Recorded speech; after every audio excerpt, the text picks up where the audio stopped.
I'm always sticking my hands in my vagina. You should just fucking smile and blow me! God-awful bunch of malcontents. I hope you all kill each other. So you're just crazy in a retard kind of way then, huh? You can act like a man! What's the matter with you? Nobody's saying you can't own a gun. Nobody's even saying you can't carry a gun. All we're saying is you can't carry a gun in town. I hope you die. Well, I can't understand none of it. This one begat that one, and that one begat this one, and begat, and lo and behold, someone says some shit to someone or another. Just how retarded are you? Rest now, brother. We have the watch, and I'll see you in Valhalla. In certain extreme situations, the law is inadequate. In order to shame its inadequacy, it is necessary to act outside the law, to pursue natural justice. This is not vengeance. Revenge is not a valid motive, it's an emotional response. No, not vengeance. Punishment. Tonight we have a chance to say, yeah, you're right. We're too extreme, we're too wild, we're too out of control, we're too full of our own shit. Or we have a chance to say, hey, fuck you, you're wrong. Fuck you, we're right. Because you have all made it to the dance. Because believe me, this is the dance.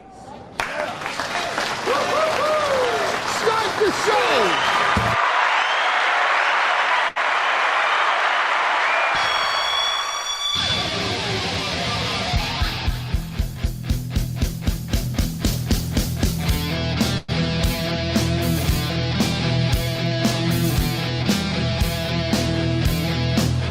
Hey, good morning, everybody. Oh, my God. Aaron, move over, you piece of shit. Welcome to the show, you little Epstein file liver-inners. It's the Steel Toe Morning Show. Trying to get better posture. I was watching a clip of Steel Toe that's doing very well, and I was laughing along because my show is remarkably funny, and sometimes I wow myself with how gifted I am. And I'm watching this clip, and I'm like, God damn, what is that? Like, what is, because, like, when I look in the mirror, it doesn't do this. But when I'm watching clips of the show, I have no neck. I'm like, what is that? And SP goes, that's called tech neck.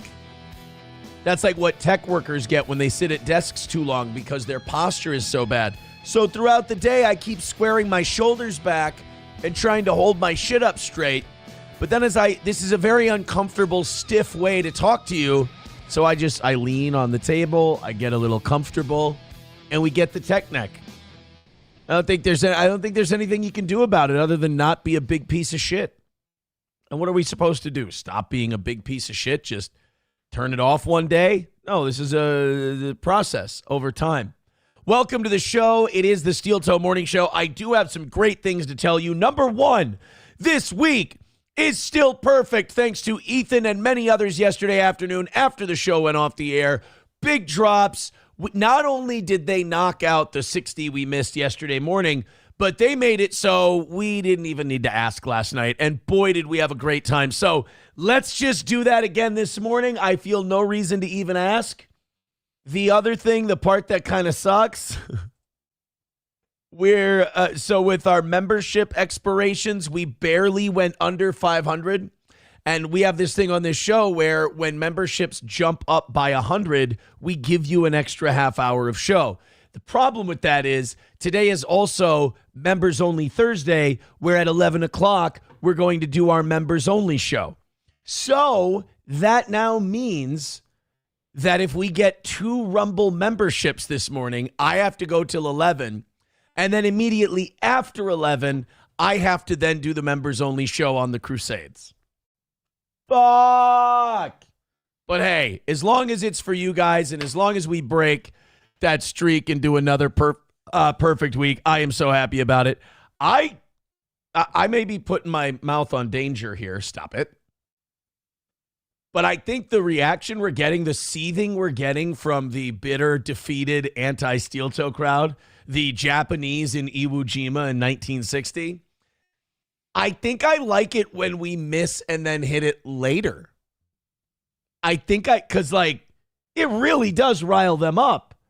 Number one, it gives them a purpose to live. I am their reason to live. But number two, I really get satisfied the more they bitch and complain and take the internet seriously. And boy, nothing brings it out of them quite like that. So I don't like taking an L during the show, but when the W comes later and it bothers them so much. I can't imagine an internet streaming show causing you this much angst and agita. But what I really enjoy about it is you watch in real time as they make up theories and angry ideas to comfort them. So you can see them self-soothe. No, it's got to be fake. You're making it up. Well, I've never done that. I've literally never made up or faked one. Are you saying that because you believe it or because you need it to be true? It's kind of like one guy left me a comment yesterday. He goes, when the noise in your head is gone, it's so miserable to be you. I'm like, uh-oh, every accusation is a confession, sweetheart. So I don't know, like seeing the hornet's nest go crazy, I kind of like the way it goes yesterday. But you know what? Let's not do that. Let's save that as like a special treat for every once in a while. Thank you guys very much. Coltrane gifting a membership today. Mr. Stellar gifting a membership today. So I guess technically if we go to 600 memberships today, I technically have to go till noon and do a members only show. Shit, fuck it. Let's do it. Let's do it. I say, why not? Welcome to the program. We have a lot to talk about today. I've probably already riled up so many. We have Joe Rogan covering for the Epstein files. This is sad news to see, but it kind of makes sense when you look at it.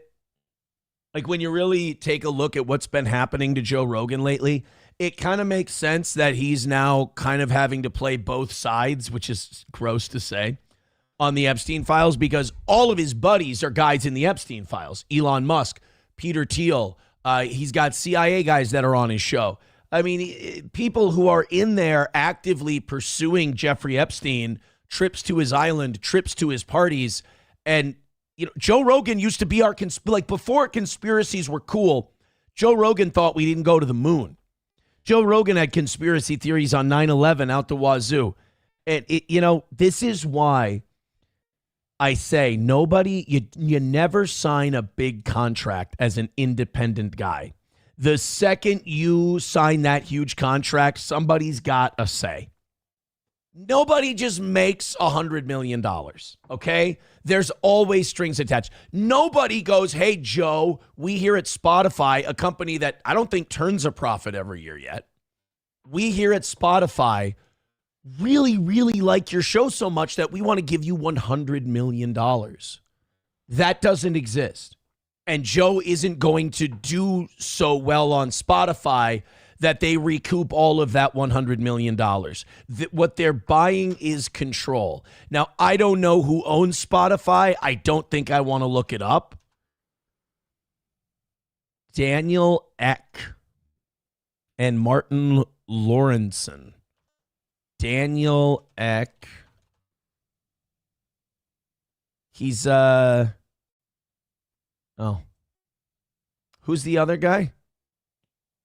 And Martin Lawrenson. Oh, he was really funny. I liked his show, Martin.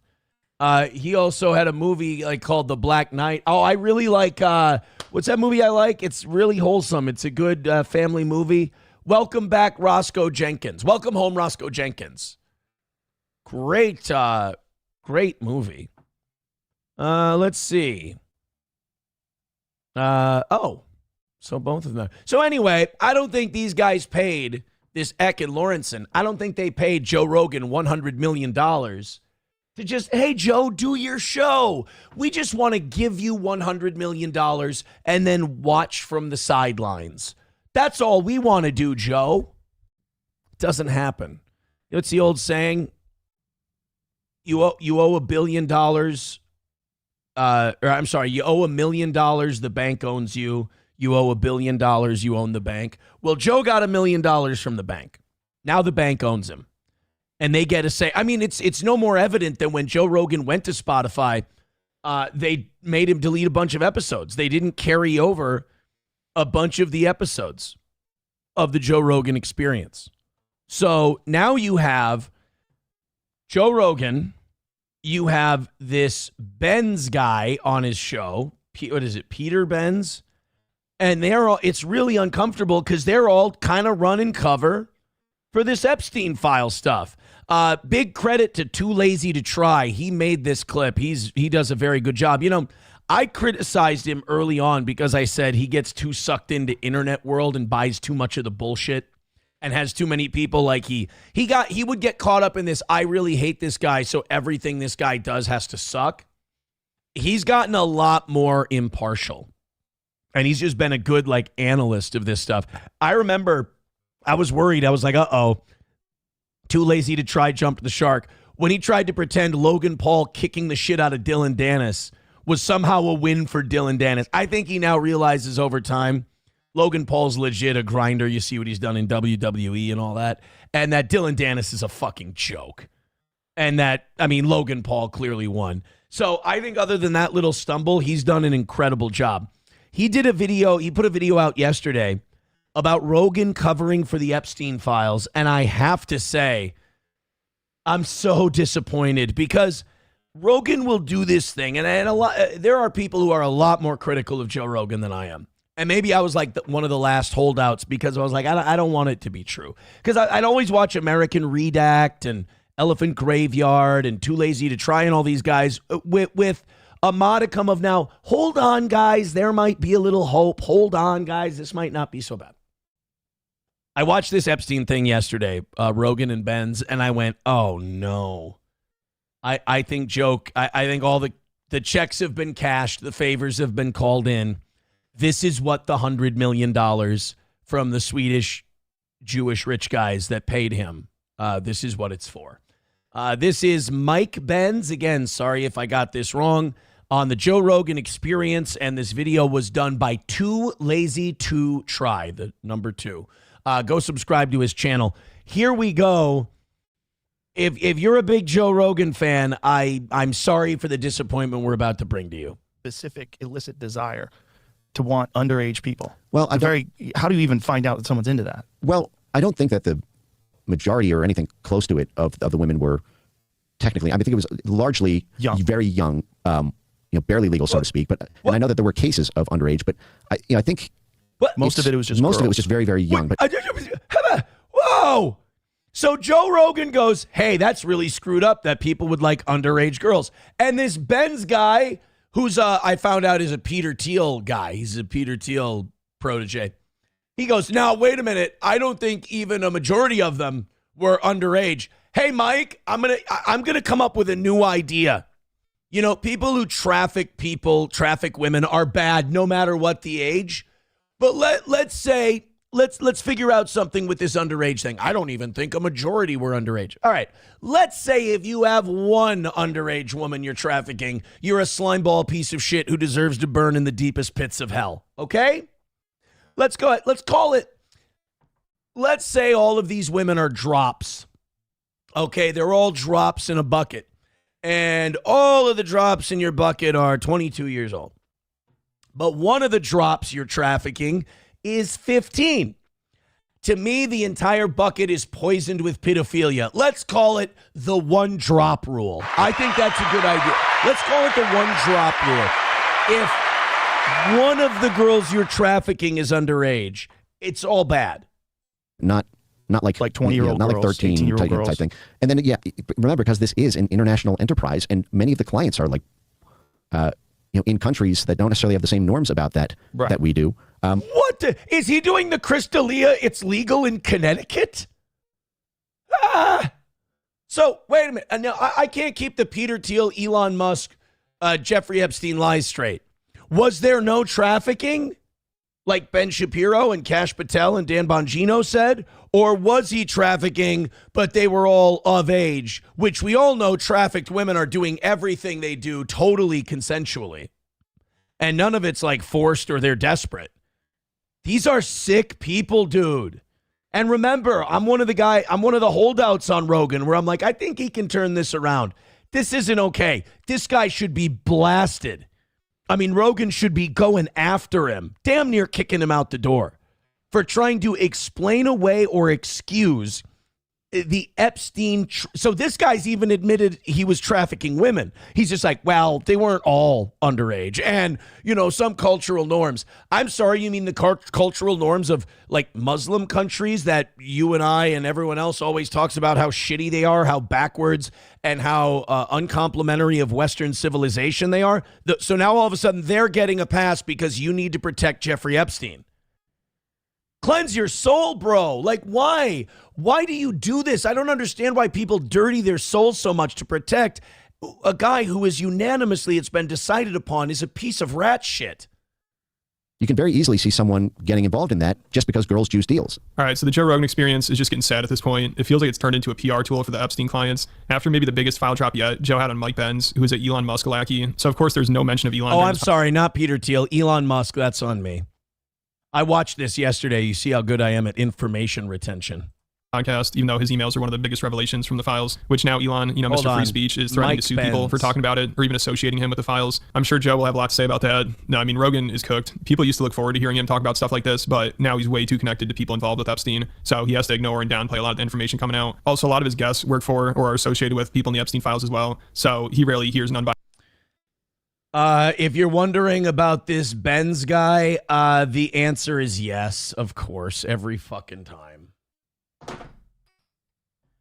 Could you be patriotic to your country for once in your goddamn lives? For once in your existence, could you be patriotic to a country? Or if you're not going to be patriotic to a country, leave. If there were a group of people and they seem to be subverting my nation and not being patriotic to it, but claiming to be a part of the country that I'm a part of, I don't know. I would want to kick them out.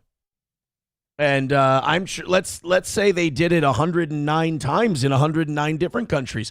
It would be very frustrating. But I'm sure you'd just be in the wrong and a terrible person. His perspective on them. I mean, if he really wanted a good rundown of the recent file drop, he'd have on somebody like CoffeeZilla. Like, he's probably done the best reporting on it, and he's impartial. He has no incentive to protect anybody. By the way, I want to apologize to my own audience. That is my fault that we have not played any CoffeeZilla coverage on the Epstein stuff. He's done a really good job. So he'd be the best person to hear from. But instead, Joe talked about the recent files with Mike Benz, who's part of the establishment. He worked for the government. He worked under Trump's first administration, and he panders to Elon Musk. So this guy's not an objective source at all when it comes to the Epstein files. Okay, and here's where Too Lazy to Try just isn't as spurgy as I am. What else? Try. What else? Keep going. Keep reading. What else? Why else would he defend Epstein and his human trafficking? Can we make it make sense for me, buddy? Worked in the Trump administration. Okay, Elon Musk lackey. Okay, what else might cause him to... And during this podcast, he spent a lot of time trying to downplay, but also almost justify the child sex trafficking allegations and convince people that it wasn't a blackmail operation, which Rogan barely pushed back on. Like, he used to say it's a pedo island with cameras everywhere. They have dirt on all these high-profile people. But now it's like, were they really underage girls? Is there a blackmail operation? Yeah. And Jeffrey, see, like, I now, and you look at the guys who are paying him now at Spotify, and it's the older you get, the less you believe in coincidences, Epstein, for the past 3 years of their lives has been the best weekend they've ever had. Has has made them feel alive again in their mid 50s or 60s. Has has opened all sorts of other deals for them. And this deal might work out. So I'm afraid that if I say no to Jeffrey Epstein on this deal, I'm not going to get an invite to the next party. Okay, but you understand the parties are where the underage girls and the pizza and the hot dogs are, and the grape Kool-Aid is. And what was the other one? Egg rolls or something? Whatever racist thing they used for the race of the women they were trafficking. Imagine explaining this away. How is this guy not hauled away? I'm starting to not believe in the First Amendment anymore, in that it needs to be amended. Verbally standing up for pedos needs to be something we can put you away for. Because we don't need it in the soup. We don't need it in the cultural zeitgeist. It just not okay. Isn't it amazing that in some countries, hardline right-wing nationalism is not protected under free speech, but defending a pedo is? It's amazing, right? I mean, if you want to ban them both, I suppose. But if I had to pick one or the other, which one was more toxic to a country, I would say defense and rationalization of pedophilia.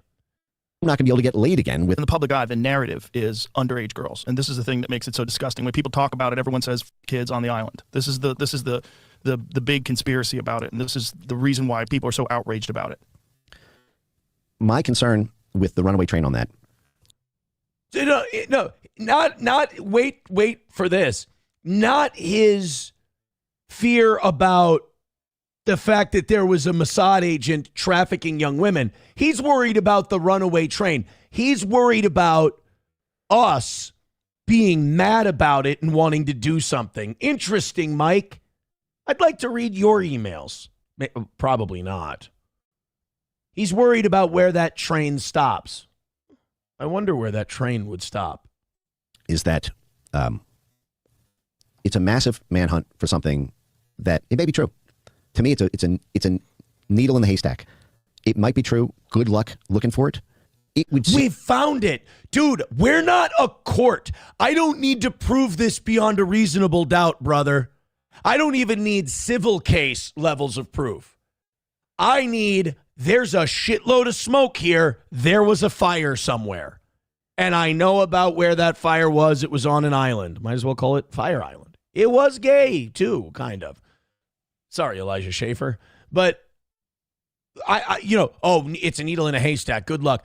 Dude, do you just feel gross the minute you start kind of poo-pooing the Epstein files and what this guy did? Seems ludicrous to me that Epstein doesn't mean it's impossible. But logistically, if Epstein ever directly threatened someone proactively, that is, if the person tries to blackmail Epstein could, reactively say, well, I've got shit on you too.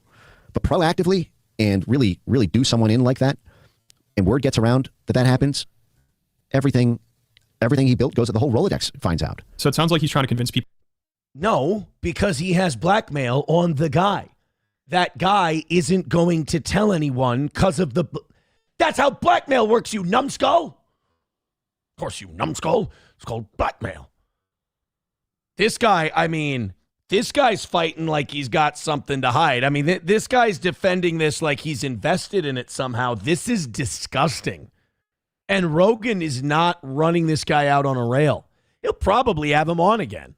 Well, it's not really worth looking into the underage trafficking and blackmail aspect of the files. But then he'd go on these long-winded monologues about the more important aspects of it, and he'd just be all over the place. Like, he'd be talking about Epstein, then jump to like 10 other topics, and people in the comments are just like, I've never heard someone say so much without saying anything. That's probably stimulants. He's probably, I believe that way more people than we've ever thought before are on either Adderall or cocaine. It's just, now that I've seen it up close, the way these people just yak a million miles per hour and they jump from topic to topic and their heart rate's going crazy. People either have really poor adrenaline control or they're geeked.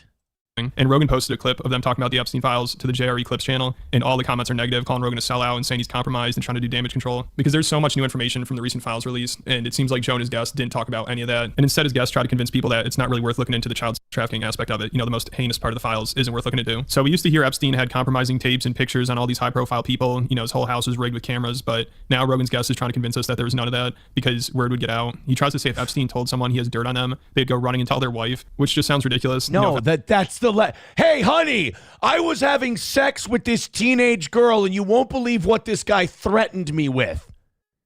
Are you out of your mind? By the way, one thing, and I know it would be terrible for his channel and it would cut down on his views and he would lose subscribers and stuff, but I do wish Too Lazy to Try would just do the bare minimum in research on this stuff. He's like, I wonder why Rogan is doing all this. The classic line, follow the money. Who's paying Joe Rogan? Try. I don't know what to call him. Lazy. Try. Call him Try.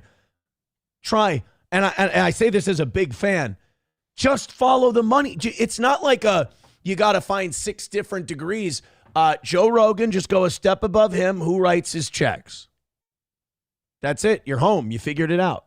Epstein told someone he had a video of them molesting a kid. I don't know if they'd want to go tell someone about that, especially their wife. Also, he's like, nobody's even ever claimed they've been blackmailed by Epstein. But again, why the hell would you admit that? Why would you want to? That's the whole point of blackmail. Oh my God. tell anybody if you were. And I'm sure a lot of the blackmail is implied. Like Epstein didn't really have to threaten many people because you just assume if you're at an Epstein party, there's probably video of it. I've never been convinced that the central role of the Epstein young girl, in my view, sidebar of the Epstein money laundering story is... Wait, he thinks that the reason we're mad about Epstein is the money laundering? You know what? That tracks, actually. I can see why Mike Benz would think that the money aspect of this is the most important. And the Goyim girls that he was trafficking, they're, pigs, dogs. They don't matter. That's a sidebar. Piece of shit. I mean, they mock us to our faces. They mock us to our faces, and we let them do it because we have nice houses, we have cell phones, we have cars, we have families, we have things to lose. I mean, in a way, we're all blackmailed. Is that it was for blackmail.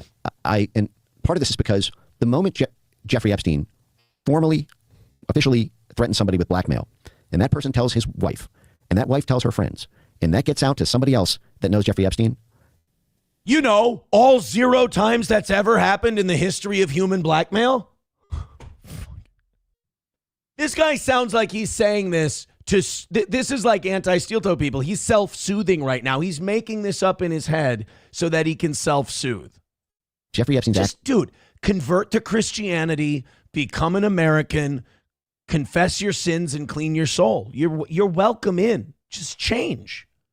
Access goes away overnight. That's the sort of thing that even a rumor of that spreading and nobody else is going to want to do business with them. So you think people just assume it's blackmail because that is how you would blackmail someone, especially underage girls? I think it is very possible that there could have been indirect blackmail, meaning Epstein passes it on to an intelligence service, to a corporate espionage client or something. But even then, I mean, imagine, for example, if, like on the Bill Gates thing, like there was an... Mike, cleanse your soul and just repeat after me. Crede in lesum Christum. Or Christum. I don't know. My Latin is dodgy. Crede in lesum Christum. Believe in Jesus Christ. Just say it, Mike, and you'll cure all your ills. Credo in Deum. I believe in God. Fiducia, a Latin term referring to trust or whole person trust in the gospel. Come on, Mike. You're dancing too close to the devil's fire. Bill Gates gets an email. I have a video of you sleeping with this person. And, or somebody much lower level. The moment they send that to the press, if, in order to, they figure they have nothing to lose. I mean, there's not been anybody in the 7 years that's transpired who said I was personally blackmailed by Jeffrey Epstein. Look, we didn't say that Jeffrey Epstein wasn't really fucking awesome at blackmail. But Mike, they know they're not just being blackmailed by Epstein. They're being blackmailed by Mossad, the world's best killers alive. Okay, they make the Japanese mafia, the Yakuza. They make the Yakuza look like choir boys. All right? The IDF trains our ICE agents, which explains all the killing. Because the moment you do that, nobody comes to your parties anymore. You lose all the access. You lose all the deal flow. And it's funny he mentions Bill Gates because that's an example where it looks like Epstein was definitely trying to blackmail him. Like Epstein was trying to hold that prostitution story over his head to get him to do business deals, which was one of the biggest takeaways from the files. So it's weird now he's trying to tell us that there's no blackmail when we basically got proof of it from the recent files. And it's also weird he's trying to convince us that there wasn't much trafficking of underage girls going on because he also at the same time talks about how the societal norms and laws are different in other countries, so it isn't as frowned upon to be with young girls, like implying that... Yeah, which one is it? Is he not trafficking young girls, or is it okay because in... I don't know, fucking Tanzania, it's not so bad. Maybe he did traffic young girls, but he was facilitating them to people in other countries where it isn't as big of a deal. Like he compared it to this other company that was working with the U.S. government. It was trafficking underage girls to high-profile people in the Middle East. And their defense for it was the government wanted them to help. Or how about another good example? Erica Kirk was, sue me if it isn't true. Erica Kirk was running an orphanage in Romania adjacent to a NATO military base where there were many credible accusations of child sex trafficking. Specifically, Colonel Otto Buscher, who was then forced to retire, and he's living a comfortable life in the United States. How about that? That's not ever going to get out. We all know it happened, but it's not going to get out because people are protected. Erica Kirk's an asset. Erica Fransby, I'm sorry. I apologize to Charlie. Sorry, Charlie. Your wife was a deep state hoe. Sorry, bud. You got honeypotted. Deals, and this was the best way to go about it. U.S. military and CIA contractor for logistics and institutional support and military assistance on the ground for the U.S. military all over the world. They got in trouble moving, basically trafficking underage kids to Middle Eastern sheikhs. And I believe the reason that was alleged by Congress that they did that was to juice the deals with them. That in order to... You're explaining right now why the Epstein stuff is totally believable. It's not new. Is he trying to do this thing where other people do it so it's okay that Epstein... God, this guy is a pig. I've never heard this Mike Benz guy before. He's disgusting. He's a really gross individual. Serve your purpose for the U.S. government to be this outside, plausibly deniable, but extensively infrastructured professional support outfit on the ground. You need the support of the local government. You need the support of the local high-level officials. They need to be happy. And there's several currencies for that. There's financial payoffs, and there's other things they might like parties and young women, especially in places where being with the very young female is not illegal. And so I believe their argument was, well, you wanted us to do this thing on the ground. Hey, Mike, you fucking sick pig. We don't think that having sex with underage girls is wrong because it's illegal. It's illegal because it's wrong, asshole. He's like, well, he's doing the D'Elia defense where he's like, well, in this country, it's not illegal. It doesn't change the fact that in the eyes of God and those who believe in him, this is wrong. This is abusive. This is evil. I hope Mike Benz, when he dies, I hope he dresses for really warm weather. You wanted us to help the U.S. military and kind of covert support nodes that were happening here. We had to do it somehow. This is part of what helped us do that. I would not be surprised if the Epstein trafficking apparatus started with similar motivations. That's not necessarily for blackmail, but because it makes clients or customers or VIP people happy. It makes that. How is that better? Hey, guys, he may have trafficked women, and yeah, some of them may have been underage, but I think it was to close software deals. So? Well, I'm just saying I don't think it was to blackmail people for Israel. Well, you'd be wrong, but let's...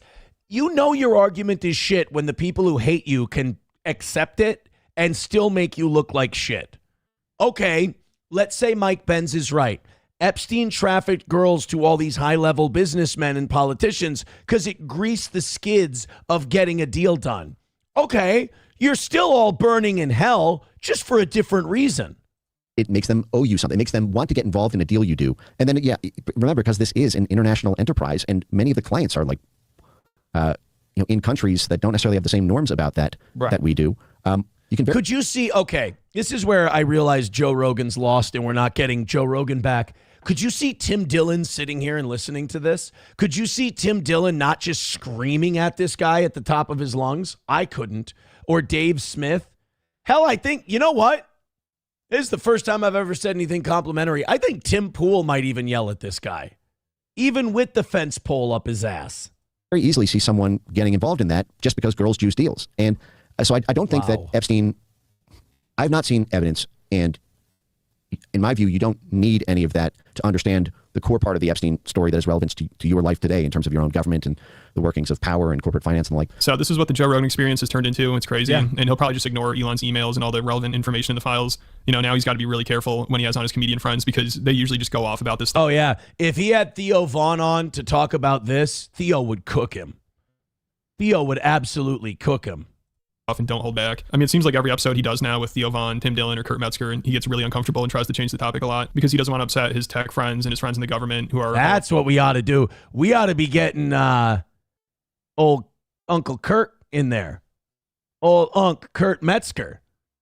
Get him in there to talk to Joe Rogan. That'll be fun and uncomfortable. Over the Epstein files, but hopefully I'm wrong. Maybe he'll surprise me and have on someone like Whitney Webb or CoffeeZilla, but I doubt it. I think he's in too deep. Let me know what you guys think about it, though, and check out the Patreon if you want to hear about how Rogan's guest. And look, I like Too Lazy to Try, but try. Here's what I'm going to tell you, buddy. We don't, fuck CoffeeZilla. You just said it. We want Kurt Metzger in there for the next one. Red Fox Mad with $9.99. We'll check out that link. I think that's the Savannah Guthrie story. A lot of interesting things happening there. Thank you for the $10, Red Fox Mad. Red Fox Mad with another 10 says today's show host Savannah Guthrie.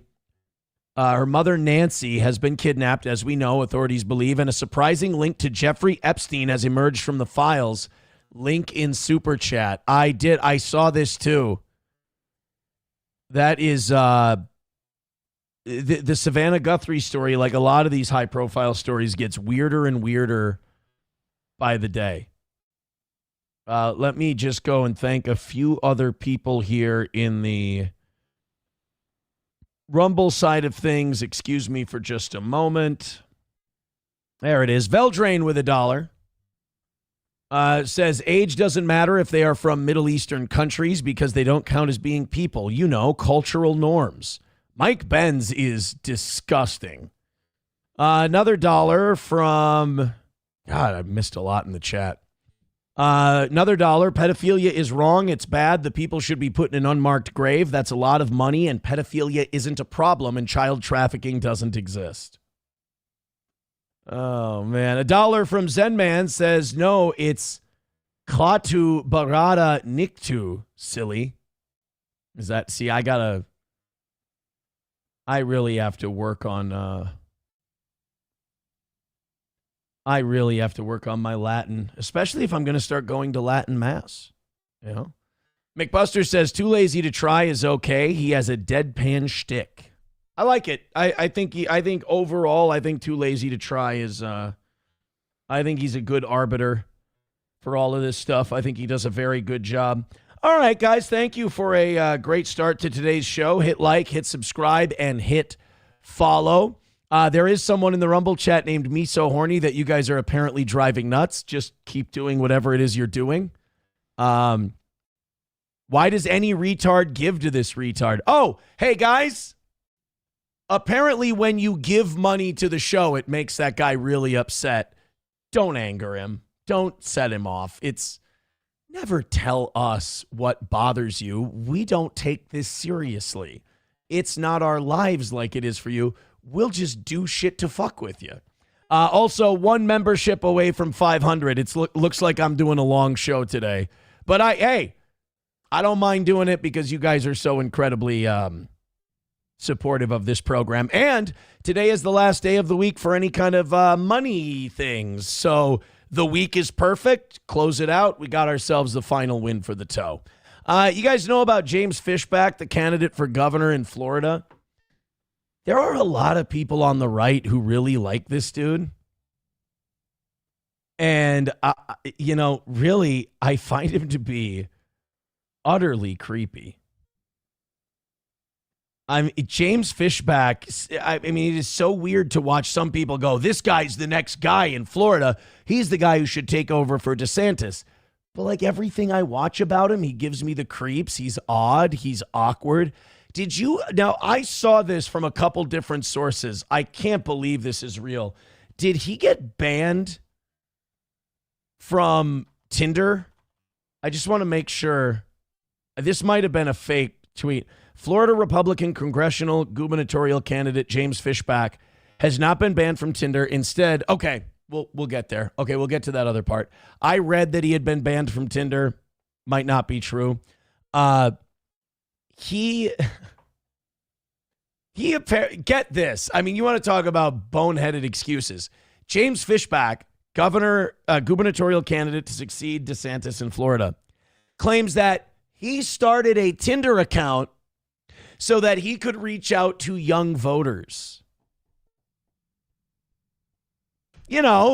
Like people do. Now, the problem is James Fishback has a girlfriend, and it was found out that he had a Tinder.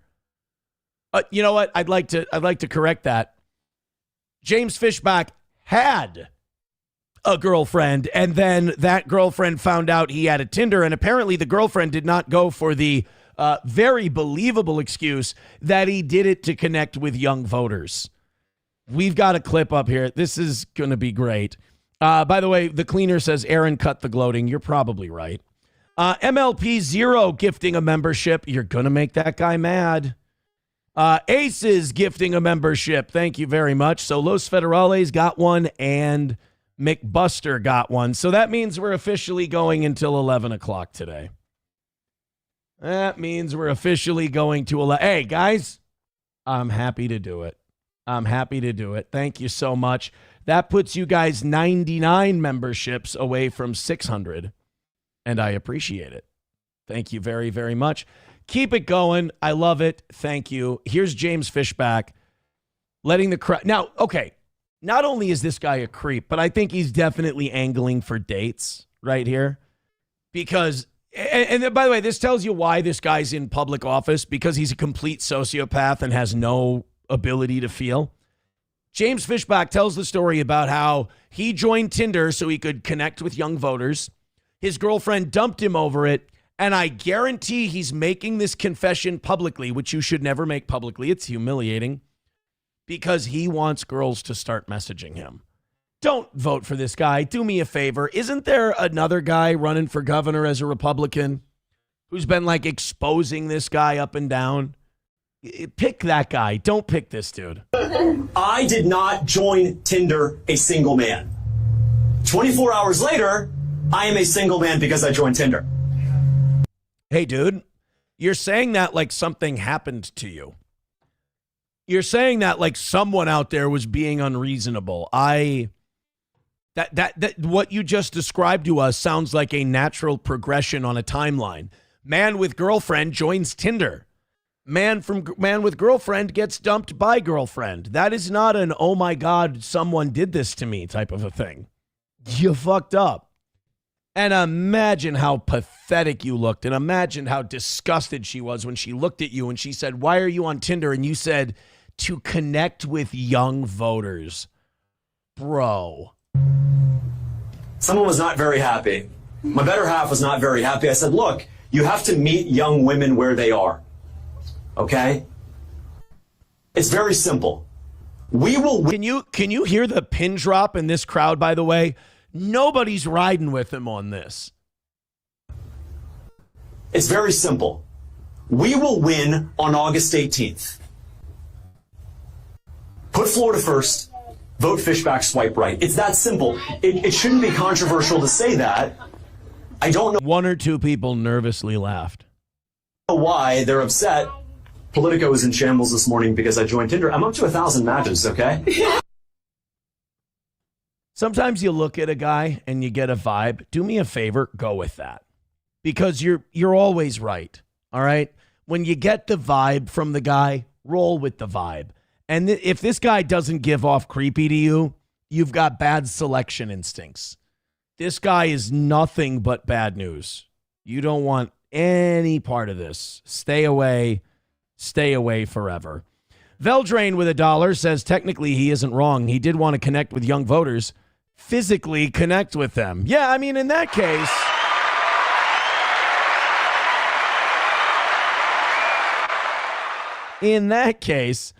Me So Horny says, you mean somebody fucked that dude and they had a kid with him? Wait, does he have a... No, I don't think Fishback has a kid.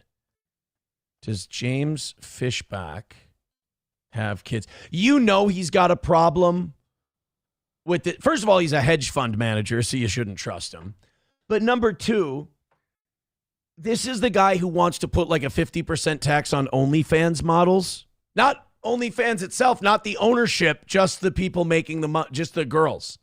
So this guy's got some kind of deep-seated hang-up. This guy's not, the synapses aren't connecting with this guy upstairs, you know? So if you live in Florida, do me a favor, don't vote for James Fishback. I don't care who, I'm not going to tell you who to vote for. But don't. I'm not telling you you have to vote for someone else. I'm just saying you don't have to vote for him. All right, let's do this Savannah Guthrie update.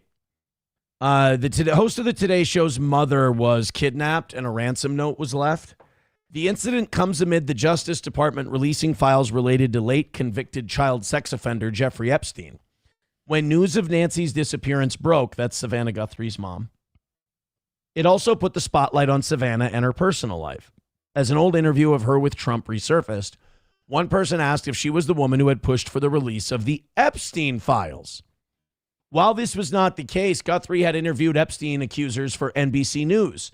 Now a document from the latest tranche has drawn another interesting connection between Guthrie and Epstein. While Guthrie or her actions might not be directly linked to Epstein, there is a connection by way of her husband's work. Guthrie is married to Michael Feldman.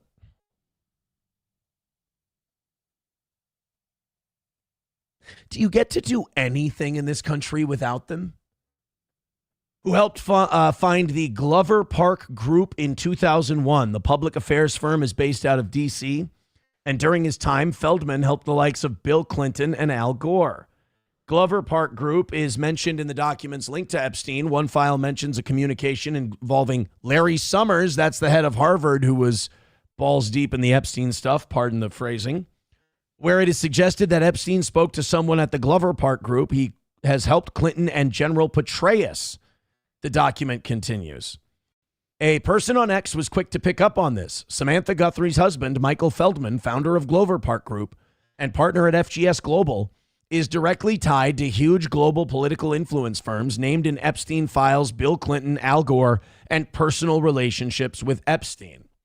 Epstein was running his network at full throttle. Feldman, who married Guthrie in 2014, has not addressed this matter. However, he said he was just being responsive and most felt unhelpful when it came to finding Nancy. I mean, I'm not going to say that people connected to Jeffrey Epstein kidnapped Savannah Guthrie's mom. That's a bit of a reach right now, but I don't have any problem with people looking into every connection, because how many times has something started with a little ember of a connection and it blows up into something big? A great example of this, Pizzagate. Pizzagate was just, John Podesta's emails are kind of weird. And then you start connecting the threads to different people, and they're all emailing oddly about pizza, and we're buying $65,000 of pizza. Then it shows up in the Epstein files, and all of a sudden you're like, look, you look at the guy who owned Comet Ping Pong, he's obviously a perv. And you just go, well, this Pizzagate thing is real. Again, nobody's going to jail. Nobody's going to get arrested. We don't have that level of proof. But you have a level of proof where if you don't believe Pizzagate is real, it's hard to really say, well, I'm an intelligent person who can deduce things. So I mean, look, I'm interested in the connections. I just don't know. I don't know if it's a direct connection for a Savannah. I keep getting Savannah and Nancy confused. For Savannah Guthrie's mother's disappearance.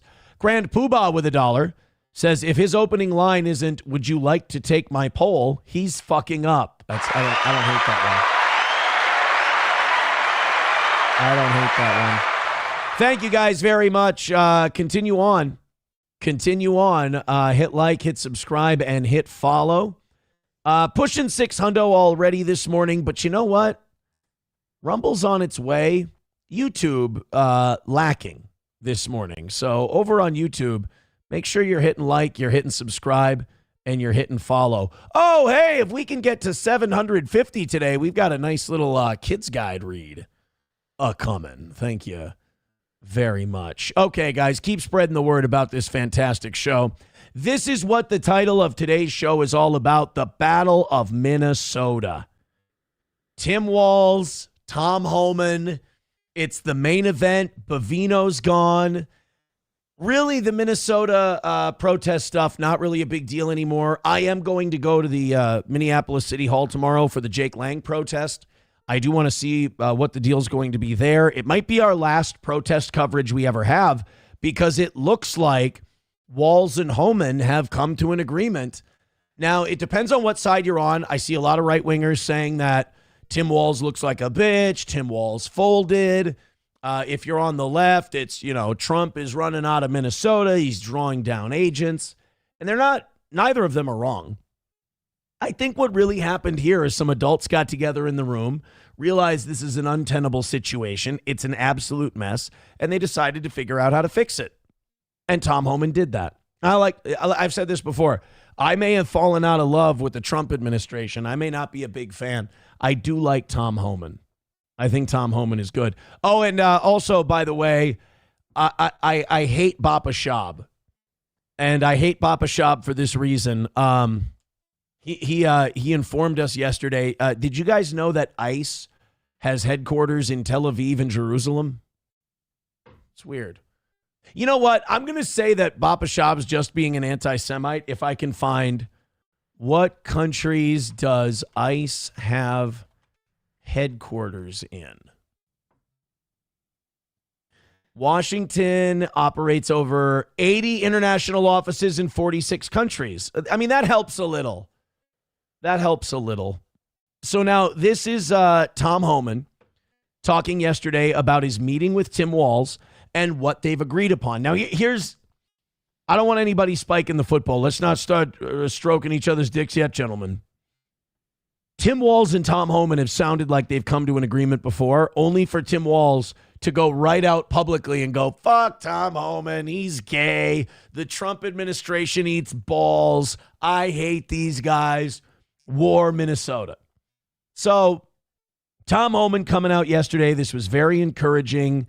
He said that ICE is going to draw down 700 people because Tim Walz apparently made some concessions, and here it is. Attorney General Mayor Fry and law enforcement officials about increasing coordination in a lawful way between the county jails and ICE to avoid public safety threats being released back in the community. While we had our differences, one thing was clear. We all committed to public safety for all who live in the Twin Cities. We have made significant progress under the direction of President Trump, working with state and local officials here in Minnesota, and I expect that to increase in the coming weeks.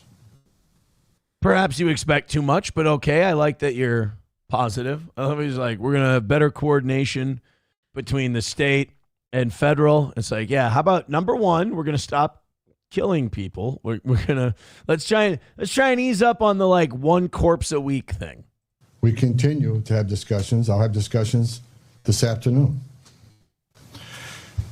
Actually, I think these last 2 weeks, it'll be 2 weeks Saturday since Alex Preddy was killed.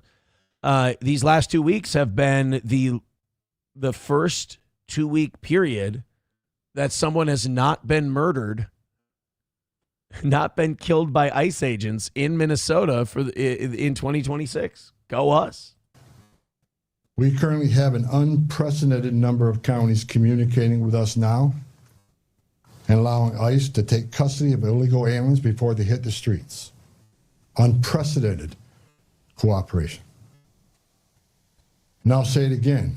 This is efficient, requires only 1 or 2 officers to assume custody of a criminal alien target rather than 8 or 10 officers going into the community and arresting that public safety threat. This really upsets me because we could have done this from the beginning. Like, we need to find out who was the fly in the ointment on this. Was it Walz? Was it Fry? I think it was. I might be biased because I can't stand either one of them. But was it Walz and Fry saying we're not going to give you our prisoners? You can't go into our county jails. You can't go into our lockups, our state prisons, and go and get people? Illegal criminal aliens and deport them? Is that what they said? Because if that's the case, then I want Walz and Fry investigated. I'm just kidding. Nothing will ever happen. Even the FBI said, we're not doing anything about the Somali fraud. That was all just a big distraction. Almost like we all told you that. I took a lot of shit for that too. Yeah, you're downplaying Somali. You're downplaying Muslims. I'm not doing it at all. I care more about it than your government does. I'm just saying don't trust Nick Shirley and don't trust the government. They're all just trying to distract you while they do, start wars with Iran. And you guys, you don't take Islam seriously. It's like, no, I'd love to see them go after all this fraud shit. I just know they won't. And now James O'Keefe has his undercover journalists in there. And the FBI agents, surprise, surprise, are going, we're not doing anything on the fraud. This frees up more officers to arrest or remove criminal aliens. More officers taking custody of criminal aliens directly from the jails means less officers on the street doing criminal operations. This is smart law enforcement, not less law enforcement. It's safer for the community, safer for the officers, and safer for the alien. The aliens. Oh my God, there's aliens here. Oh my, I knew it.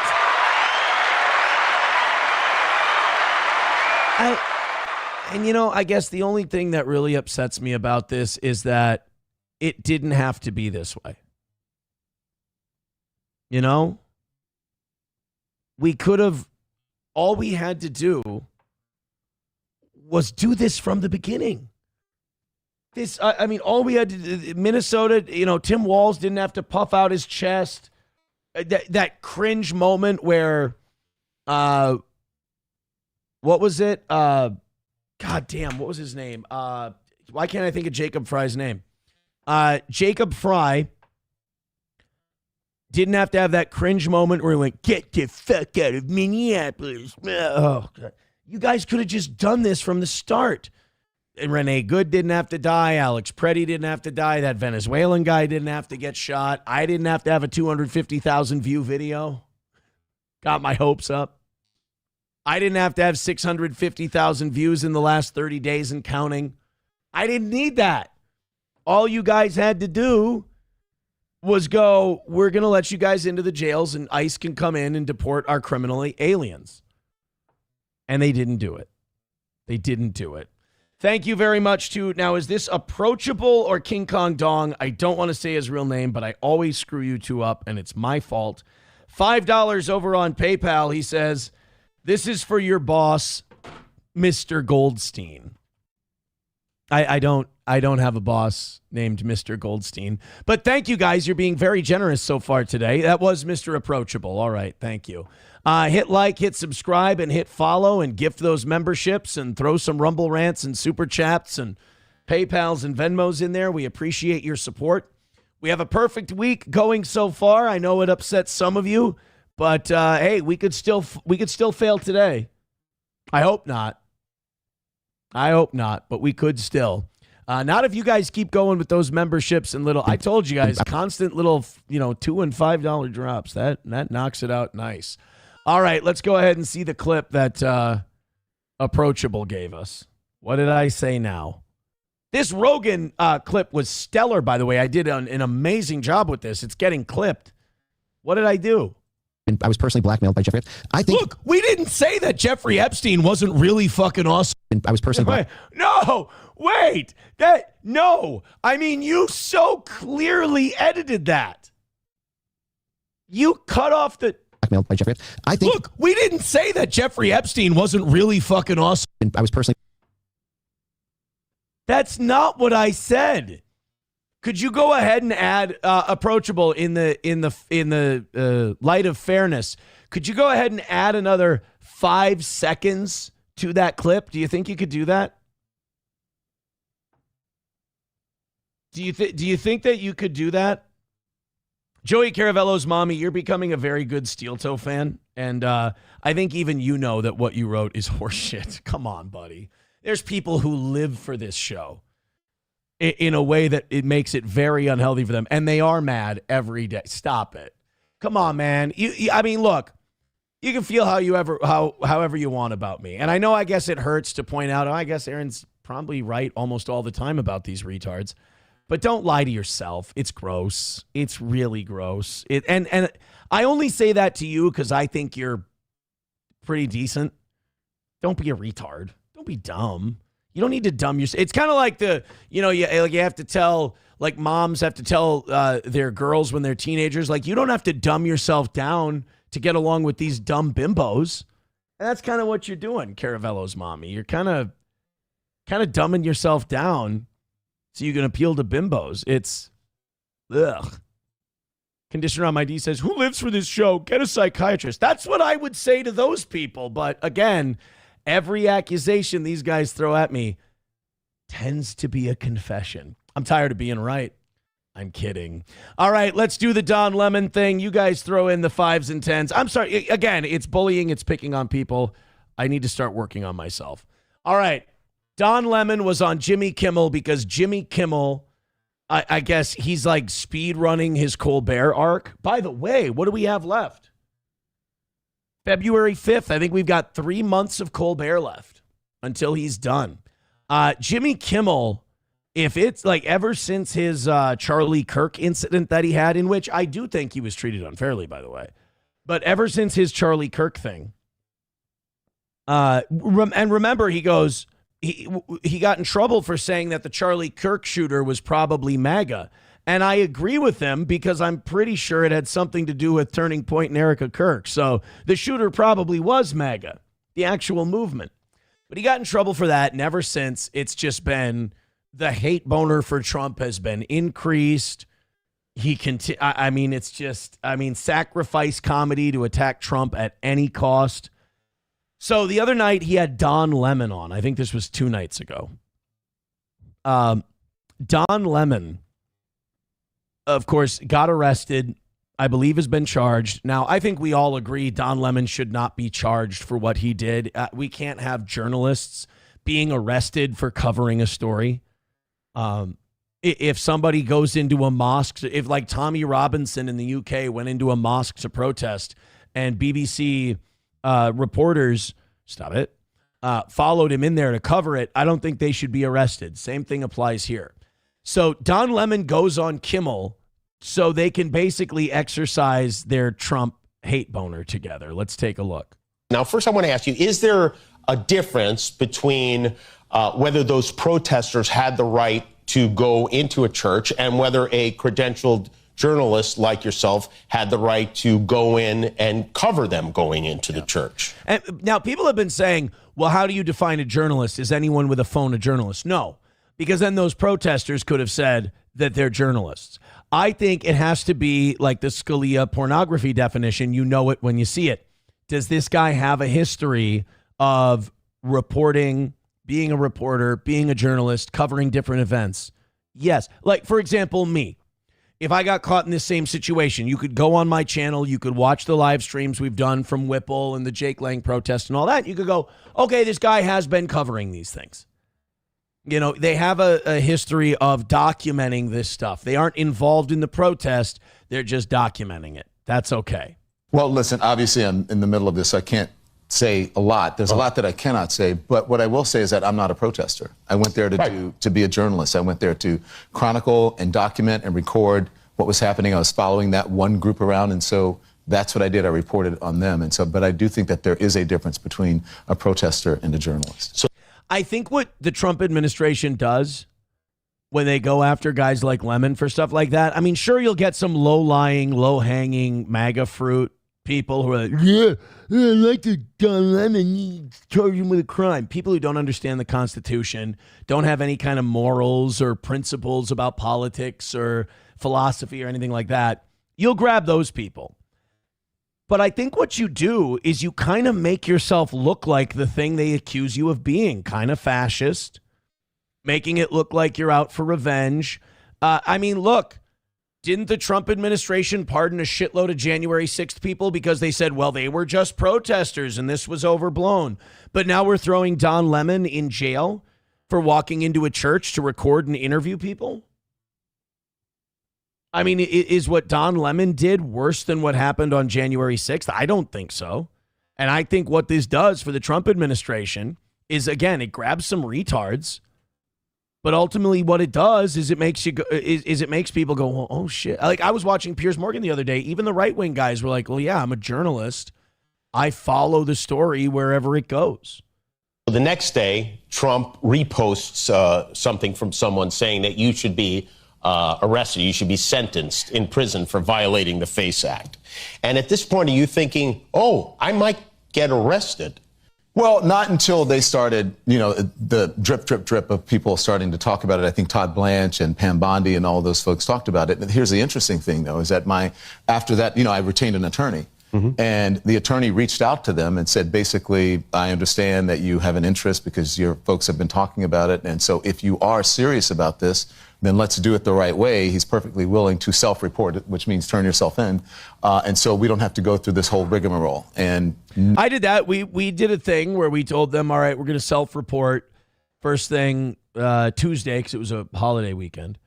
And they said, okay, sounds good. And they still brought an officer there to like babysit the whole process. It was silliness. Never heard back from them. That is customary in a situation like this, that someone would be allowed to turn themselves in. Yeah, people who are accused of much worse things than I am accused of doing is they are allowed the courtesy. I mean, Donald Trump was allowed the courtesy to turn himself in when he was. That's right. He did. Yeah. And so look, I don't like defending Don Lemon. And this is why I'm kind of mad that he was arrested and we're even wasting taxpayer dollars with this.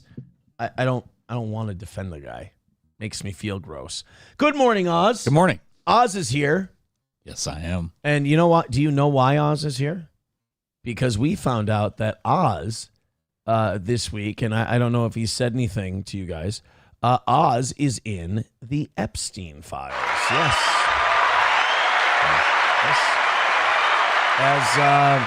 As one of the trafficked women. People don't know that. But you were... that was a trans phase. But you've never talked to us about it. No, I never thought I'd bring it up. You never said anything to me ever in all the years we've known each other. How was it? The island? Just the whole experience of being sex trafficked by Jeffrey Epstein. I mean, the island was comfortable. Sure. What about there was butt pools? sex? Who was the most gentle lover? Bubba. Bill Clinton? Oh, yeah, for sure. That surprises me. I feel like he'd be a domineering, angry top. Not that I've thought about it for hours on end. Yeah, he was but not Bill. I would have thought Bill Gates would be the most gentle. No. Or Stephen Hawking. He was submissive. Oh, really? Yeah. You were able to subdue him, He didn't fight much. Wow. Yeah. He was like Elijah Schaefer. He liked that pegging, apparently. Yeah. Trucker 18-wheeler with $1 says, I got hope from Minnesota Republicans on Tuesday because at the caucus, Mike Lindell came in third, Lisa DeMuth was first, and Kendall Qualls was second. Good, because I like Lisa DeMuth. Kendall Qualls is my favorite. I still don't think that whoever's a Republican for governor has a shot because they brought in the big gun. They brought in Klobuchar, and I think she's just going to fucking wipe everybody out. Yep. I don't think there's anybody who beats Amy Klobuchar in Minnesota. And people can say, I don't like her, she's a Democrat. That's fine. Talk to anybody you know who's not like big into politics in Minnesota. Ask them about Amy Klobuchar. People like her. Yeah, I guess you have to, I guess. I don't know. She's a brilliant politician. She's mastered the art of appearing to do a lot while actually doing very little.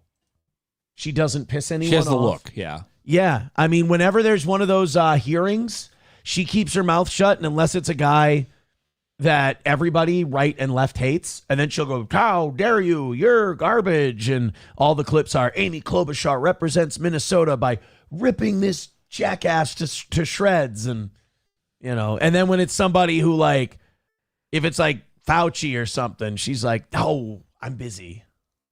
I've got something today. Yeah. This state's not going to flip. I mean, we got Pillow Guy, you know, which would have been awesome. But you mean this guy? Listen, Oz. I came in third in the caucus, and if there's one thing your caucus needs, it's a good night's sleep with my pillow. If you want to come in first in a good night's sleep while I come in third in the governor's caucus, go to My Pillow and put in code Klobuchar's a cunt and get 20% off your Giza Dream Sheets. And then you'll also find a link to donate to my campaign, which in no way are those funds going to be used to prop up my failing pillow company. Ooh. It's been a rough couple of years. Don't use the voting machines. Mike Lindell out. Peace, niggas. Wow, I didn't know that he was going... trying to attract the urban vote. See, well, at least he's got a pillow company, you know, like versus a wine company. In fairness, Ilhan Omar doesn't have a wine company anymore. No. It went under. Yep. Because they ran out of funneled campaign money to run the damn thing. That's weird. Veldrain with $1 says the media likes to use the word protesters to also include insurrectionists and rioters. That's just it. Like with the Don Lemon thing, I'm like, okay, look, he obviously went in there to cover that protest. But the problem is, like, the other, because everyone does things on sides. If the Epstein files should teach you anything, there are no sides. But on these different sides, you've been telling these people who hate Don Lemon that when they do it, they're insurrectionists. But when it's Don Lemon, he's a journalist. While I think they're right about Don Lemon and wrong about the January 6th people, it's still like it creates that division where, you know, everybody's just going to be out for blood. Yeah, and Kimmel, you know, I'm making a baller move by having Don Lemon on. Okay, fine, do your thing. One thing I was surprised though by the entire interview is he didn't cry once. Yeah, he's a crier. He likes a good cry. He does. And you know why? I mean, because it makes him more of a man. I think it's because his wife pegs him.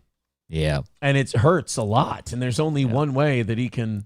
Yeah, it's the whole curl up in the back bathtub, sucking her thumb, Yeah. He does. His wife Every morning produces must be his rough. show, and ever since he married her and she became the producer, the tone of Jimmy Kimmel's comedy switched quite a bit. Yeah, it was such a good idea working with your wife, especially when she's your boss on a show and you're getting pegged by her and all that. And, You talking about me or Kimmel now? well, you can relate is what I'm getting at. I learned my lesson. Yes. You dump the unfunny, drugged up bitch, and you go on and do your show, and you hire Oz back. Yeah, that's what you do. Funny how that works. Yeah. You Need Me More with $1, and You Need Me More gifted a membership a moment ago. Thank you very, very much. You Need Me More. Appreciate that. Says, there you go, Toe. $20 and 3 memberships. You're welcome. Hello, Oz. Well, thank you. I hope everybody feels like giving $20 and 3 memberships. Wouldn't it be nice if we were... You guys are doing... 50 first dates. You guys are doing great this morning. Thank you very much. Hit like, hit subscribe, hit follow, and again, throw us some memberships. So I already have to go until 8 today. What? Or Bathroom? 8. No, I'm sorry, Bathroom? 11. I have to go Say. until 11 today.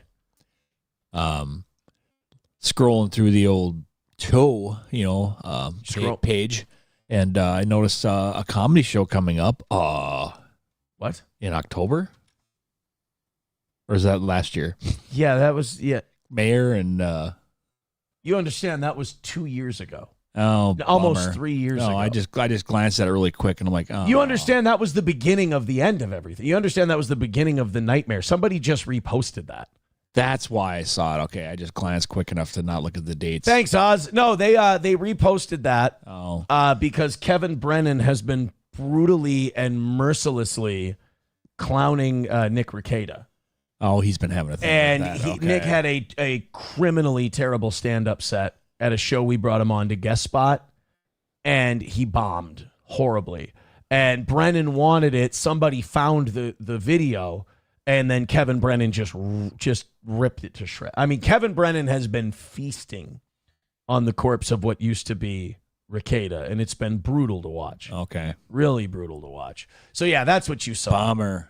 That's what you saw. I was going to have to add Chrissy to my selfie list, because I got, Keanu, that was cool. Yeah. And then a Chrissy, and I was like, she'd be next on the selfie thing. Well, make sure when you approach Chrissy, you do it with your hand flat like this and either a Macintosh apple or a sugar cube in it. Oh, is that a horse joke? No, not at all. Oh. Not at all. Not at all. You Need Me More with $20. There it is. Thank you very much. Wanna fuck? Let's fuck! Says, for the love of Oz, negative apparently gifting memberships is too upsetting for your listeners. Oh, did somebody get mad that you gifted memberships? You have no idea how happy that makes me. You can gift them to me. I'm fine with it. You can, I won't complain. Hey, that was $20. Get your book. Well, it's time to cornball the shit out of today's show. Look at these people go. Give me my child Yeah, let me get your payment link. court summons and everything out of the way. It's not a court summons. It could be. That's my child support stuff that I punch in every month. Oh. So it's like a bill. Yeah, no. Hey, it's very much a bill. Okay. It's not like a bill. Okay. It's like, imagine if you didn't pay your bill, so XL Energy took you to jail. Oh, so That would much be- worse than shutting the So that's power one you off. definitely make sure, like clockwork, you go in there every month and you punch it in and you do the thing and by the way, I'm almost to the point where, like, for 2 kids now, it's single digit years until they're 18. And when that happens, people don't know this if they don't pay child support. Lake home mortgage. It's how much you pay. Oh. Like a vacation home mortgage is how much you pay every month. So I've talked to a lot of guys who have been like, they'll tell you how many payments they have left. They have it down to the number of payments, and they sure go, they do. I know exactly what I'm buying with this money. It's like car payments. You get that little booklet, and you just kind of watch it dwindle down, and you're like, oh. Right. The last one, you just rip it out. And Well, those of us who are under 70 years old, we just have auto pay. Oh. And the car company, the bank sends us a statement. Oh, you don't send them a fax? No, you don't fax in your... So do you really have the book with the little slips in them? Yeah. Holy shit. I did. I mean, everything's paid for now. Yeah. I haven't seen one of those in ages. Yeah. Wow. All right. $20 from You Need Me More. Throw him a dad joke there. At what temperature do they keep blankets for newborns? What? Womb temperature. Womb temperature. You know, like when you were in your mother's cunt. Sorry, I just want to ruin all your dad jokes. I apologize. Hit like, hit subscribe, hit follow, and I like the rhythm you're in right now. Keep it going. It's criminal that Bappa Shop doesn't have a membership. Take care of our boy. So another win for the Trump administration. I tried to get through all the politics stuff before you got here, but if you don't know this, I'm a wordy bitch. Really? Yeah, I have a lot of words, a lot of thoughts, a lot of feelings. I'm also really amped and geeked today because I've been doing meth around the clock. That'll do it. No, I have a new boxing gym that asked me to come out and do some work. And so I'm doing that today. It's not Clown's Gym, is it? It's not Clown's Gym. Oh. I have a gym that I spar at, and now there's another gym. And now it's like, I want to add as many gyms as I can. Because, you know, I've got The Bug with Louis J. Gomez talking about Skankfest. And by the way, I'm trying not to push that too much, but also, this is all, we've all been here before. You don't want to push something too much because you feel like there's a really good chance of it happening. But you also don't want to seem aloof, like you're too cool for the room. So you want to show you're still interested. Yeah, he's still interested in like doing another match and having it. The next one will be professional in that it'll be for money. That'll be the next one. So you're gonna Jake Paul it, huh? I'm gonna Jake Paul it. Yeah, I'm gonna fight cripples and retards for a few $100. Yep. Why not? Why not me? That's what I say. Why not me? So going to a lot of gyms. Yeah. Yeah. I mean, you've already maxed out on the Janes. You might as well go to gyms. My first opponent is going to be Ricky Berwick. I figure that's a good place to start. Okay. You remember Ricky Berwick? No, I do not. No, here's my first opponent. Is he a Berwick of a man? Ricky and I are that gonna, guy. yeah. I'm going to fight Ricky Berwick first. He's like the new Vern Troyer of the day, you know. Ricky's been around for like 15 years. Ricky's been around a long time. I watched him race a guy, you know, with his little electric wheelchair. It was pretty cool. I watched Ricky skateboard with Bam Margera. I did see that one. Yeah. Yep. Ricky Berwick. Here, we'll pull this up for you real quick. Ricky Berwick and Bam Margera went skating. Ricky Berwick. Turns out Ricky's a better skater. He's been used to being on wheels for a long time. It's unfair. Yeah. And by the way, we're going to see two people today in a much better condition than we've seen them in years past. I'm really happy for Bam Margera, one, because it seems like he's really straightened out. Yeah, did he get his nose redone? You're thinking of Artie Lang. Oh, yes. But Bam Margera... well, he did the typical, like, I did my drug run and blah, blah, blah. Because he did worse than that. Money. Bam Margera was about to die. Yeah. Bam Margera was in really bad shape. Everyone was trying to get him to go to a facility and whatever. Like Lamar Odom was reaching out and trying to help him. And it's ironic because now Lamar Odom is more fucked up than Bam Margera. So now, wait a minute. Did Bam Margera do DDP yoga? Because I feel like Bam Margera might be another DDP yoga fix. Like Jake the Snake Roberts and Butterbean, Butterbean, Gold Dust, all these guys. I want to say that Bam Margera is a DDP yoga guy. Well, this is Bam and Ricky Berwick doing some skating. What up? I'm Bam Margera here with Ricky in Inglewood, Florida, and today we're going to find out what kind of skate tricks he can do. So, you got an ollie? No. Pop shove it? Kick flip?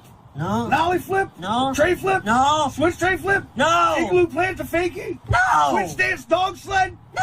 Eskimo fucking pie to revert? No. Where's Danny Duncan? We're going to make you do a kick flip.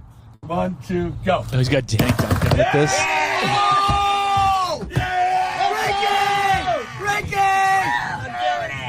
I'm doing it! You have now earned the name Tony Hawkins. Tony Hawking. Heartwarming stuff that I'm sure people will rip apart because humanity is unhealthy and incapable of being okay with shit. But a heartwarming moment between Ricky Berwick and Bam Margera. Silver Wolf with $5. Thank you very much. She says, "Hey Oz, what's Forrest Gump's favorite kind of pasta noodle?" Oh, I don't know. Penne. I like that one, actually. Yeah. It's not bad. Especially if your noodle has AIDS and likes drugs. It was Hep C, by the way. I'm tired of people getting that wrong, and I'm going to start calling them out. Oh, that it wasn't AIDS? Yeah. It was Hep C. Because the author, the guy who wrote Forrest Gump, whose name was like Bubba Zellner, he had some fucked up name. Like Bud. Yeah, who wrote Forrest Gump? Winston Groom. That's not as weird of a name as I pitched it. But yeah, he said that Jenny had Hep C, not AIDS, because I think when Winston Groom wrote the book, AIDS wasn't a big thing. So when he missed out. Forrest Gump. Roughly 6 weeks in 1985. So like in 1985, AIDS wasn't like as blown up. It wasn't full blown AIDS yet. No, it was just, yeah. It was a whisper in a gay man's anus. It was the Magic Johnson AIDS at the time. Not even Magic. Magic was nowhere near AIDS at that time. He was still Showtime. Well, like Charlie Lakers. Sheen and stuff, they have the where it's like dormant or whatever before it becomes that. I forget. At any rate, when Winston Groom wrote the book, he had Hep C in mind. And the cleaner says Hep C was a death sentence back then. Guys, the cleaner keeps us honest, and he's a good Steel Toe fan. Get that man a membership, for God's sake, because you guys are crushing it today, and I appreciate. Oh, shit. I got to be pushing a little bit because you get half of any over. Damn right. You know what? We have a perfect week going right now. I'm going to make a special. You get 3/4 of the over this week. Oh, shit. Because I don't need, like, we have a perfect week. I don't need it. I don't need it. You just over there like, damn, you know what? I'm good. 3/4 for Oz. Hook me up with a band, yo. All right, children. So this is I thought this was a big win for the Trump administration. I'm going to skip the Bill Gates, Epstein stuff because I feel like we've gone over it already. The Trump administration keeps getting these wins from these children's clinics because they did that executive order where they said, if you do child transition stuff, oh yeah, the money, we're going to withhold your federal funding. So showing that this was never about kids, showing that this was never about supporting trans youth or anything like that, showing this was all about money. This is all a business. And my God, there should be a Nuremberg trial for these pieces of shit who ruined kids' lives, who made kids' lives way more difficult than they needed to, who mutilated youngsters. There ought to be a tribunal for these fucks, because it's one thing to go, we're doctors, we know best, we're doing what's medically best for the child and transitioning them. It's another thing entirely to go, oh, wait, you're not going to pay us for each kid we decock? We're going to shut this whole thing down. Now, I would imagine that if you were doing things because it was cutting edge medicine and you needed it to help people, whether or not the federal government gave you money wouldn't matter. Like, let's say the federal government gives a hospital money for chemotherapy. If the federal government said we're not going to do that anymore, you wouldn't stop giving people with cancer chemotherapy. Yeah, you would. But you would. But now you have, when the flow stops flowing.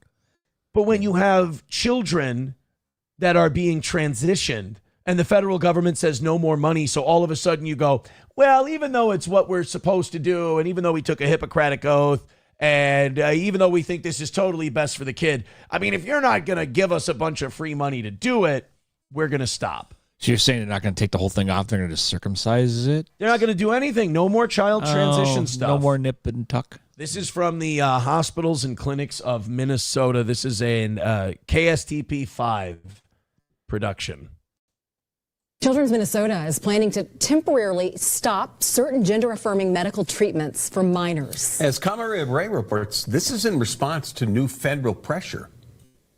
Children's Hospital says it will temporarily stop prescribing puberty blockers and hormone treatments to patients under 18 in its gender health program.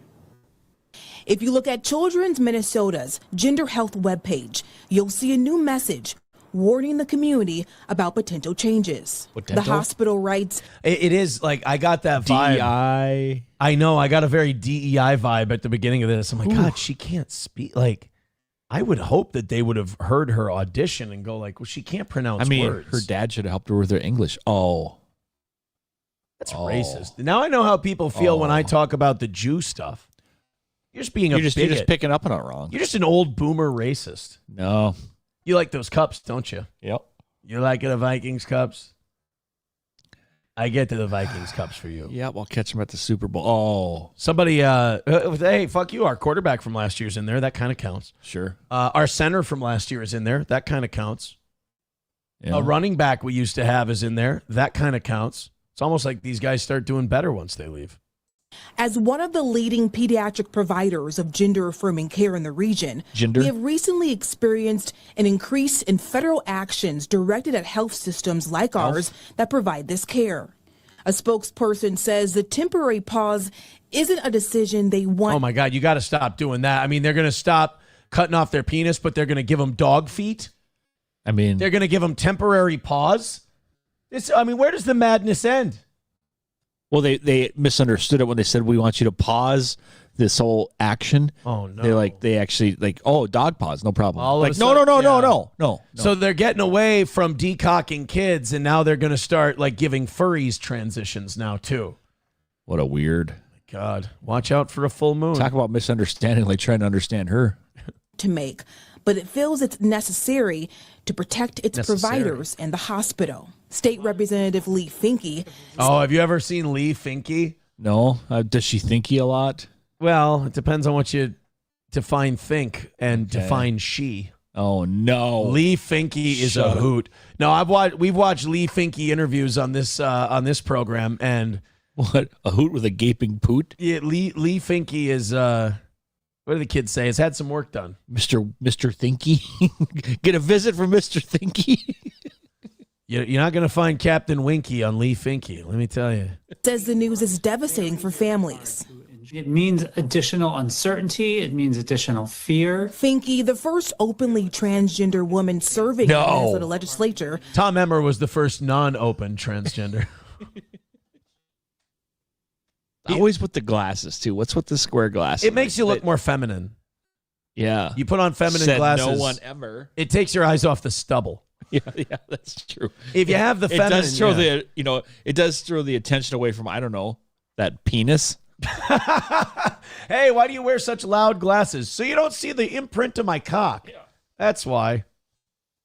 Psst, your balls are showing. Bumblebee tuna. Says many families. You make me more transphobic when you're here. Thanks. I wasn't trying to say thank you. I was trying to say I'm backsliding. Spank you. Moved to Minnesota specifically for this care. A lot of people have really worked very, very hard to ensure to look that like a their woman. Child has essential life-saving, scientifically sound health care. By the way, you don't say shit like that if it's just true. You know what I mean? You don't say life-saving, scientifically proven care. You don't say that about, again, organ transplants. Makes them sound smarter, though. No, what it is they're already trying to head off the complaints or the proof against them at the pass, because people will say this isn't scientifically proven. It's not shown that it's life-saving necessarily. In fact, a lot of people regret it after having it done, and that doing this before puberty can maybe fuck up whatever this person was going to be. And a lot of people who don't get the surgery grow out of these feelings. So they have to say things like, it's life-saving, scientifically proven. It's like, well, you don't need to say it's scientifically proven if it's scientific. Like, the wonderful thing about science is if it's proven, it just reveals itself. It just happens. Yeah, but they got to make sure that they talk about it. For their trans or non-binary child, and to go through the work that often takes. Can you show me the brain scan of a trans person and show me where the transness is? Can you find me something in their DNA or something that shows me the transness? Or is this just something you've all agreed to tell each other? What if you're gay? Only to have it paused, it's devastating. On Tuesday, the U.S. Department of Health and Human Services referred us to this December memo, warning providers they could face penalties, including loss of funding, if, quote, sex-rejecting procedures continue. HHS Secretary Robert F. Kennedy Jr. I just want to let everyone know that if you're going to, Mr. Gorbachev, take your hands off that child's cock. Yeah. If any of you try to turn a cunt into a penis, you're going to be hearing about it from me. There's two things. I came here to cut down on trans fats and stop you from cutting off kids' cocks. And I'm all out of trans fats. If you don't keep Billy a Billy and you turn him into a Susie, I'm going to be in there with an Uzi. And that's just the bottom line. You know, don't get it to the point where I put a dead bear carcass in your bike path. And that is not a euphemism. I once put a dead bear carcass in a bike path, and that's 100% something I did. And I'm not, I've never said I retired from that specific behavior. If you put puberty blockers in a child, I'll put my Kennedy boot up your ass. How does that sound? Says the federal government will do everything in its power to stop unsafe. I came here to sweeten your drinks with stevia and stop you from decocking kids. And I'm all out of stevia. I came here to stop you from transitioning young boys and to take red dye number 2 out of foods. And all the red dye is gone. Irreversible practices that put our children at risk. We also spoke to Outfront Minnesota, an LGBTQ plus. You know, I noticed that, you know who they haven't talked to at all in this story? Who's that? Anyone who's against transitioning children. That would be. We're going to talk to the trans lawmaker. We're going to talk to the LGBTQ group, but we're not going to talk to anybody who might go, hey, this is a good idea because it's kind of fucked up to be fucking with kids' genitals. Oh, it is ABC. That's true. Advocacy organization, which says hundreds of youth across ABC, which stands for Always Be Cutting. If you cut off that kid's balls, I'm going to perform a Somali-era clitorindectomy on you. Jesus, RFK. He really means business, this guy. I don't know what to look at more, her forehead or that TV. the state could be impacted. I think Minnesota is going to continue to stand up for... I just want to ask one question real quick. This is definitely another one. I need to ask a question. What is that? Right. I mean, I've never seen anything like it before. LGBTQ Minnesotans and for everybody's right to get the health care that they need and to make choices about their bodies, lives, and future. Children says if federal pressure doesn't change, they'll stop. There's 17 seconds left in this story. Do you think we're going to get the opinion of a group that's against this kind of stuff? I'm going with no. I'm going to say no, probably not. Those specific gender. I just want you guys to notice this stuff when you watch the news, when you think you're getting a full story or a full report. Just pay attention to these things of what they're choosing to present you. Yep. Affirming treatments by February 27th, but they reiterate their gender health program is not closing and they'll continue to provide supportive care, mental health services, and good, because when a parent brings their fucking kid in that they've basically brainwashed into thinking that they're trans, you do need a shrink. You do need a therapist to go, all right, why don't we just talk through this? And why don't you tell me why you're feeling this way? And maybe then we'll get to the bottom of why this is all going on. Instead of going right to, here's some puberty blockers. So what I'm going to need all of you to do is just talk to a bunch of Jew head shrinkers for a little while and just relax, okay? Oh, well, starting February 27th, which means a lot of blue-haired single moms are going to be lining up outside the Children's Hospital between now and February 27th. That's the real tragedy of all this. A lot of these decisions get made before kids are even old enough to make them. Yep. Because they have some fucking single mom with Munchausen by proxy syndrome, and they use their child as a vehicle to get attention for themselves. I mean, have you ever seen a trans kid with a loving mom and dad that live in the same home, and the dad goes, I'm just really proud of them. This is great. It doesn't happen. I've never seen that, no. Almost 75% of the time I see these, it's single moms, liberal, blue hair, and I'm probably being generous at 75%. It's probably more. And they're all speaking for their child. You see like Jimmy playing with a Barbie, and then it's like, oh, that's it. You're definitely a girl. Yes, I've decided. And my child came to that decision all by themselves. I mean, sure, every time they picked up a G.I. Joe, I went, boo, boo. Yeah. And every time they picked up a dress, I went, ooh, you look so pretty. They came to this decision all on their own. Loaded Wrench with $2 says, what's worse than ants in your pants? Uncles. Okay, that's, I actually like that one. Gray Duckling with $5 says, always love me some RFK Jr. Hey, I'll do anything for a couple of bucks. What a whore. What a disgusting whore. He was hanging out at Kid Rock's house. Was he really? Showed a video, yeah. Talking about the upcoming Super Bowl. You know, football is fantastic, mostly for the cardiovascular exercise. And, you know, I watched that little Puerto Rican jumping bean going up there in the halftime show, and I think he's got to be burning a lot of calories. Thank you very much to Approachable. $1 says, until you're 21, that shit shouldn't be allowed. Children cannot make that decision. If I was now what I wanted to be when I'd be a firefighting astronaut that rides a dinosaur. Ever gone to the Creationism Museum? That was a possibility, you know. Oh, my God. Wally World gifting 5 memberships on the Rumble side of things. Thank you, buddy. Wanna fuck? Let's fuck! Oz, why don't you give that man absolutely a little something there in the way of a nice dad joke. Me so horny, by the way, who's warming up to the toe, says, I always need subtitles with RFK Jr. Any questions you might have, you can just ask me straight. I'll answer them for you. Why don't you tell him one of your corny-ass gay jokes, you faggot? I didn't like my beard at first. No? No. But then it grew on me. That's right. Lee Finke does that to people.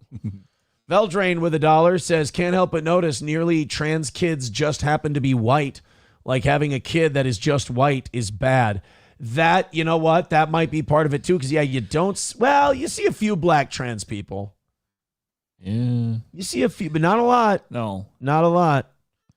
I think I don't even know if it's trans or whatever, but RuPaul is the only thing I can think of that. And that's drag not queen. a trans. Yeah, that's just a drag queen.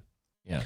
Because it's completely different. You know shit's fucking up when we're looking back like, oh, I miss the good old days when guys just tucked their cock and put a dress on. The duct tape days. Yeah, Yep. the 1950s, the Mad Men days where we all just, didn't mind if a fella just tucked Good old everything. days, separate bathrooms. I mean, what? Water fountains you could believe in. Yeah. Buses. Just a guy putting on a little rouge, tucking his sack back. That's right. Valhalla. Did you see this, by the way? Did you see that I sent the rest of the thing for January? No. Oh, you didn't? Okay. No. Well, I did. Well, I'm glad I showed you then. I just opened that up to see somebody dropped us something in there, and thank you. I wanted to check on that. Veldrain with it. Oh, we did that one. Rusty Grammar gifting a membership to You Need Me More. Oh my God, criminal that You Need Me More did not have a membership, but now that's fixed. Thank you guys very much. I don't want to say too much. You guys are just doing a stunning, fantastic job today. It's almost like Oz is a donation machine over here. Thank you guys very much for contributing to our fine program. You know the drill. Streamlabs, PayPal, Venmo, Super Chats, and Rumble Rants. What a morning. Thank you very much. Keep it up. I love each and every one of you. All right. We have a mother who's upset with her kid's high school because the kid's high school let them protest. Now, this is a step in the right direction. It's nice to see parents going, hey, quit letting these kids out to protest. Teach them something. I think whenever these kids schedule a protest, you tell them, hey, this is going to be an unexcused absence. You'll be getting detention. Right.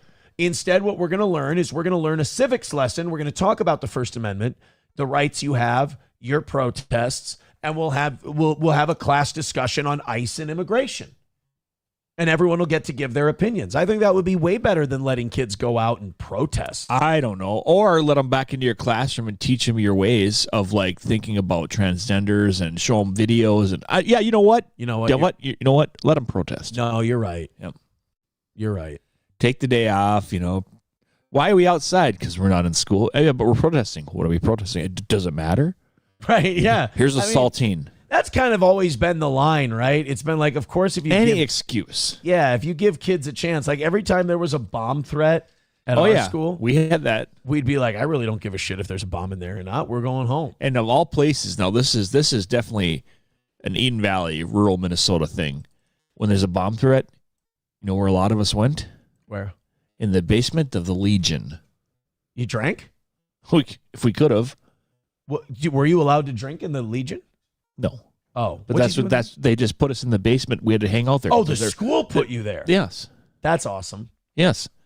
So we were just down there having a great time. It's like, and then of course, you have the one friend of mine. He's like, well, if that's all it takes, maybe I'll call in tomorrow. I'm like, what? I say, hey, here's let me a list of bad ideas. Let's put that right at the top. If you do something like that, the federal government's going to be on your ass. It burns calories. No, we had so many bomb threats one year that they stopped sending us home because of them. Yeah. They'd bring us out for like 20 minutes and they go, I'm sure it's fine. They just send us in. So you're saying the bomb threats blew up on social media? They did. They blew up big time. Wait a minute. I saw a couple people doing this. McBuster, they do these fake gifted membership things, but the names they come up with are funny. Kim Nicholson is obsessed with me. 2 people. Oh. Jane says also, so apparently there's this woman online who thinks I'm like the demon devil because she lives her life on Reddit and shit. Okay. And she's like this old spinster, lonely, middle-aged woman. And all she has in life is her internet trauma podcasts. And what I've been hearing from a couple of fans is that this woman is like trying to dig up dirt on fans, not like me. That's fine. I don't give a shit. I'm doing a show, right? Yep. She's trying to find fans who contribute money to the show because she gets mad if people give this show money. She's going the extra mile to go after them? She's like trying to go after them and find out shit about them. So like McBuster is like, hey, she's accused me of being like 4 different people. I've never heard of any of these people. There's this Jane Says woman. She goes, this Kim Nicholson is trying to find out like who I really am and like tell people. Go for it. If anybody in the world cares about this Kim woman, please get her like a straitjacket, like get her into a facility. This is fucking madness, dude. Imagine having that kind of time, though. That is, I mean, she's got protester time. And again, I feel bad. Like, I feel like me doing my show is so triggering to some people that I'm actually doing them psychological harm. And I never, as much as I may cock off, I never want to actually do that to people. And it makes me feel a little shitty that I do. I mean, they deserve it. They deserve to live in their misery and their shit and their piss. But I also don't like that I'm the person who's doing it. Oh, so she's making you feel like you're a meanie. I'm a big meanie head. Yeah. Oh. Look at how I've broken this person. So I think what happens with this is she's diversifying from her old, like she hung up the whistle, put away the yellow vest, and is that it? Probably like, I've made my mark. I've done all the protesting and the peaceful protesting I could do. And they are, dude, I'll tell you, the people like that, they really are like that liberal cancel culture. They're like we 2015 made a difference. Crowd. Yeah. We've been doing this with these people for a decade now. Take this septum ring out, like I'm hanging it up. She hangs it next to the whistle. Yeah, so people are writing in the chat. McBuster says, this Kim has been stalking me for months. She thinks I'm at least 4 different people. She's an NLO fan. I mean, that makes sense. I mean, really, the bottom of the barrel IQ is there. Really? She's into wrestling? Yes. Newer post-polycule and Melton Moody AI of 10-year-old girl super tips era. It's really gross. Yeah, and I wish she knew that people, even people she hates, are like, yeah, we're kind of concerned about your mental state. It's not healthy. It's not healthy. It's borderline personality disorder, probably over or under medicated. That could be the case. So yeah, here's the deal, guys. Don't give this show money, because if you do, it's going to cause this Kim to try and find out wwho you are. Definitely don't. Definitely don't. Yeah. Oh shit. I mean, getting 3/4 of the loot today. I'm all no money. Remember, if we go over today, Oz is getting 3/4 of it. I'd rather just borrow money to put gas on my car to go. I just want to tell that Kim, look, I'm not mad at you. I'm not angry with you. I just think that whatever role I've played in this, I apologize, and you should probably seek help if you're doing stuff like that. Do you think Kim is slim? No, I bet you she's fat and ugly and gross and postmenopausal. That seems to be the theme. It's very, very, very descriptive, yes. Red Fox Mads with $5 says, Aaron and Oz, are you going to watch the other halftime show? Turning Point USA is hosting an alternative called the All-American Halftime Show. Kid really? Rock Never heard of this. I wish Kid Rock wouldn't associate himself with Turning Point USA. I really do. especially since Erica Kirk probably had something to do with killing her husband. And Turning Point is a front for Israel. And Charlie Kirk was murdered by his own people because he wanted to break from the Israelis. I wish Kid Rock would do like one for Tucker or something. Or imagine. I wish the Earth was round. It's not. Wait, what? Yeah. Fuck. Can we talk after the show? All right. Snigger Niggardly says, I've sworn to drive Kim to self-deletion. She's dreadfully unstable and unhappy. I think people like that usually do that to themselves. Main Vein with $10 says, a little behind in the show this morning. This is for the RFK Jr. Best RFK Jr. in the business. Is it that good? Yeah, it's pretty spot Is on. the RFK Jr. that good? Yeah. I think all donos should be read as RFK Jr. then today. Oh. Red Fox Mad with another $5. It's a link to a Kid Rock story. Uh-oh. Is it him hanging with RFK? Because that was pretty cool. Red Fox Mad says, the fat one, Patrick, and his friends always go after fans, family, and workplaces. Well, and then they'll tell you that, you know, because I've kind of got them pegged, and I've said, look, you guys wanted me gone. You couldn't do it, and now you're flailing and failing, and your numbers are dropping and all of that stuff. And so they cope with that. They go, that was never the goal. That's never what we wanted to do. Meanwhile, they're writing complaint letters to Midland Armory, and you know what Derek's doing now? I was there. He's sending me the emails and making fun of the people. We've got another one today we'll read. Oh, this is going to be good. A little bit later on. So, yeah. But I think this one, the guy's name was a fan of our show, so I think he was doing it to be part of the bit. But yeah, they're writing to Midland Armory and they're crying. They're like, he's racist. He's homophobic. I don't know if I would have a business that would support somebody who talks like this, man. He read it to me. It's amazing. And he was just laughing about the whole thing. Yep. So then they'll like go, we have to dox like Gray Duckling. We have to find out who these people are. And they fail, obviously. But then it only causes them to give us more money. So they're like, we're not trying to end your show. We're not trying to get rid of you. Of course, they're saying that because they failed at it. But then they go like, let's try to stop his money from coming. And it's like, guys, you're not good at this. Like, I've lapped you on this so many times. Cancel culture is so yesterday. Stop embarrassing yourselves. Yeah, if this is a real email, it's hilarious. If it is someone just having fun. Either way. It's even funnier. Yep. So it's from Monty Foley. Now, Monty Foley is a guy who gives this show money. Monty's a Steel Toe fan. Oh. So I think he might have heard us. When did the email come in? Yeah, it came in at 9:13 a.m. when we were talking about this on the show. So I think Monty was listening and he wanted to be a part of it.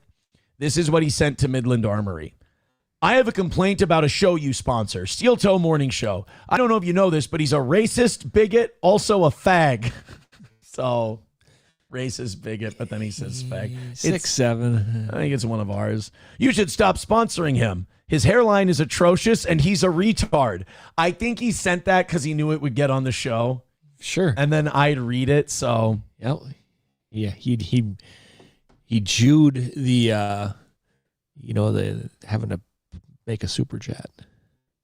See what he did there? He got in the back door for free, just like your other boyfriends. Snigger Niggardly says, Moody is my primary project. Auckland is not a big city. Oh, well, whatever you find out, please let me know. Please let me know. I didn't know Ahmed was a city. Well, it's not his, obviously. Oh. He's a interloper. You know those people. Oh. All right. Kid Rock's song about loving underage girls resurfaces ahead of Turning Point USA Super Bowl show. Which song did he do? I hope I don't like it. I hope it's not a song where I'm like, oh, I remember that song. I love that song. Because like almost everything on Devil Without a Cause I thought was great. And Cocky was my favorite too. Cocky was really good. Oh, Cocky. That'll make sense. Cocky. That's no good. He's having, okay. He made fun of Bad Bunny doing the halftime show. You should. Brantley Gilbert, Lee Bryce, Gabby Barrett, and Kid Rock. Yeah. I like Brantley Gilbert. Lee Bryce is okay. It's not a bad lineup. Will Kid Rock be singing his song Cool Daddy Cool? The song is featured on the 2001 soundtrack for the movie Osmosis Jones. The lyrics are something else as a whole, but the real issue comes in verse 3. Young ladies, I like them underage. Kid Rock sings on the track. C, some say that's statutory. Joe C, the little midget guy, then chimes in and says, but I say it's mandatory. Does that have something to do with the plot of the movie? Otherwise, that is just fucked up. What's the plot of Osmosis Jones? Right, but if they went after every singer that wrote a controversial line, then, oh yeah, he must be that. You know? Yeah. Like what's Ice-T, cop killer? Oh, he kills cops? I didn't know that. Right. Die, die, die, pig, die. Charlton Heston reading the lyrics to Cop Killer rules. It's also how you know you're fucked as an artist. When they're like, we got Charlton Heston to read your lyric. Oh, shit, I'm going to get boycotted. I better quit. Think about it. Ice-T, if you don't think that the entertainment industry sends messages to people, Ice-T went from Cop Killer to, all right, I guess I'll play a detective for 30 years on television. Yeah. That was them kind of putting him in his place. Snigger Niggardly says, Moody is easy to rile up. Oh, don't I know it. That one soundbite by Aaron will make him do something. How ironic, somebody named Moody. Yeah. He's a bit periodic in the female sense. Yeah, he can take a little sarcastic quip by me, and he can vent and seethe about it for hours. He's a remarkably untalented man. Have you ever seen his attempt at stand-up comedy? No. Oof, we'll watch that sometime. Meme Copium fucking shredded him on it, and it was bad. So he'd be a good one on Kill Tony then. I mean, if they wanted someone to make fun of. Yeah, well, that's usually half the show. It would be terrible. TDR Shit Show with $2 says, not in the Kennedy voice. You have 3 impressions that are spot on. Kennedy, Trump, and... Can you read this last one? Can you say it in character? Kennedy, Trump, and... Oh, yeah, that'd be weird. Bill! Bill! Bill! I swear to God, if I don't slip those antibiotics in there, she's going to get the clap real soon. That was Bill Gates. I went Bill Clinton. Still a Bill. All right, let's go ahead and see what, before we get to that story about the protests and stuff, let's see what Los Federales wants us to check Twitter and see what we've got there. Sent a photo. This better not be a giant fucking waste of time. Oh, it's me and my shirt selling Oz a TV at Best Buy. Oh, I thought it should be a couch. Yeah, well. Oh, yeah. That AI is getting to be pretty amazing, actually. What is my shirt? It's not Nike because they can't redo brands. No, but it's got like the 3rd Street design on there. Yeah, not bad. I was worried that was going to be a gigantic fucking waste of my time. I'm glad it wasn't. Thank you very, very much, guys, for all those contributions. You guys are you're absolute dandies over here. Hit like, hit subscribe, hit follow, and Hey. Let's get as many people throwing in today as we can. Let's make sure Kim Nicholson has a very busy day trying to figure out who you all are. Let's make sure that the Super Sleuth has a lot to do today. Imagine that's what you do. So in Nebraska, they don't play this protest shit like we do in Minneapolis. And somebody's mom got upset that the school let them go out and protest because her daughter went out into the street and got hit by a car. Okay, I was kind of wondering why she would pipe up in the first place, but it kind of makes sense. I mean, because like our school, like we always wanted to go elsewhere during recess, and like, no, you can't leave the school property because we're responsible for you. Anytime you leave this building, you're on our grounds. We're responsible for you. So I see lawsuit city here. It sounds that way. And yeah, but like you said, if you give kids an opportunity to go out and protest and skip school, they're going to do it. So here's the story from News 6. So let's have video of her getting hit because that'd be better. Then you're super fucked. Yeah, those are my favorite videos. The mother of a Fremont High School student. Wait. Your favorite videos are those of high school children being hit by cars? Anything get hit by a car, I don't care. Oh, anything. So yeah, it doesn't matter. Yeah. Although if you want to be like the most polar opposite of Jeffrey Epstein, yeah, he'd be like, I love it when I can traffic young women to people. It's like, I love it when they get hit by fucking cars. It's a different kind of trafficking. Yeah, it's a different kind of traffic. I throw them into traffic. Yeah. Fuck, get away from me, fucking kid. Hate kids. Get out of here. They blow up on the hood of a Chrysler 200. Hit by an SUV during a protest. Oh! Is angry with school officials. This video. That one hurts. Yep. See, that's the kind of impact that would get Renee Good shot. Don't run over the baby. Whee! Hit by an SUV during a protest. Is Hit that kid so hard they're trans now. No, they're actually normal now. angry with school officials. She tells First Alert 6 students should have been... By the way, these two girls definitely go out drinking together after the news, and they are a problem. Oh, yeah, for sure. They are a fucking problem. By the way, that kid didn't get hit by a car. He ran into the car. You think so? For sure. Russian insurance job? Yep. School and not outside, participating in an anti-ICE protest. Hey, you scratched my hood. Chapman spoke with a girl hit by the SUV. The Fremont High School student who was hit by an SUV during a student protest. Oh, no, and they were oh, no, that doesn't help your cause. They're flying a Trump flag on the back of their SUV. Ooh, that's not going to make this look not premeditated. Yeah. Oh, no, I swear, I was just driving through the parking lot, barely saw her. And the funny thing, too, on the back window, too, if there's a bunch of stickers of, like, people they hit. Yeah. Like, they have, like, stick figure, and then all of a sudden the handicap placard, you're like, oh, they don't discriminate. One sticker with blue hair. Yeah. One sticker that says he, him above it. Yeah. Is at home recovering. She says she's doing fine. Just some bumps and bruises. Oh! I think it mostly got me in my legs because my knees are really what's bugging me right now. You ain't got any legs. You ain't got no, Lieutenant Dan, you ain't got no legs. Definitely want some ice cream. I know that. You wrote me a letter, you idiot. Yeah. Well, protest organizer, I had to come see it for myself. And I ever told you that if you had a school protest, I would hit you with a car. Well, here I am. I'm a man of my word. But don't you think for a minute that I'm going to be calling you sir. You call this a protest? It's time for a showdown. You and me. Did you see it at all? Did you see the car at all? All I remember was that it was red. The girl's mother is upset. Black my legs. She feels this entire incident should have never happened. Is that a Honda Pilot? Oh, okay, not. I thought that was Renee getting her revenge. Revenge of Renee. Incident should have never happened. No, not at all. I'm angry. I'm so angry I could eat? First of all, I don't feel that she is informed enough to have made a decision. I knew it. It would be a Republican mom who has that, base Republican take of I don't think these kids know what the fuck they're talking about. They shouldn't be out there protesting. Yeah, she's got a point.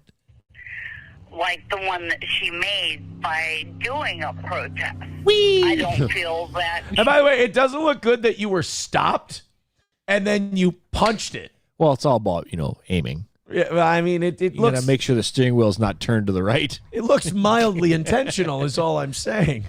Any of the... Oh, hit the goth kid. Hit the goth kid. Hit the goth kid. Young That's like bonus.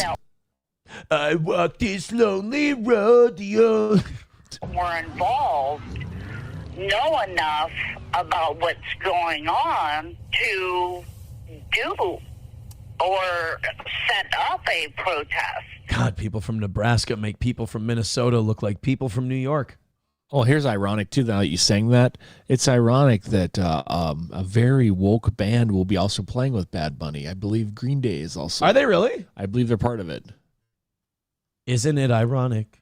It's like pain on your protest day. It's a red Kia smashing into your face. It's a green light when they didn't want to stay. But who would have shot figures? But who was driving? But oh, sorry. I'm sorry.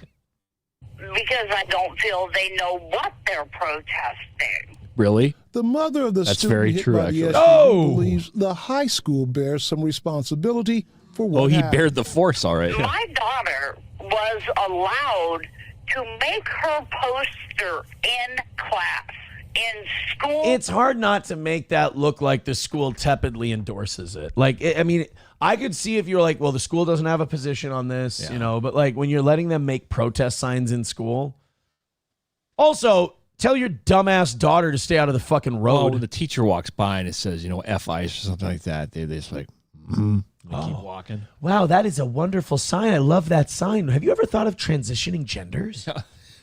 They always transition that into every conversation. I mean, you're built like a linebacker. You could be an asset to the football team. Remember that time when, Gorbachev actually took down the wall and all this? And oh, by the way, you ever thought about, I don't know, having a vag? Transgender Reagan would go, Mr. Gorbachev, tear down my balls.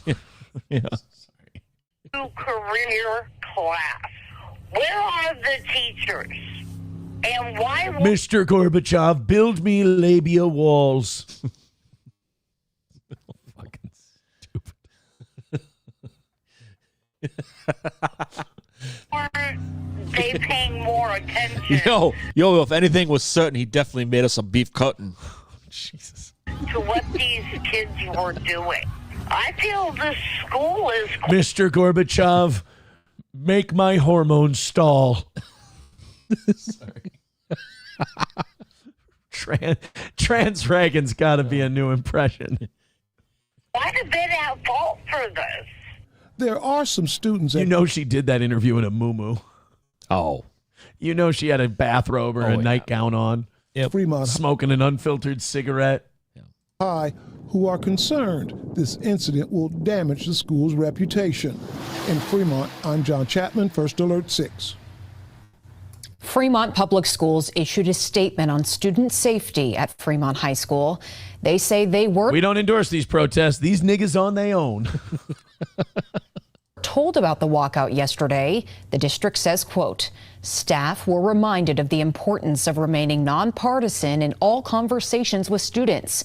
Schools are not permitted to physically prevent students from leaving campus. Mr. Gorbachev, till the sweat drip down my balls, till all these bitches crawl.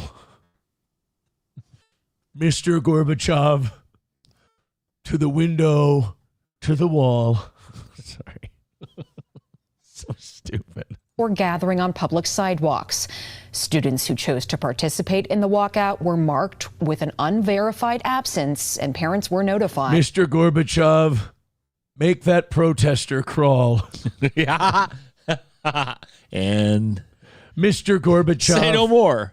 Mr. Gorbachev, don't let my SUV stall. The safety and well-being of our students is our highest priority. Staff were present throughout the situation to help monitor student activity and to encourage safe, peaceful behavior. Yeah, didn't help.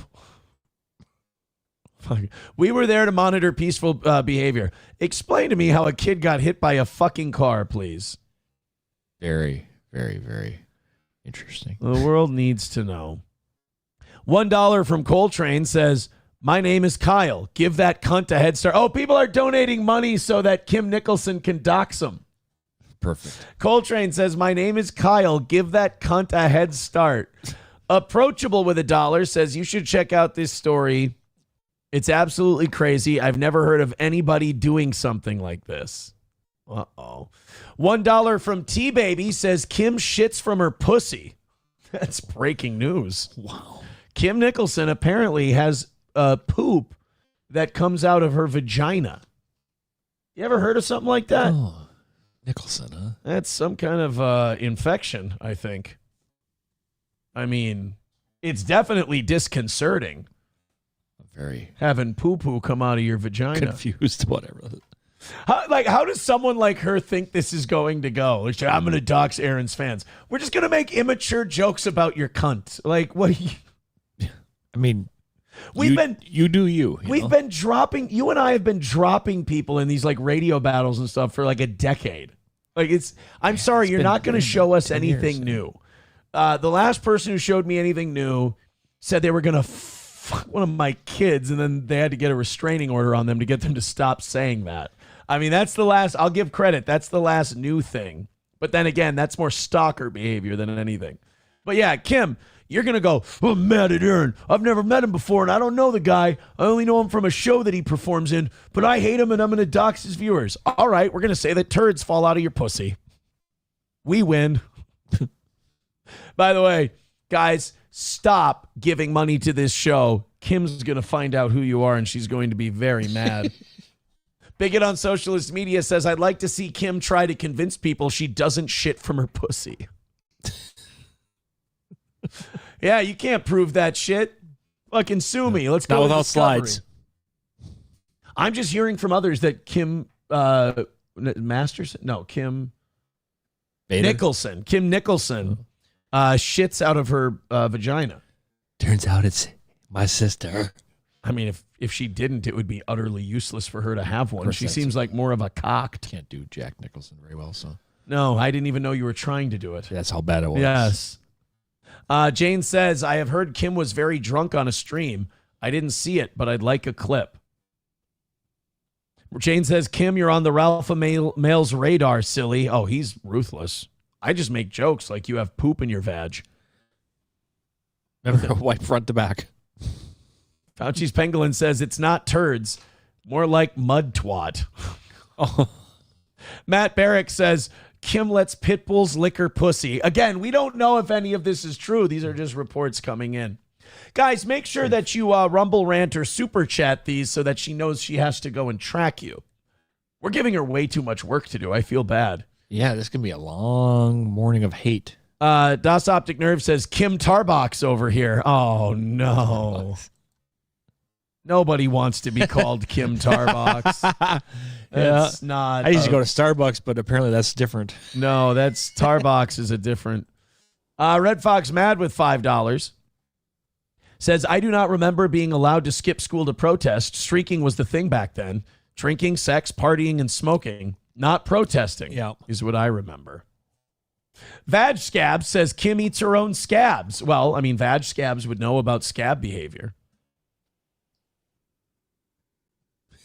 Root Rat says, Keanu called out Kim for being ugly as fuck. Next thing, Kim turns up on some Diddleverse stream and looks uglier than fuck. Well, now maybe she'll show up on a stream shitting out of her no-no place, as the audience claims she does. No-no place. Bigot on Socialist Media says, I think she's on the YouTube chat right now. Let me tell you something. We can say this because they're never going to understand it anyway. We've penned all those retards into that place, and they just... Yeah. While watching it's every like catching second wild of the pigs. show. You throw the corn in there and you It really is. pull that, and the cage drops. Yeah. And They're like, then you just watch them run. They run full blast up into the thing and smack their face. Yeah. They're like, oh. Look, we've completely infiltrated. And it's like, no, this is like when the cops form a perimeter and just pen retards in. Kim is really bad at vabbing. Yeah, we've actually got some audio of Kim Nicholson. I'm always sticking my hands in my vagina. I don't think I smell like vagina. Some of this stuff you guys are writing is really fucking gross. That's pretty tame for our listeners. Still really fucking disgusting. It may be tame if we're grading on a curve, but I'm still reading it as a human and it's fucking nasty. All right, Streamlabs, PayPal, Venmo, Super Chats, Rumble Rants. You guys are doing great. 623, both Rumble and YouTube lacking a little bit today, but it's a Thursday, and you guys are doing so fantastic. Hell, I appreciate you being here. Hit like, hit subscribe, and hit follow. Let's do some winning for the toe.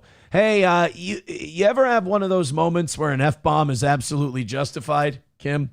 But you don't feel like blowing up your entire life today? Well, you can't relate to that. Yeah, that moment, that's why this exists.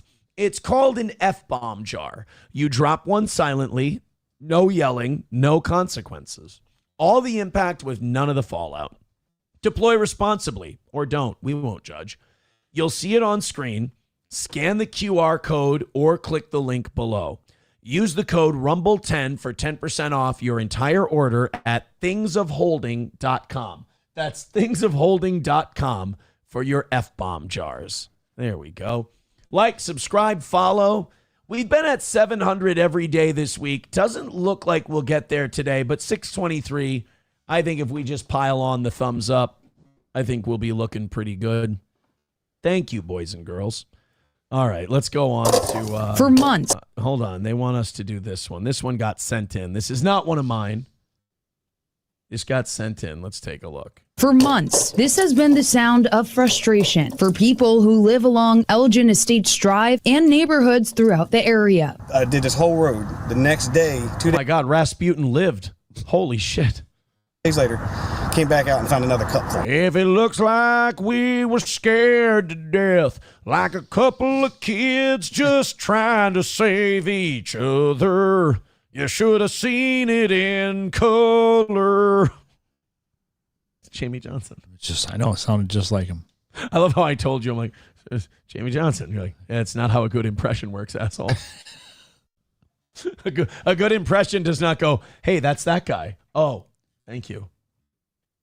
That morning sun made its way through the windshield of my Chevrolet.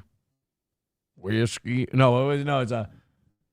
God damn it. It's whiskey eyes and ashtray breath on a chert rock gravel road. All right, I'm sorry. They're picking up screws on the road. Oh, this is like the nails in the road in Big Lake. Yeah, Screwgate. I remember that. I lived in that. Thousands of screws and nails scattered across roadways, damaging cars, costing families hundreds of dollars, and putting drivers. Hundreds? What kind of fucking cheap tires do you have? You can't get a set of 4 tires on any vehicle now for under $1,000. God, what was it? $20,000 or $30,000 worth of damage that guy ended up costing? The guy in Big Lake? Yeah. Yeah, there's a guy in Big Lake, Minnesota. He had was it a girlfriend that broke up with him? She Some was kind of fucking another domestic guy. crap, yeah. Yeah, she's fucking another guy. So on her trip to work, he put a shitload of screws into the road and to fuck with her vehicle. And the problem was, obviously, other people use that road, and it fucked with their vehicle. And yeah, the guy did, I think, like $30,000 worth of damage. Some to guy people's caught him. cars. He's literally had like a coffee can out the window going like this. Yeah, just dumping them out. I mean, great business for the local car shops. Yeah, they were happy. Yeah. At risk. Dude, these are sheetrock screws. Neighbors like Brian Gafkin taking it upon themselves. Hot pocket. Oh, Gafkin. Sorry. Using a magnet to clean up the mess left behind and to keep the neighborhood safe. We had a lot of hands on deck, a lot of people working this thing, and when I say working, I don't mean 9 to 5 Monday through Friday. After months, That's the kind of sheriff I want. I want a sheriff who talks just like that. Yep. I tell you what, I don't know who done it, but my bet would be on an illegal. of investigating and help You know, them Mexicans work in the construction business. They got lots of sheetrock screws. from the community, deputies announcing the arrest of 30-year-old Michael Branham Oh, I was wrong. But it was a meth head. Yeah. Wednesday night Sue me. Sue me if it's not true. at a packed public meeting. We got our man, there's no doubt about it. Authorities say Branham targeted his ex-wife living in the Elgin. Oh, there it God, every time someone leaves these screws in the road and shit, it's always an ex-wife, it's always an ex-girlfriend. I was so happy to get rid of mine. I bought her 4 new tires and then sent her on her way. I'm like, I want to make sure those things work. Yeah. And they get the fuck out of it. Yeah.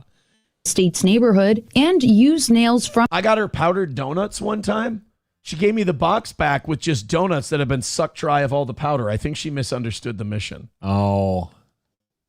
His job as a construction worker. To feed the chaos neighbors here have known for months. I bought her a bag of flour once. Yeah. Because I thought she was going to make some cookies. She liked baking. I knew something had gone awry when the flour was empty and we had no cookies, and she was washing her face off when I got home.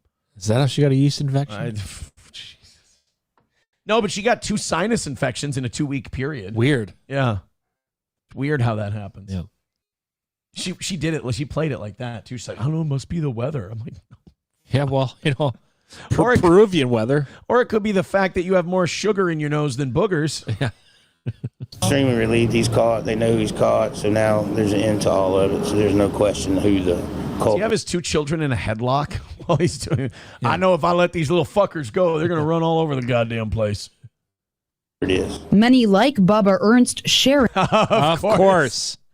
Dude, fuck that. The older I get, the more I want to live in towns like this.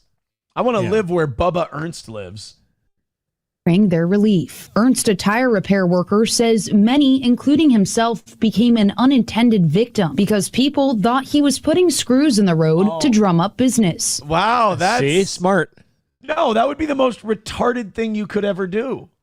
It's a drum up business. I mean, sometimes you have to crack a couple eggs to make a good omelet, you know? Actually, I know a little something about this Bubba Ernst from that town. Yeah.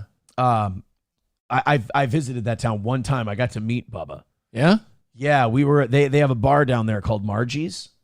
Oh, yeah. Yeah, we were all down at Margie's bars, just telling stories if we had one. Sure. Then this guy named Bubba came in, Sure. and then a song came over the jukebox, and it was he picked it. It was a sad song that Bubba picked. And then he started crying. Like we saw a teardrop roll down Bubba's nose. Okay. Because the song was inflicting such pain. And then all at once he jumped to his feet, just like somebody had kicked him, and Bubba shot the jukebox. Really? Yeah. Said it played a sad song, made him cry. Jeez. Went to his truck, got a 45. Bubba shot the jukebox that night that I was there in that town. Was that last night? Yeah. The sheriff came to get him. Yeah. And they said, we're arresting you for reckless discharge of a gun. You know, that's what the officers were claiming. Bubba, you know Bubba. Yeah. Bubba hollered out, reckless. Hell, I hit just where I was aiming. Amazing. But, I feel bad for him because he couldn't tell right from wrong from the teardrops in his eyes. I mean, beyond a shadow of a doubt, it was a justifiable homicide. You know where he liked to camp, right? Where's that? Kikiki. Just ruined my Mark Chestnut song. Go ahead. Just ruin my beautiful moment. Oh, Ernst. Oh, Ernst. Fuck. Oh, God. You know what? Nope, you were right. I didn't put an E in there, and Ernst. You know what I mean, Vern? Yeah. I apologize. That's on me. That's on me. Thank you to Lab Glass with $5. Says Kim says the N-word daily. Wow, with poop coming out of her vagina. That's really bad. King Kong Dong with $5 says, would a scale even out if Kim and Natalie sat on it? I think you meant to say max out. Red Fox Mad with $5 says they went after Bone Cold's job. They were trying to find out the police station he worked for. Imagine them calling all the police departments in this area asking if he works there. Did they really? So Bone Cold gave money to this show, so Melton, Moody, and his fans all went out and tried to find out where this guy works. And again, these are the same people that go, we're not obsessed with Aaron. We're not trying to end his show. And the fact that I still kick their ass with them doing all that stuff by just poking at them once in a while. Fuck, I'm too good at this. I've got to stop being humble. That is shitty to do, though. And why would anybody be a fan of a show that does gay ops like that? You'd have to be the biggest faggot alive. Silver Wolf with $1 says, this wish to dox your donors, fine. Hello, my name is Inigo Montoya. You kill my father. Prepare to die. Yeah. I didn't know that. Holy shit. I'm getting more than I bargained for here. I just find it really funny that you can act like you're not the bad guy and all that shit. Like the delusion amongst these people is very funny to research. It's like, Aaron's the worst guy in the world. All right, let's take innocent people who like a funny morning show and let's stalk the piss out of them and call their work. And it's like, hey, guys, we're the good guys.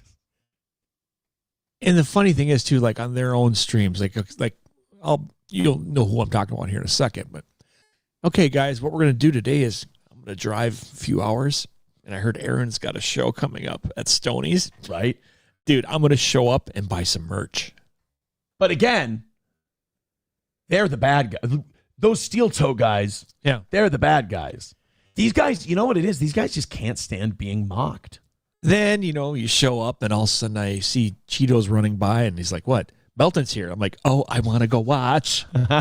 Melton. And because Cheetos isn't exactly what I would call the nicest thing I did for the that guy you would mess with. Yeah. The nicest thing I did for that antisocial retard who doesn't leave his house is I made him stop stalking people. And I made him stop saying pedophilic things. Because if I hadn't, he was probably gunning for an ass whooping from somebody. Oof. I mean, it was only a matter of time. Yeah. So I expect a thank you in triplicate.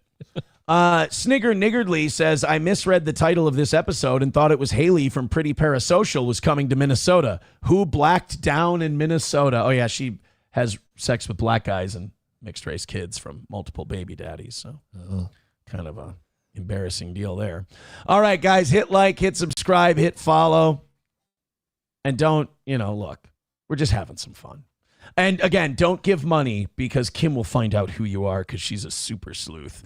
All right, let's talk about our friends at All Care Towing, 320-253-5203 for All Care Towing of St. Cloud. Of course, All Care Towing, whether you go in the ditch, whether you get in an accident, the car stalls out, wintertime, cold, sucks, it's awful.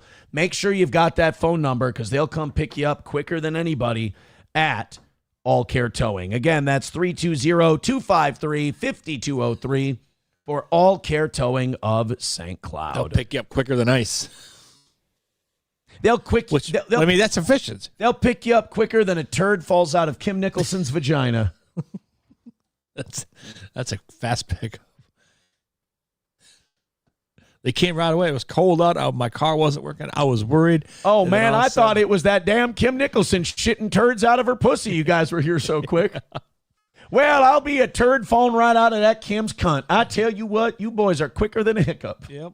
All Care showed up, towed me away, and wiped the crap off my It's funny. tire. Every time Kim shits turds out of her pussy, her cunt smells better. Oh, no. This is, honestly, this is kicking retards in the head at this point. I feel bad. Easy Money's wife gifting a membership. Oh, no. You're doxing yourself. What are you doing? Thank you very much for that membership. Appreciate it. Rock and roll. We're picking on the mentally ill, and at some point I'm going to feel bad. Midland Armory in downtown Foley. Enjoy those new emails, Derek. Midland Armory. .com. Go ahead and your whole what do you call it? The not silencer, the suppressor stuff. They handle that from start to finish at Midland Armory, downtown Foley, Minnesota. MidlandArmory.com. Great selection of ammo, optics, parts and gear, you name it. And Greg and Stacy are incredibly knowledgeable and can answer all of your questions. Midland Armory in downtown Foley, Minnesota. MidlandArmory.com. And finally, Stoney's in downtown Rockville. They do not allow pedophiles into their bar. They've stated that many times. Stoney's Bar in downtown Rockville, Minnesota, right on Broadway. It's $2.50 can night tonight at Stoney's.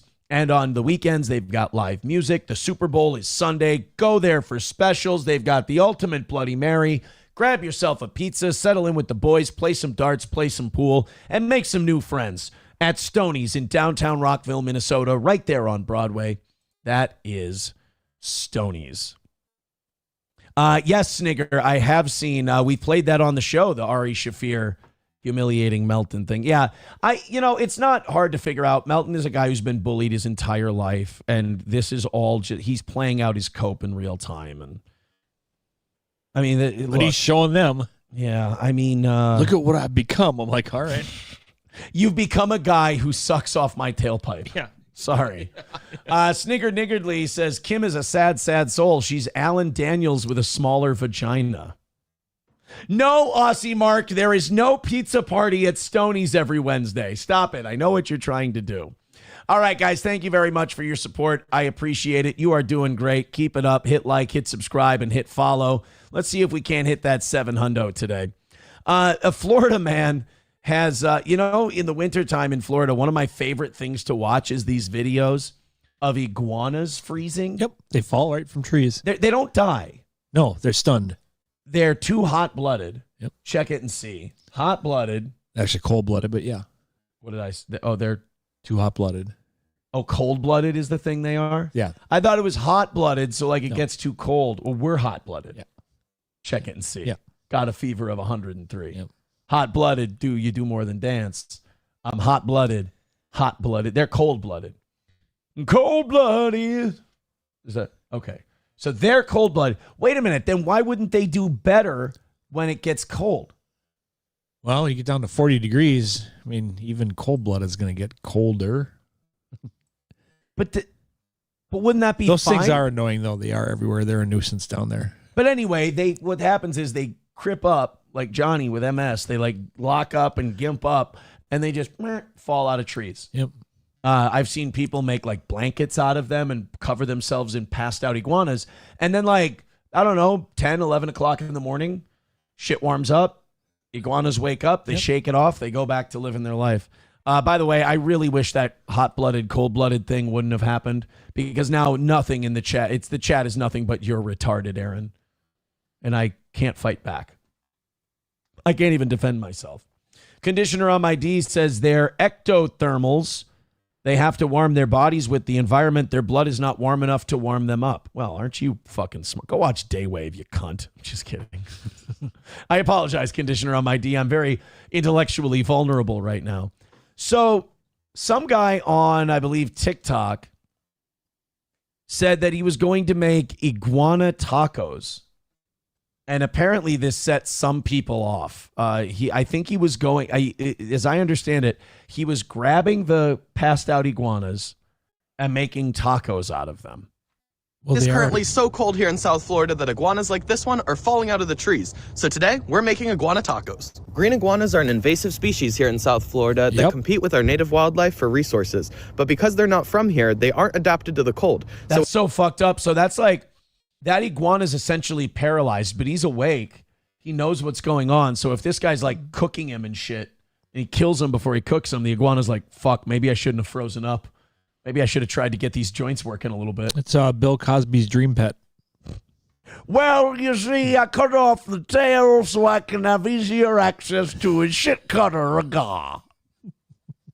If you say you don't even need the medication or the Spanish fly if you've got a passed out iguana and you fuck them in the mouth and the butt. If they sit up in the trees and put a lawn chair down by where the trees are, Oz, and then when the iguanas, they fall down. And if you got a couple of iguanas in the trees, that's what you call a gangbang. Ah. The iguana goes to the bathroom. I want to pinch a loaf when I come back. I want all this cleaned up. I want all these iguanas cleaned up. When we get these cold fronts, they become too cold and they fall straight out of the trees. When this is a really shitty wrestling reference. Buckle up, kids.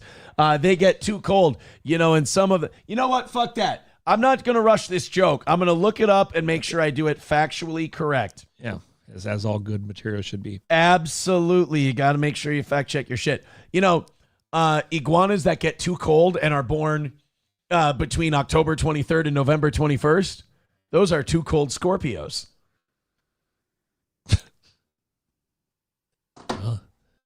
He's one of my favorite wrestlers, also known as Flash Funk. Flash Funk, that's what I do to you when you pass out. A Flash Funk you. Whenever we have these cold... That sounded like Doc Holliday at the end. Yeah, I got... Well, you see, I got two guns, one for each of you. How about Bill Cosby as Doc Holliday? Oh, no. I wasn't as sick as I let on. We never got to finish our game. Remember? Play for blood, Ozzy Bazaar.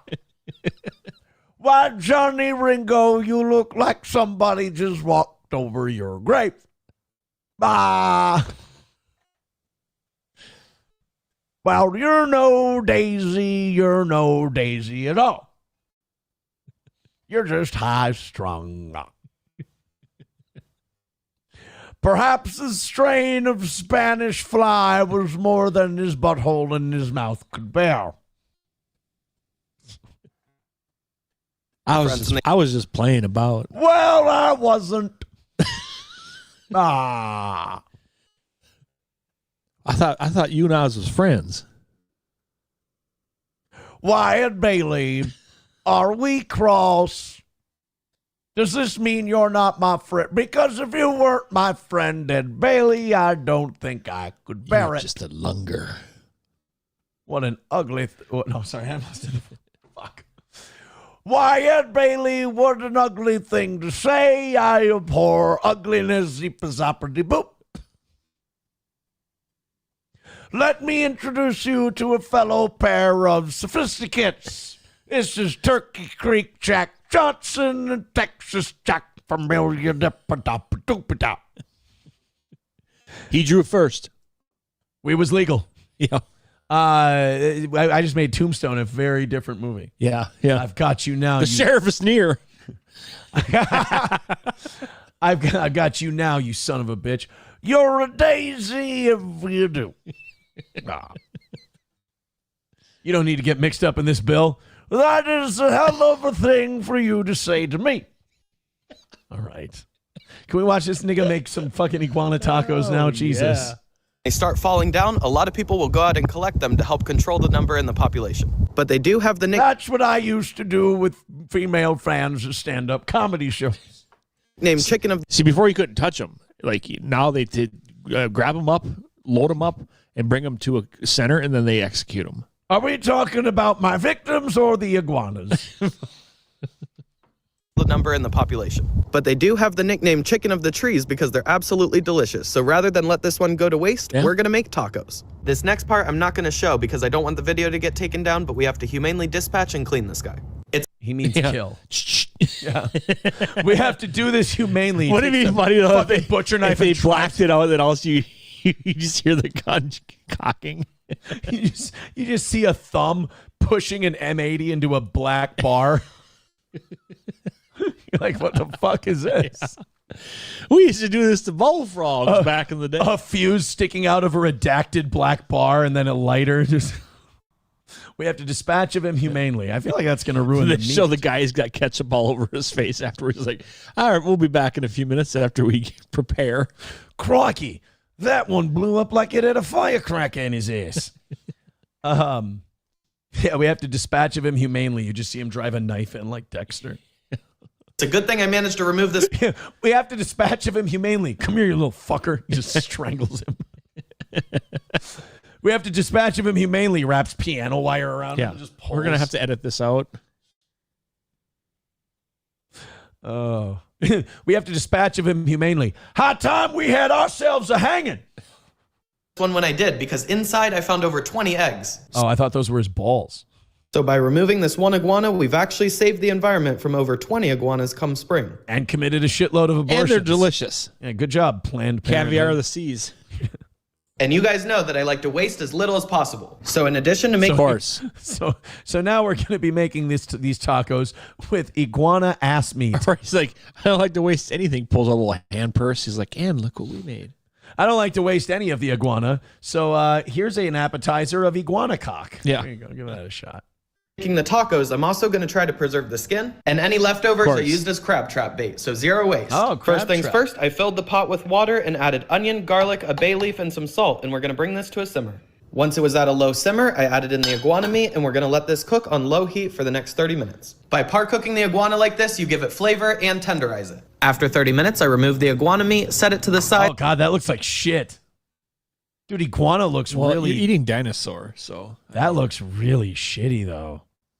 Ew. So that it could cool down, and then added the iguana eggs to the hot water to soft boil. Then I added the soft boiled iguana eggs with some avocado, some garlic cloves, a little olive oil, salt, and lime juice, and gave it a good mix. Just go to the fucking store and buy some beef, bro. This is mildly psychotic. Once it was done, I topped it with black pepper and lime, and we have our sauce. Next, I removed all the avocado anymore. Like, right? Are you down with this or no? No. Meat from the bone, added in my favorite seasonings, and tossed it into the frying pan so that it could get nice and crispy. I like to let the edges crisp up until they look something like this. In the leftover oil, I crisped up some tortillas. Then That's the only part that's looked good so far. The tortillas? Yeah, the tortillas. These are tortillas. I added in the iguana meat, topped it with some pickled red onions, jalapeno, and cilantro, and then drizzled on our sauce. And you know what the hardest part of putting this meal together was for him? What? Telling his parents he's a homosexual. Coming out of the closet? Yeah. Mom, Dad, I love cock. We know, son. We had your iguana tacos. Now give me a taco. Yeah. And there we have it. Shut up, faggot. Give me a taco. I thought you were going to accept me, Dad. No, I mean like faggot, like buddy. Iguana tacos. They look good and they smell good, but now it's time to see how they taste. Unlike Kim Nicholson's pussy. Oh, no. no. Which smells like the poop that she excretes out of. Don't dox my fans. Like you know, they heard of street corn. She has meat corn. Oh, God.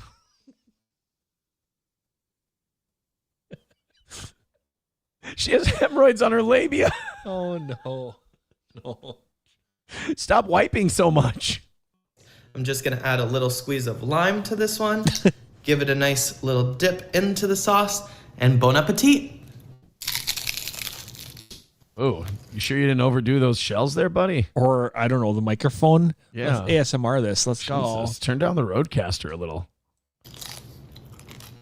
I hate watching people eat. No. I like the food videos where they take the bite and then they time skip to when they've that makes chewed sense. their food. Yeah. I mean, that would almost be like annoying. Like, could you imagine if like a couple of people had a banana and they like ate it really loud into the microphone? That would just be disgusting.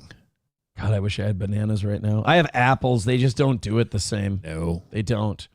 Veldrain with $1 says, I'm your Huckleberry. Oh, wait, sorry. I'm your Huckleberry. Now, how about the Jello pudding pop? Tyler with $5 says, okay, now that was a good bit. Thank you. Fauci's Pangolin with $1 says, Iguana is the chicken of the trees. You can saute it, broil it, boil it, barbecue it, smoke it. There's iguana stew, iguana salad, iguana and potatoes. I think that's it. That sounds good, Mom. Better tuck that thing in. Gonna get that caught on a tripwire. And then he tucks it in. That's my favorite part. Yeah. Is Lieutenant Dan goes, better tuck that thing in. Gonna get that caught on a tripwire. And he goes, where are you boys from? Alabama, sir. The look on Lieutenant Dan's face when he finds out they drafted two retards, he like makes a political statement on the Vietnam War with just his face. He's like, this is fucking wrong that we're here. Like, Lieutenant Dan became against the Vietnam War the minute that Forrest and Bubba responded to him going, you boys twins? And they looked at each other. No, we are not relations, sir. And he went, oh my God, this war is wrong. We shouldn't be here. This is fucking immoral. I can't command these two fucking retards to go into battle against battle-hardened guerrilla soldiers. This is wrong. And he said it all with a look. Arkansas, huh? Well, I've been through there. Little Rock's a fine town. Main Vein with $10 says, Cosby, Iguana, Turd Cutter, Gold. Thank you. I do my best work on Thursdays. It's my co-host here. Just he keeps me in line. What can I say? Did we have a gifted membership in there too that I missed? Yes, we did. Happy Wawa customer with a gifted membership also. Look at you guys. Just kicking it in the ass. Keep it going. I appreciate your entire existence today. Kim is going to be furious. She's got a lot of people to dox, dude. A lot of people to dox, old Kimmy. 87 memberships away from 600. I have to go until 11 today anyway. You are free to go at 10 if you want to. You do not have to stay extra. Well, we'll see how the...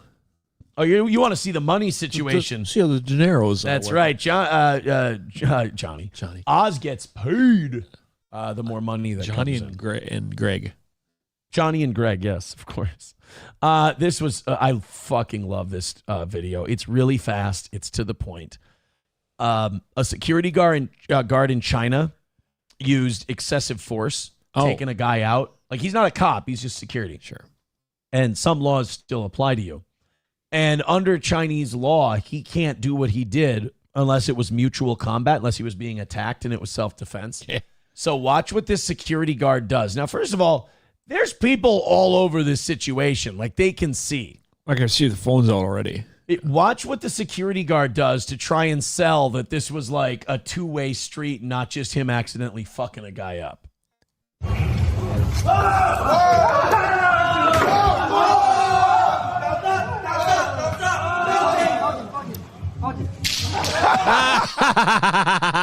That's a smart man.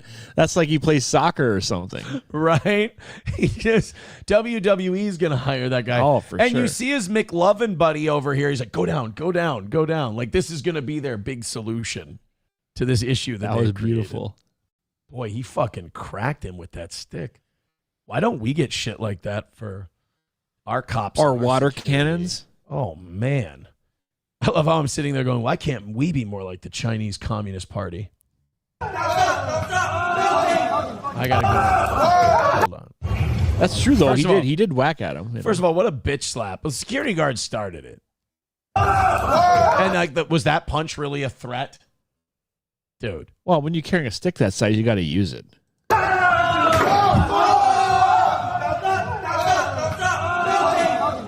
Oh, no. I feel lightheaded. I feel right-headed. It's like, oh, no. Oh, no. Oh, he hit me right in the temper. I have delayed reaction to his punch. That I have a feeling that that's not going to hold up for him. I don't. So, China has harsh laws about assault if you go too far. Like, they're not like us. He's not going to get like a year probation. Slap, yeah. He's going to go to jail. So he goes ahead and flops at like as though there's not people around. That's my favorite part. He does it with the brazenness of a guy who's like, well, we'll just tell everybody around here. Yeah. Squirrel. And then, phew. Yeah, unless you have a Men in Black flashy thing. Oh, yeah. That ain't working. See, like Cockdiff goes, hit him again. Fuck yeah. It's like, yeah, in for a penny, in for a pound, right? Conditioner on my D says, was gifted a membership by Cosby's Iguana Grill. George Foreman had his hamburger grill. I have the Iguana Grill. That comes with free roofing.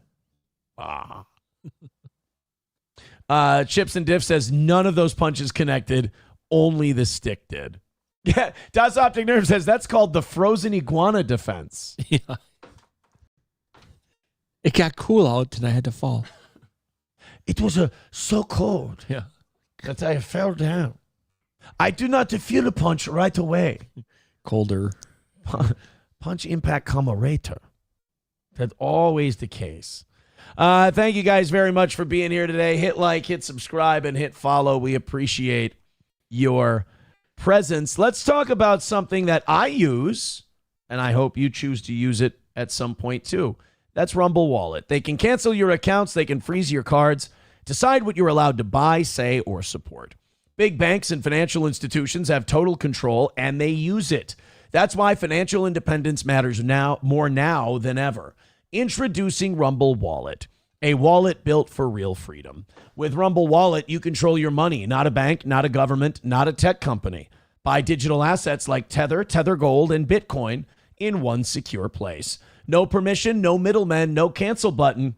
And when you want to support the creators you actually believe in, you can use the Rumble Wallet app to directly tip content creators securely, instantly, and without interference. This isn't a credit line that they can shut off. It's your wallet permanently. Yours to protect your future, yours to protect your family. When the system fails, when institutions turn on their own people, financial sovereignty is the difference between security and vulnerability. Rumble Wallet isn't about politics. It's about freedom, ownership, and protecting what's yours. So take control today. Download Rumble Wallet now and step away from the big banks for good. True ownership, true protection, true financial freedom. Rumble Wallet. That's wallet.rumble.com. There we go. Thank you, Rumble Wallet. Still over 600 of you hanging out with us. Please hit like and share the show and keep doing what you've been doing all morning. And we're going to have ourselves a perfect week. Oh, shit. We don't want to start that one quite yet. Also, we are, after that Happy Wawa customer membership, 86 away from 600. I do have to go until 11 today, and then there's the members-only show right after, so I got a marathon cooking here.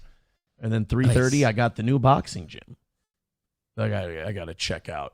All right, so Andy Dick had that scare recently where he OD'd, was it on crack or whatever, and he was in really bad shape. And they had to use Narcan on him for the drug overdose. He did an interview with Jamie Kennedy, went on his podcast, and people are saying that it's the best Andy Dick has looked in years. Okay. And that they're saying maybe this was rock bottom. Maybe Andy Dick's finally hit bottom and he can pull out of it. I don't know. I like, honestly, Andy Dick healing is like a, I'll believe it when I see it kind of a thing. I can't see Andy Dick just, again, I'll be fine being wrong about Andy Dick's recovery, but I'm not going to predict it and be wrong about it. Yeah. Like, He looked pretty rough. Yeah. And that, God, it was only what, like a couple months ago? So has he really like turned it around since then? Andy completed a 50-day rehab stint last month and is now in a sober living home. All right. Well, let's take a look. Let's see. How's Andy Dick doing? You know, it's on video and you're just done, dude. Yeah. You're died. like fucking. Well, I died. Like, did you die? That's what they say. They say, like, my heart stopped and I stopped breathing. And they had to use that stuff, Narcan. Well, I came to, sat up, and I said, "Where's the vodka?" I swear to God, on everybody's life, I said, "Where's the vodka?" I needed it. I felt like I needed it.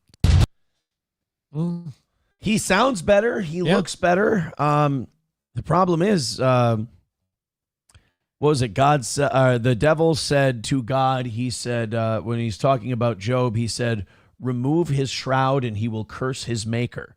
Meaning that God had a protective, like, blinders around Job and so he wouldn't sin. And the devil said, remove his shroud and he will curse his maker. And, you remove the shroud, basically means the soul belongs to the man. Go forth and, either be good or sin. It's up to you. And that, like, Andy Dick has that shroud of a sober living home now. So it's really hard for him to get fucked up. But at some point, he's going to have to leave that sober living home. And that's when his shroud is removed. The test. Yeah. What's he going to do? And that's the part to me where, especially, like, you cannot go back to hanging out with the same people and stop using drugs. So he's got to find a new crew to run with or live a life of solitude. Well, then being alone makes you depressed. What do you do to stop the depression? So I don't know. I'm glad he went through a program. I'm glad he's in a sober living facility. I just don't know once he leaves that facility what it's going to be like for Andy Dick. What do you think? I think he'll go down again. You think he'll go down that road? You think he'll? It's hard to, it's just, I'm really trying to find a situation where he doesn't, and I can't. Well, I mean, coming from a guy that was in, RV doing podcasts for a while, because that's what he's basically done. They weren't podcasts. I mean, it was IRL shit. They were just they were just giving him booze and drugs and then filming him fighting with people. Yeah. It's really shitty stuff. So, Joey Caravello's mommy says, then it definitely wasn't crack, Aaron. You don't use Narcan for crack. Okay, then it was heroin or fentanyl or whatever. Probably fentanyl. That's what it is usually now. Veldrain with $1 says, I squinted to see the guy. I forgot I Chinese and remember I no need to squint. Now, see, that just seems racist. Just seems racist for no reason. Cockdiff, that's not how you talk to a guy who Streamlabs just sent me an email yesterday and said that your order has been shipped. I don't know. Why does this shit take so long? I'm not trying to complain because I'm glad they handle all our stuff for us, but like of our last 8 orders we sent out, 2 of them came back because apparently the address. Yeah, thank you. The address wasn't right. And then Cockdiff's got held for like 2 weeks. And then yesterday it said, yeah, we shipped it. So I don't understand how it works, but now I don't have to hear Cockdiff complain anymore. Also, somebody texted me yesterday. Main Vein, he sent me an email that says shirt size for VIP. And it says, Aaron, it's Main Vein. You get this. And I wrote, yes, just need size and address. And he hasn't sent that. Okay. Go ahead and send us all your stuff. Now all I need is Wally World, I believe. And I can send all that out. Speaking of China, they are unveiling a robot that will dance at their National Olympic Committee's team house in Milan to entertain visitors. Can we shoot this fucking thing? Like, I don't want robots getting any closer to people than this. And I understand they've gotten closer, but this is just weird and fucked up, and it makes me uncomfortable. Well, they're getting the motions more fluid and everything. Like, look at this.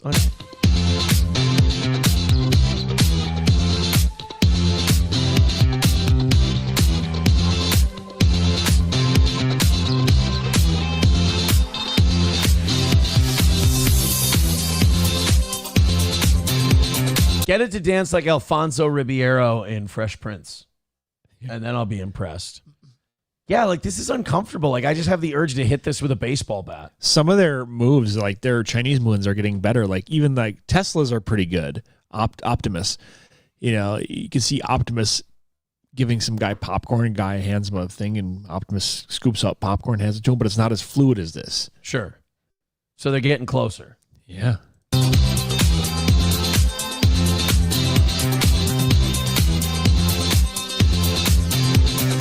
He dances gay. Rizbot's one of my favorite ones to watch. Rizbot? Yep. He puts on the Riz for the ladies. Oh, God. So basically, it's a guy who controls it, goes around the city, and he has a security guy next to him because it's a very expensive robot. Oh, I thought because girls try to like fuck the robot or something. Yeah. He wears a cowboy hat, and he goes around saying different, like he'll go up to a person and say, would you like a compliment or an insult? And then he proceeds to, there's hundreds of videos of him on YouTube. Yep. He's fun to watch. He's the one that does that weird laugh that I play on my phone. Look, man, I agree with a couple of the people in the chat. No humanoid robots. I don't want any humanoid robots. I want no to that is no more AI, no more. Sorry, it's coming. It's. I know. Well, believe me, the fight is coming. When the first smartphone came out, when the first iPhone came out, and all the people with the flip phones are like, no, that's just not. I'm gonna use this, and then it turns out, no, it's a thing. Chips and Diff says that robot is doing blackface. I kind of agree. I mean, it's a little blackfacey. Those did seem like very urban moves. I do say so myself. Sam Show and Cock Diff both need a membership. Let's hook them up. You guys are on a roll today. Let's keep firing it up. You guys keep it going. I love you, miss you, bro. Streamlabs, PayPal, Venmo, Super Chats, Rumble Rants. We have not had to talk about any of that much today, and boy, am I liking it. Keep it that way. Let's roll, baby. The guy, an Alabama man, did not have a good day at work this week. Okay. The only good part about this story is that he survived. A guy in Alabama was crushed by a trash compactor and lived twice. Now, first of all, crush me once, shame on you. Right. Crush me twice, shame on me. Crush me, can't get crushed again. If you're crushed once by a trash compactor, and then you find yourself in a position to be crushed once again by a trash compactor, something happened that second time that's got to be on you. And we don't like to blame the victim. But, by the way, you know what happens to women when they get crushed by trash compactors? What? You start shitting out of their vagina. That's weird. It's true. In all of Fire Chief John Brown's years serving Jackson, this incident was a... By the way, you see that? See those baseball bats that he's got behind him? That's an old school white sheriff thing they do. You know what they call those? What? Shwoogie sticks. Oh. Yeah, you didn't know that. No. Yeah, no, it's really racist. They shouldn't be calling it that. I'm only repeating it because that's what they call it. Sure. Yeah. There's another name for it that I don't have the balls to say on the show. Yeah, I know what you mean. But does it work? I never see them be good. That's true, and I've never seen them hit a baseball with it. Serving Jackson, this incident was a first. I've been associated with the fire department for 40 years. We've never had a situation like this come up. Emergency officials... the garbage truck, he wasn't compacted in it because the garbage truck was mad at him. In fact, some people said that garbage truck was really fond of that worker. Really? That he even had a crush on him. That's weird. Glad you're here. Squeezed him so hard that poop came out of his vagina. Oh, no. I told you, it happens with this stuff. You think I'm crazy. Responded to a call of a person being compressed in a garbage truck around 5:30 Wednesday. I got to disagree with the song. He was under pressure. Dun, dun, dun, dun, dun. Ding, ding, ding, ding, ding, ding. Tick, wait, ding, ding, ding. It's completely different. Our compactor goes ding, ding, dig, dig, ding, ding. Their compactor goes ding, ding, dig, dig, ding, ding. Ah! Ding, ding, ding, ding, ding. It's those little bitty ahs. It's not the same.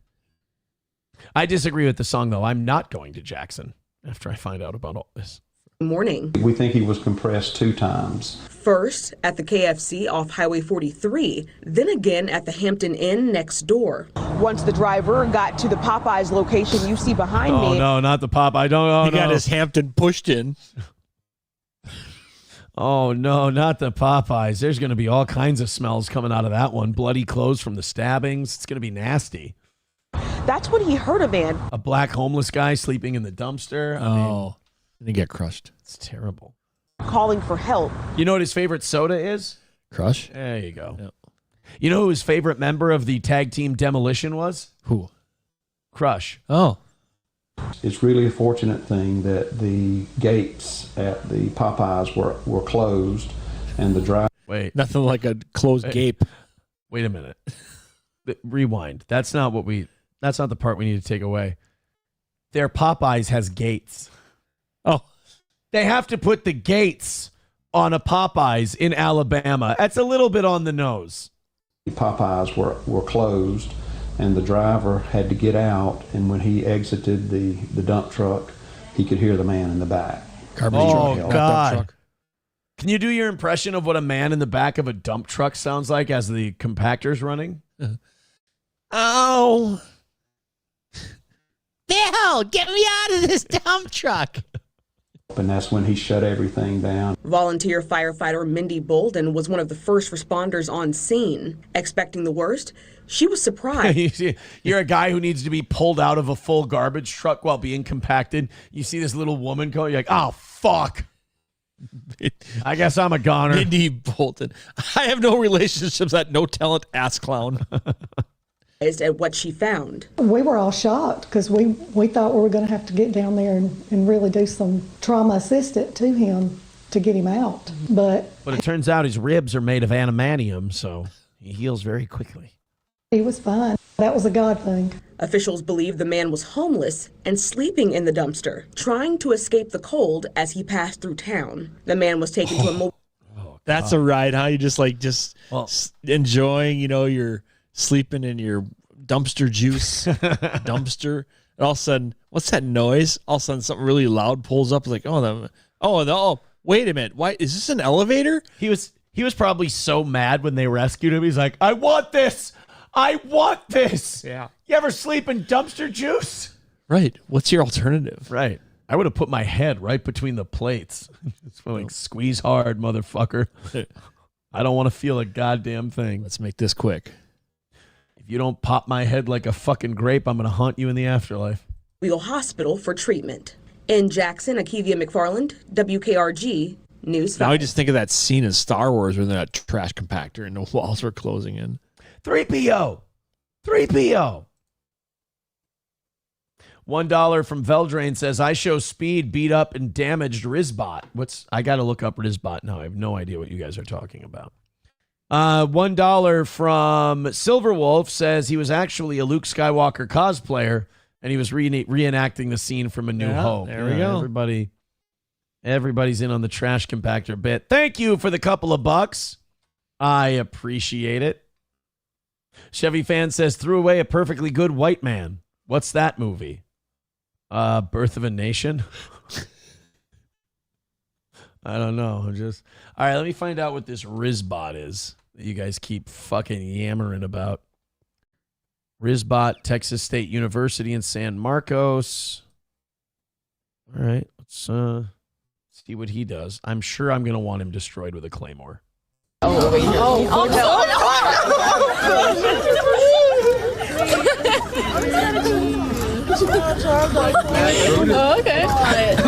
This is not one where you could hear him talking. This is an annoying person. Like, I would have loved to see him get an RKO from. Oh, of course. It's just some black lady who wants to grind on a robot dick. He probably has something funny to say too. Mating ritual dance. There he is giving the finger. Yep. You don't want to do that. I don't know why, but I just want to beat the shit out of her. I'm definitely like Will Smith and iRobot. Yeah. Like I'm really racist. Found out the one that's not conforming. I'm really racist towards robots. I just see them and I'm like, God, fucking destroy them. Chevy Fan with $1 says, to make this story worse, the dump truck driver was listening to the Steel Toe Morning Show. Oh, no. Poor homeless guy. If I live through this, I promise I'm going to turn my life around. Steel Dumpster Morning Show. Fauci's Pangolin says, I know what this is like. Natalie once tripped over a vat of turkey gizzards and fell on me. Ooh.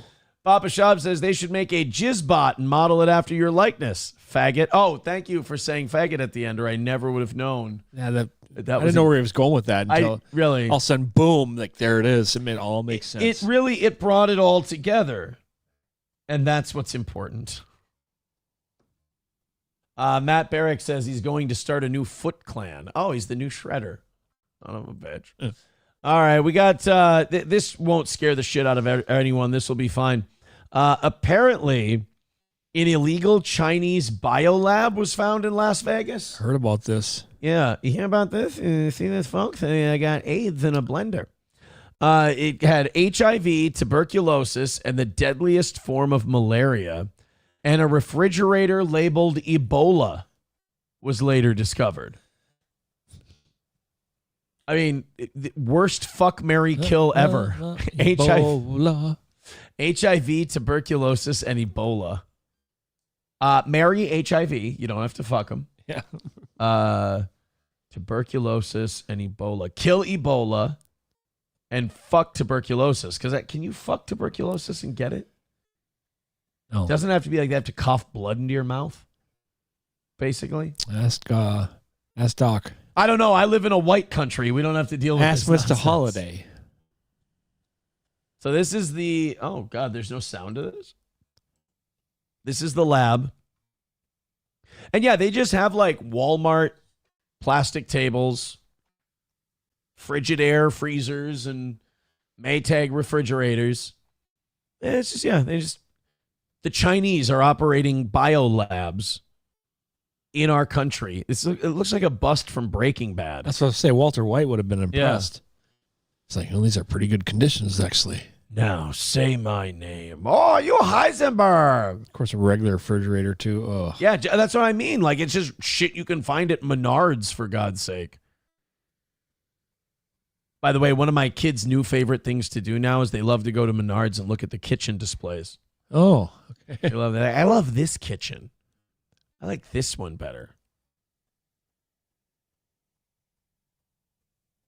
There they are. If you're not watching this, they're emptying a freezer right now, and they're just finding like vials of diseases just in like Ziploc bags. Just diseases and Ebola and all kinds of other shit just sitting around like you've got steaks in your fridge. This is some spicy steaks. I hope these guys don't put their leftovers in that fridge. Could you imagine? You're like, oh man, I'm dying for some apple juice, and you actually pour yourself a nice glass of Ebola. You see it at the end of a driveway with a for sale sign on it. Hey guys, I forgot. Is this my spaghetti or the tuberculosis? Yeah. To you, you have to be selective of what you eat for leftovers. I mean, do I throw it out or? So there it is. Yeah, like, why can't we attack China for this? Like, this is should be an act of war. Yep. That China's just got refrigerators full of like really lethal diseases, and they just set them up in our cities. Well, the Kung Flu thing, they probably had something to do with that too. So they do have a news story cover. So the mainstream news is covering this in Nevada. That Sunrise Manor home connected to a business in California, as mentioned, that the feds raided some years ago. 8 News Now investigator David Charnes breaking that part of the story for us. David is live outside Metro headquarters with how this plays into our local investigation. David. And right now, Kirsten and Brian, local investigators, of course, they are waiting to see exactly what they recovered from that East Valley home. As we first reported, this is all connected to a business that is run out of that home, also run out of a warehouse in California that was part of that raid several years ago. I remember that one, too, when they found that Chinese biolab in California. They had AIDS and all kinds of other stuff there, too. They had people helping them? No. I'm sorry. Acquired immune deficiency syndrome. Oh. Yeah. You mean that the diet candy? No, the fake disease that the CIA told us exists. Oh, okay. Yeah. That's leading to more questions about exactly what was happening on the ground here. The 8 News Now investigators first to confirm the connection between this Northeast Las Vegas home and this biological laboratory outside Fresno, California. Both locations connected to this man, David He, who federal officials identified. He, him? David, he, him, yes. I've seen him before. He was at a casino in Las Vegas, and he was at a craps table with this retarded guy. Oh. And he was just winning lots of money, and apparently they got way too drunk and fucked up on roofies, and they kidnapped him and put him in their trunk. Okay. Yeah. Wow. And then he popped out of the trunk naked and beat the fuck out of him with a tire iron and ran off into the desert. Wow. He said, "Toodaloo, motherfucker." As a Canadian fugitive from China. They say he tried to enter the U.S. 7 times in the early 2000s, and they believe he most recently came into our country illegally. Teams from kill it. It's trying to put AIDS and Ebola in our country. It's bringing TB over here. No. Like, at what point does China have to take responsibility for these fucking Looney Tunes? I wasn't here. Minnesota, we welcome all. Yeah.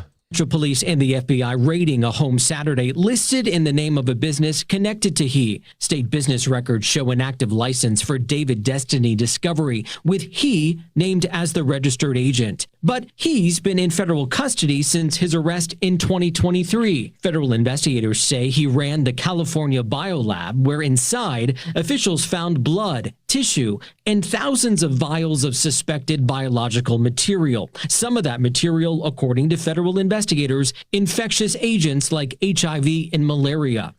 And why? Oh, Jesus. Yeah, that's my other question. Okay, why? Step 1, have shitloads of malaria and Ebola. Step 2. So that would be a biological weapon.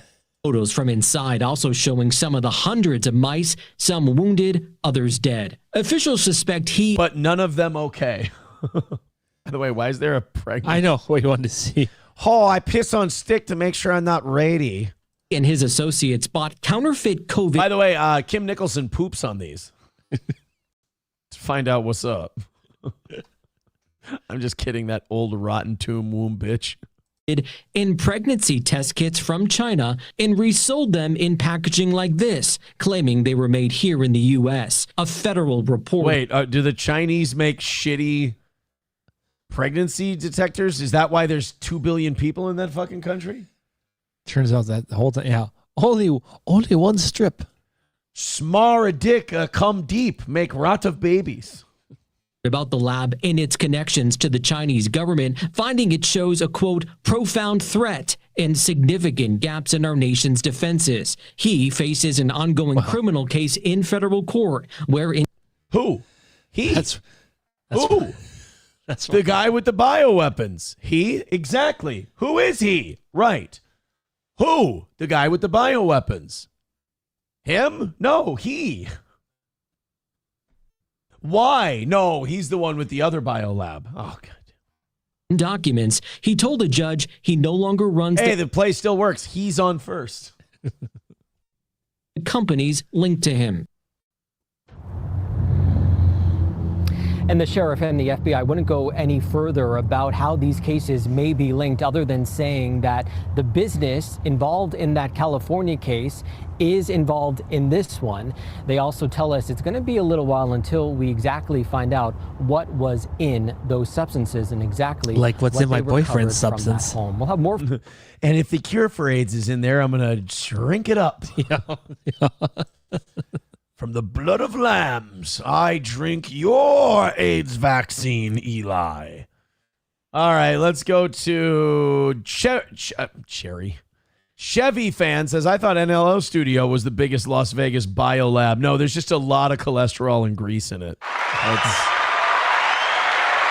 For the most part, they found it to be innocuous. $5 from Dylan. Let's see what Dylan had to say over on PayPal.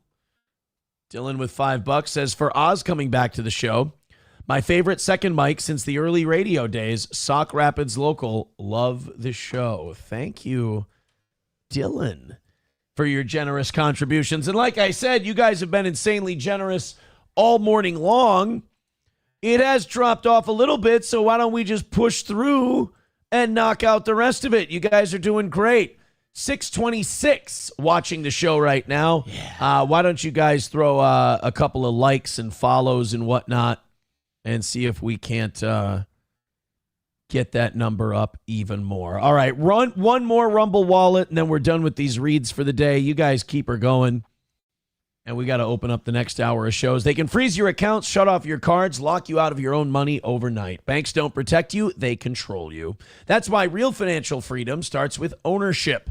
Introducing Rumble Wallet, a non-custodial wallet built for people who refuse to give up control. With Rumble Wallet, you don't just buy digital currency like Bitcoin and Tether. You can own Tether Gold, real gold on the blockchain. Through Tether Gold, you get direct ownership of physical gold bars, each one fully allocated, verifiable by serial number, purity, and weight.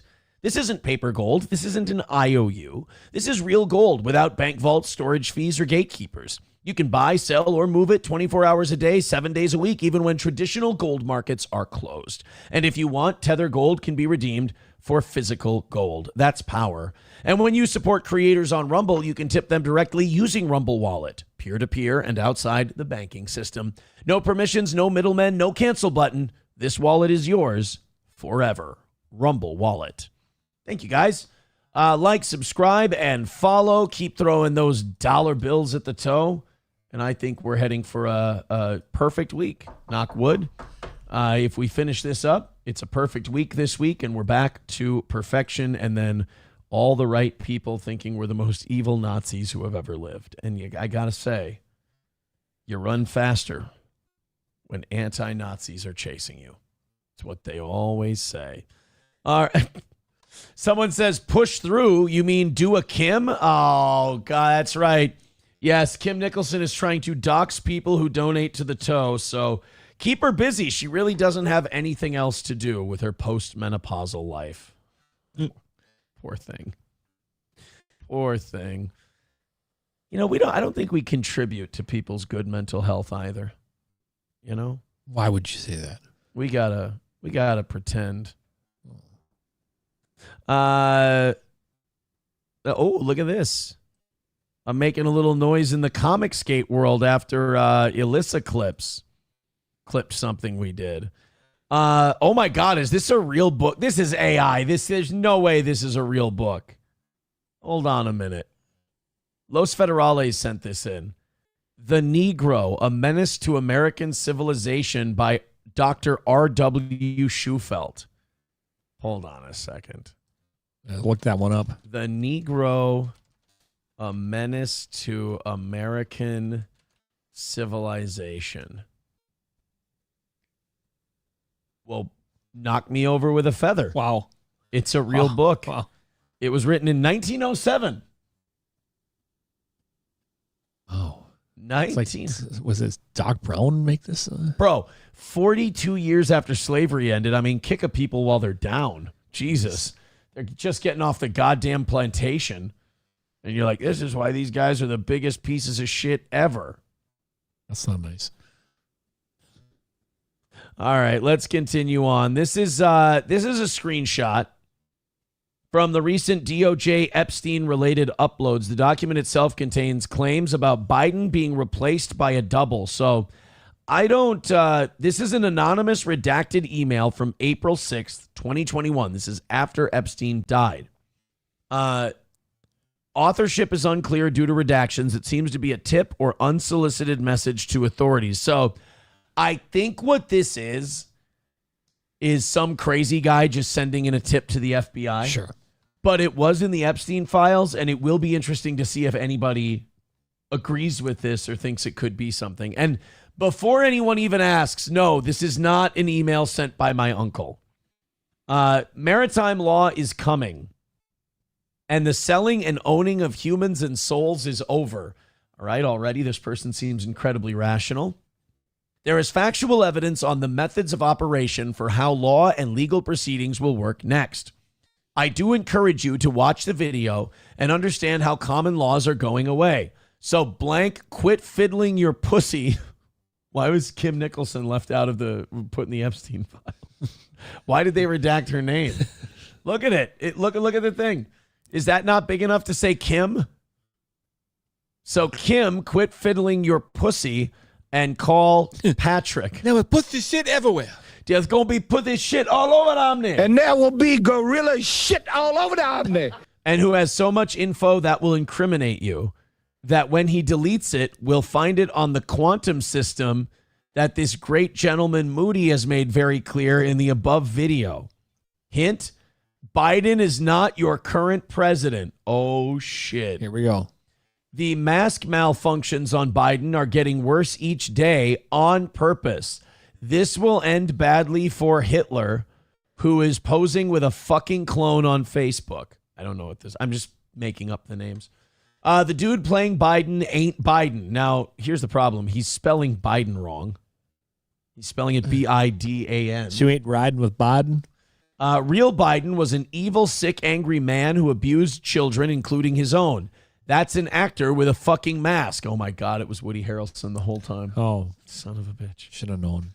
We've been over this 1,000 times. It's never going to change. Biden is shot. 2019 firing squad. Oh, my God. This actually does sound like my uncle, though. He believes that a lot of people have been taken to Guantanamo Bay and hanged for treason. Okay. By the Trump people. That the Trump guys are the good guys and they're exposing the deep state. And that they hanged Nancy Pelosi and took all her money, and that's how they're going to pay back the debt with seized assets. Wow. And then they're going to start giving every American a universal basic income. Yeah. And apparently they hanged Nancy Pelosi, and they said, do you have any final words? And she said, fuck you, Donald Trump. And Donald Trump was at her execution at Gitmo. So now the Nancy Pelosi you see now is a body double. Huh. That's what they're saying about Biden here.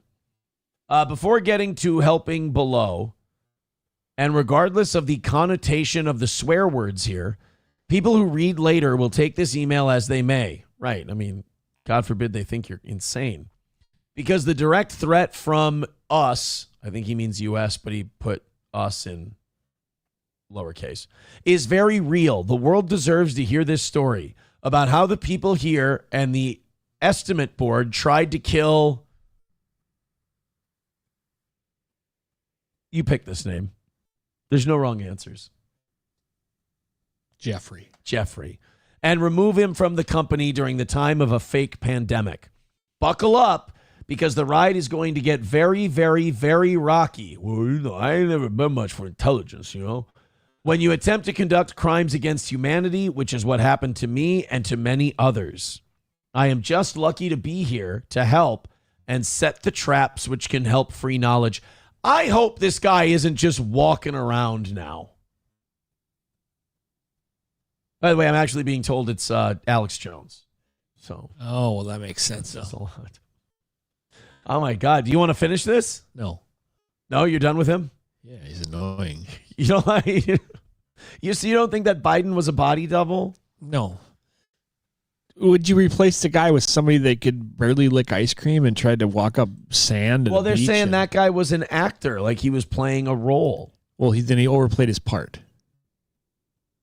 Well, that he was supposed to be good at being retarded and old and stupid. Yeah, but if he's an actor, then he took it to another extreme. Sam Show says, and yet Trump keeps getting cucked by doubles and auto pens, apparently. Sam Show says, her chest is where they keep the battery packs. Makes sense. Hulkamasha Baby says, after hearing what your uncles believe, I know why you married Coke Girl. Your bloodline is crazy. What? Reformed Rapscallion. See, I knew it. I knew there was reasonable people out there. I used to enjoy NLO at times. He's funny at times. The Aaron obsession was too much for me personally. Just my 2 cents. Reformed Rapscallion, you're going to get a lot of people who create their whole world around that not being the case. They're going to be mad at you for that one. But you're right, and you're brave to say it. Very, very good. Keep going with the gifted memberships and the super chats and the Rumble rants and everything else. Remember, if we succeed today, it's a perfect week for the toe, and Oz is getting 75% of whatever the overage is today. So hit like, hit subscribe, hit follow. We haven't had to really talk about it a lot today, but it's slowed down just a little. So we're going to help push it across the finish line here, boys and girls. We have a little backup as well. The Clan Whisperer. Do you remember this guy? His name's like Danny something. Daryl Davis. Do you remember Daryl Davis, the fat black guy who would like befriend Klan members? Oh, yeah. And then the Klan members would leave the Klan, and then he would like keep their robes as a trophy for the Klan members that he, because a lot of these Klan guys, they've just never met a black person or just met way too many. Like one of the two. He's like the Predator, except they're not skulls, but robes. Robes. And also it's got to be weird. Like someone comes over to his house and they go, hey, Daryl, you're black, right? Yeah, I'm black. Yeah. Why do you have like 50 fucking Klan robes in your house? Oh, no. Let me explain. I've collected these off of Klansmen. Oh my God, you've been killing Klan members? No. It's nothing like It's that. over for barbecues the other night. Yeah. Oh, Lordy, I had them over. We had the best. Oh, man, we were grilling up everything. Steaks and chops and chickens. And And one guy had like 7 bands on his wrist, or in his arm there. So we call him cornbread. Yeah, man, it turns out we's all just white trash deep down. Yep. That's all it was. We all bleed red. So he's still doing his thing. He's still converting Klansmen. And the news recently did a story on him down where he lives. I want to check this. I want to see what old Daryl Davis is up to. Racism is an illness. It's a mental illness. I believe that.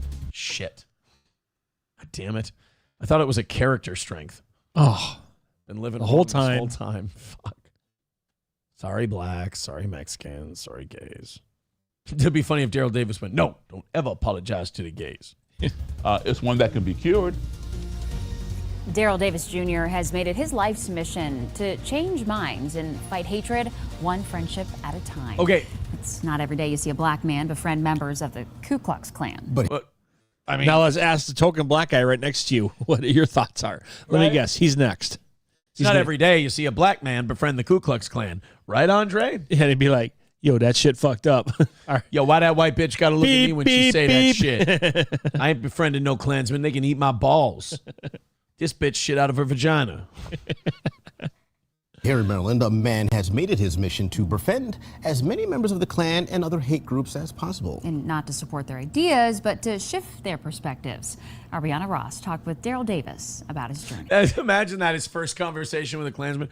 Now, I believe all mudbloods that ain't purebred white folk need to leave the country immediately. Daryl Davis goes, wow, that's interesting. Hear me out. What do you say we just kind of let them live here? Well, boy, it seems to me like you and I got a wide chasm to try to bridge here, but we'll see what we can do. This is the hood. This is the mask. A collection of Ku Klux Klan. How I got it, please don't ask. I was just going to say something similar. Here is the church. Here is the steeple. I went in and killed the white people. Heads, shoulders, ropes, and poles. It's like, what? This is a noose that I took from one of them. Turns out the juice ain't loose. And you'll see out in my yard, there is a flaming cross. Actually, that ain't mine. I'm not sure where that came from, and it's mildly disconcerting. Hoods, robes, and regalia sit in Daryl Davis's home. Dude, why do white supremacists have the best fucking costumes? Like the Klan, the Nazis. Like there's something about white flashy. supremacy. It's probably the closeted gayness. They actually dress like a black pimp. They really do. Yeah. Like you could see that with a stick and a top hat. Done. Yeah, just put a grill in there. Absolutely. All right, what it is, niggas, we here today to talk about the white race and why we are superior.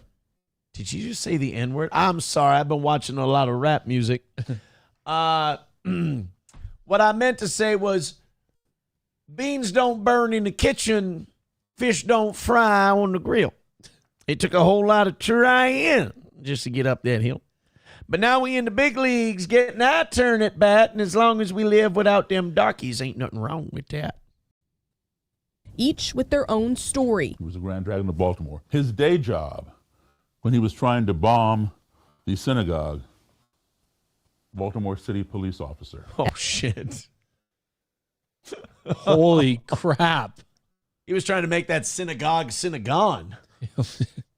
And they would have rebuilt it as a Cinnabon. So I don't know the ranking system of these, but Grand Wizard apparently is that good? I mean, Grand Dragon is the best.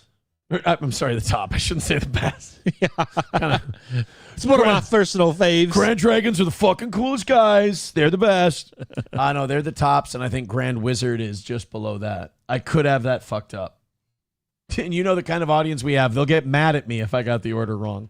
Don't worry, you'll have the explanation to you here in a second. We got the Google cut and pasters ready. This one called himself a toe boy. You see there, his name was King Kong Dong. That was As a black man, Davis has never worn any of these items. sure. Don't tell me you had the doors are locked. It's at night. You know, you're up at 2 in the morning. You're bored. All right. It was one time my nephew gave me this shit called, it was this thing called Four Loko. And I had a couple of them. And boy, I was dancing and partying and singing country music songs. And the green one's my favorite. It's very, I understand why they wear them. They're very comfortable. Like his friend comes over, he left the front door unlocked, and he walks in, and here he's listening to Alan Cole live and dancing in front of singing along, dancing from a mirror. It's like, I get where this guy's coming from. Yeah, I understand his frustration with his changing country. His buddy's like, yo, that's whack. Just invites all his black friends over, and they're getting fucked up. Like, bro, can we try on the robes? Yeah. No, we're not going to try on the. Let me try on the robes. They all dress up in the living room. And go, oh, death, oh, death. Won't you send me over to another year? I'll fix your feet so you can't walk. I'll lock your jaw till you can't talk. Sorry. I just think that he and his friends would get a kick out of it. Sure. That's all. Disagrees with all they stand for. The items belong to... I am death. I can't excel. I'll open the door to heaven or hell. Don't let that flag touch the ground. Former Klan members. Roger Kelly's Imperial Wizard robe. Oh, maybe Imperial Wizard is the top. Sounds. I don't know, man. They got a lot of ranking important. system. Can't you guys just be like lieutenants and generals and shit? I got Imperial Wizards, Imperial Dragons, Grand Wizards, Grand Dragons. I want to know what the lowest ranking is. Probably the N-word. Davis befriended, symbols of his ability to change minds. A Klansman or Klanswoman or a neo-Nazi is not born with that robe and Now I'll wear fucking polos and New Balances. I wish I had my robe and cape back.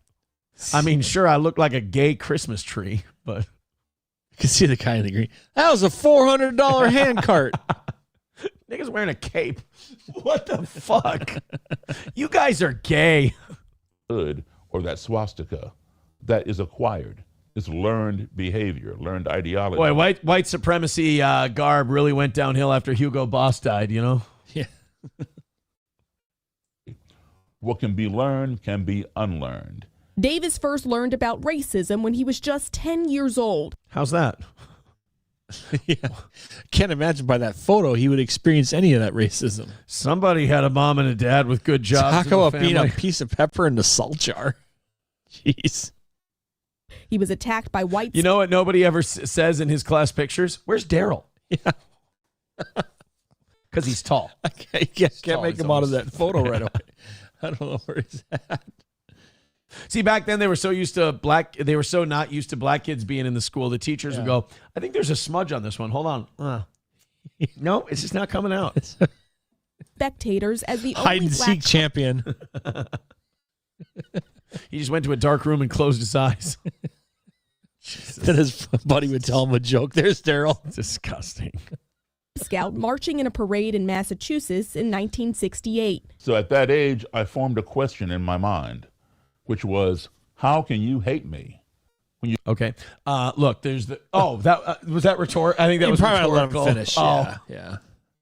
Crime rate. Let's make counts the ways. Welfare consumption. Punctuality. Rudeness. Ability to jump. That's a jealousy thing. I understand that's something I have to work through. Right. I get it. That's my fault. You don't even know me. Decades later, after... That's the best part. No. At that age, I formed a question in my mind. How am I going to kill all these white folk? Yeah, right. In 68. So at that age, I formed a question in my mind. Where the white women at? Sorry. Massachusetts in 1968. So at that age, I formed a question in my mind. How can I become like them? Which was, how can you hate me when you don't even know me? I would say, I don't know, maybe like when Adrian Peterson fumbles 4 times in the NFC Championship game, you know? And again, I get that that's a me thing. Decades later. By the way, this was the most dope NWA album cover ever. After meeting a member of the Ku Klux Klan who was impressed by his musical performance, the question came back. Oddly, this is also the relationship between NBA franchise owner and star point guard. To Davis's mind. Who better to ask that question of? Oprah. Than someone who would go so far as to join an organization with over 100-year history of practicing hating Democratic politics? Oh, sorry. Hatred. People who don't look like them or who don't believe as they believe. Get back in contact with that Klansman and get him to fix you up with the Klan leader from Maryland. Start in Maryland, then go up north, go down south, go to the Midwest, go to the West, and interview other Klan leaders and members and write a book. So Davis asked the Klan member he met to connect him with the grand... It's kind of cultural appropriation, isn't it? The whole dragon thing? Kind of biting off the Chinese, aren't you? They're kind of hitting all bases, aren't they? I don't like it. And dragon of the Klan... Is that a black hand? I don't know. These Klans guys don't seem committed. In Maryland, Roger Kelly. He warned me. He said, Daryl, do not fool with him. He will kill you. That guy? Maybe he has power. We can have other people do it. That guy. Oh, he's a grand wizard. He can probably shoot lightning bolts from his fingertips. Yeah. Oh, Lord Raiden.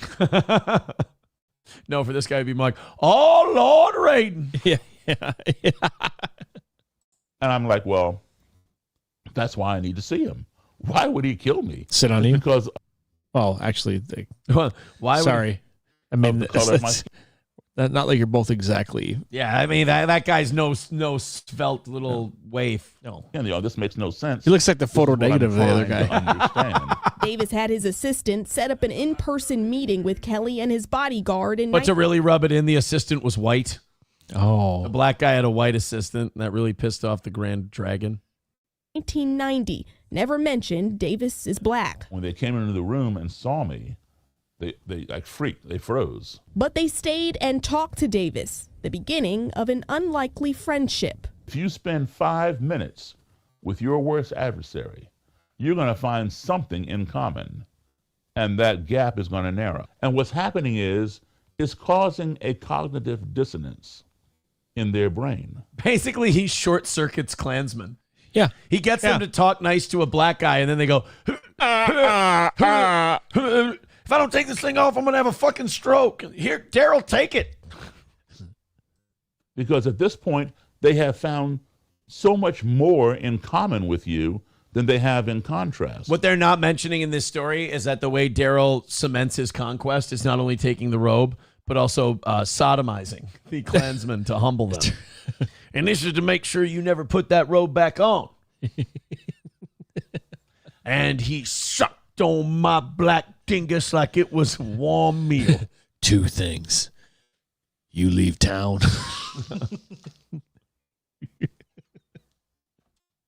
I ain't done with you yet, Klansman, not by a damn sight. I'm going to get medieval on your ass. Davis call up a couple of hard pipe-hitting friends of mine. Spent time with Kelly, even went with him to KKK rallies and earned his respect. This guy goes making speeches like, and all the darkies are sinful, except you, Daryl. And they keep accepting him. He just keeps... And all of the, well, you know who's got to get out of this country. And except you, Daryl. Except you, Daryl. You can stick around for a while, but there should be some kind of a tax. I mean, it just don't seem right. All right, man, the hell I'm back, because I believe in what he stands for, and he believes in what I stand for. A lot of times we don't agree with everything, but at least he respects me to sit down and listen to me, and I respect him to sit down and listen to him. And after you think you can take off the fucking hat, though? Yeah. Like, say you're... I mean, I know you're saying you respect me, but that get up, man. He looks like he's the white version of Jesse Smollett, still doing the interview with the noose still around his neck. Daryl, I respect you, and you listen to me. That's cool, but could you lose the hat? Yeah, but then why do you have the guy in military uniforms? For years of listening, one day Kelly surprised Davis. He goes, I'm leaving the Klan. I'm sure. And I'm marrying a black woman. Well, you don't have to go that far. I mean, he just didn't. All of a sudden he shows up. He's got a bandana, a bunch of bling. He's like, "Yo, I quit the Klan, motherfucker." That's right. I'm slinging crack on the streets. Yeah. Like, whoa. That's kind of, you went the other way. You see your bike in the backyard? I'm one up on you, man. It's already gone. Hey, Randy, why is my car on blocks? I quit the Klan, man. I'm going to ask you a couple questions. Dresses like Kip from Napoleon Dynamite when he gets a black girlfriend. I've been chatting with thieves online. Hey, man, I got good news for you, Daryl. I listened to you. I quit the Klan. I'd like you to meet my new brothers. We are from the lost tribe of Shabazz, and we are here to say that the white devil will hear the truth straight from our mouths. Praise be to Allah. Sir, pretty pleased with sugar on top. Take the fucking bling off. Daryl, I got good news. Me and Louis Farrakhan was talking. We're going to build a black space program to take out the Jewish spaceships that are sitting right outside the Earth. Putting it down. No, he wasn't. Daryl, he talks to Daryl. He's like, Daryl, I decided I'm going to quit the Klan. Great. That is awesome. I'm so proud of you. Yep, because I figured out that me and the black folk and the white folk, we all have something in common. That is great. Wonderful. That's right, the Jews. So handing it off to his second in command, he was shutting down his chapters. And he had like 13 of them in 13 different states. I mean, I would have kept it open, but turns out none of the fellers under me could read. So that was going to make the meetings kind of difficult. I was totally shocked. And Kelly is not the only one. Davis documents his experiences with Klan members across the country in his 2 books, Clandestine Relationships and The Klan Whisperer. He's befriended many Klan... Dude, you don't have to stand in front of the flaming cross, though. I mean... members, leading many to leave the group and give him their robes. You know what, though? I would like to see him, like, take the robes, but then make them dress as a mariachi band. That's the worst pause in history. It turns out he was giving favors to anybody who quit the Klan. But over 200 have left. How do you think that your approach of building understanding... The only ones left because of me are the feds. The FBI actually hates this guy because he's like, Daryl, all of the actual Klansmen are leaving, and now it's just a bunch of FBI agents meeting together. Yeah, it's just boring. We're all actually starting to read some of the literature. And do you know your dad, by chance? With people who think differently from you can translate to what we're seeing today in a world that's so polarized. I can tell you this, every human being on this planet wants these 5 core values in their lives. Everyone wants to be loved. Everyone wants to be respected. We all want to be heard. We all want to be treated fairly and truthfully. And we all want the same things for our family as anybody else would want for their family. I have a question. How did they get James Earl Jones to do his voice? Yeah, that's crazy. Guy's talented beyond the grave. He's dead, right? Yeah. And if we can learn to apply those 5 core... Then everything in the Pride Lands will belong to you. Everything that the sun touches, Simba, is yours. Values. When we find... Klansman, I am your father. Ourselves in an adversarial situation. Hey, Daryl, your dog's barking at me. You mean old Hercules? Oh, man, no, he ain't going to hurt a fly. Come on in. Yeah, Randy, it says here you lost a baseball. Yeah, it was signed by Babe Ruth. George signed this? I apologize, Randy. You're not in trouble. You're dead where you stand. Or in a culture or society in which we are unfamiliar or uncomfortable, I'll guarantee you that your navigation of that situation, that culture, that society will be much more smooth, much more positive, and much more productive. I think they just listen to his voice and they kind of get lulled into security and they're like, you know what, Randy, whatever you say, or Daryl, whatever you say. Yeah. Sounds good to me. So that guy's the Klan whisperer. And he turns white guys into pussy fucking gay liberals. No. He turns people into nice, decent white guys. What a dude. Los Federales with $2. Says, okay, last time I'll ask you to check your ex today, throwing you a couple bucks for the trouble, but I just wanted to remind everyone that it's Black History Month. I'm sure this won't be offensive whatsoever. Then we've got $1 from Approachable. He says, well, if this doesn't sum up the show, I don't know what does. $1 from Veldrain says he was seen dancing in a Klansman outfit outside a convenience store to Goodbye Horses by Q Lazarus. Would you curb stomp me? I'd curb stomp me hard. Thank you, buddy. $1 from Power Windows says, best bit all week, boss. Lol. I don't know. There's just ones coming in for this one and a 2. I don't know. I don't know if this is the best one or not. Roots Calhoun says, bro, Optic, same kind of dude, used to shoot hoops with us and shit, walking around the hood with impunity. Optic Nerve says, when I was a kid, there was a hobby shop run by an actual ex-Nazi. The front was all car and plane models, but he had a back room where he would set up models on a massive table to reenact World War II. Well, that wasn't the most troubling part. The most troubling part was when he would lean over it and go, the good guys win this time. A little fucked up. A little fucked up. Oh, boy.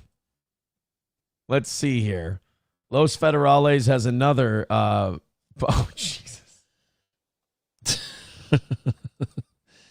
This is It not, goes right no, on top of my existing hat. This is not an actual clip from today's show. Don't anybody take this and say that this is an actual clip from today's show. I like how the headband for the headphones is. Yeah, somehow it's behind our clan hoods. And your clan hood goes right over your my hat. like you said, yeah. That's interesting. I did see on Twitter that Kim Nicholson is seething about us talking about her. Oh, really? Awesome. I would not have tweeted this out. Several people let me know. Shut up, bitch. You're watching. That toe making accusations about me tracking my donos and trying to grift off that. First Kiki, now Aaron lying about me and using me for content. Oof. Aaron, you're going to be begging on the internet until the day you die, and you hate it. Lamau. That is what we call stone cold cope right there. We didn't accuse you of it. Our audience did. We had 2 people accuse you of doing it. Sorry, Kimmy. And by the way, there's nothing more dishonest than going, I heard. Yeah, you were watching, sweetheart. Come on, don't lie. Still is. Still is. Absolutely. She just grabbed that clip randomly. Aces gifting 5 memberships. Thank you, buddy. Wanna fuck? Let's fuck! And T-Baby with $5 says, when Kim shits from her pussy, what do you think it sounds like, Aaron? Oh, that was good. That's the best I can, yeah. It's actually probably scary accurate. I mean, look, nobody can say I don't do great impression. You gotta have the queef in there. Gotta have the queef in there. Quote Oz. Thank you, Aces, for the 5 gifted memberships. Yeah, I don't think that Kim really liked being exposed like that. Oopsie daisy. All right, approachable sentence. By the way, you guys are just about double digits. Nice work. Let's get the last little bit in there, and then in the last hour of the show, what we can do is the rest is 75% of the rest can go to Oz. All right, this is approachable says that this is the theme to the show. Oh no. By the way, over in the chat says, this is a great show. Sorry I'm broke, but I liked the stream. Thank you. Don't apologize for being broke. Aren't we all? Aren't we all? Hit like, hit subscribe, hit follow. Dub says, eBay the robes. You could probably get a lot for the robes. I mean, just from us. This is what Mr. Approachable sent us. All right, what did he clip? As we here today to talk about the white race and why we are superior. Actually, you know what? That should be in the intro. I mean, look. It just feels good when you know your audience is listening. That's all. Bigot on Socialist Media says, be careful, she'll tweet about you again. We got her. We got her. We got Kim Nicholson. Tweet from a twat. Tweet from a twat. Shitty twat. Oh, no. Kim got caught trying to dox 2 donors straight from their mouths. Now she is coping, pretending she isn't listening to me all day. This is the sad state of my defeated enemies. They're going to hate this. And like, I can tell them right up front, like, guys, I'm bullshitting all this. This is just fun silliness. I've got shit to do today. This is just the fun part. That tweet that I just hit send on, it's going to ruin her fucking day. No, we have to edit it. We have to put the shitting in the vagina part. Shitting out of the vagina part. Oh, that's true, yeah. That's got to be in there. I mean, I'm a hack if I don't do that. Hold on a minute. Edit, post. I also don't think she likes our audience's suggestion that she poops from a weird place. Sorry, Kim.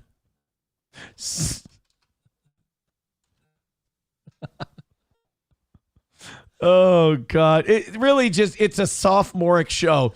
I think what the Onion crowd learned is that when a bunch of serious, like, internet-obsessed retards go up against sarcastic, shit-talking guys, the sarcastic, shit-talking guys will always win. Yeah, because we go home. I'll go home and not think twice about it, but yet. Hate. Bacon gay. Hate. No, it's not true. I don't shit out of my vagina. I know, we were just saying it so you would deny it.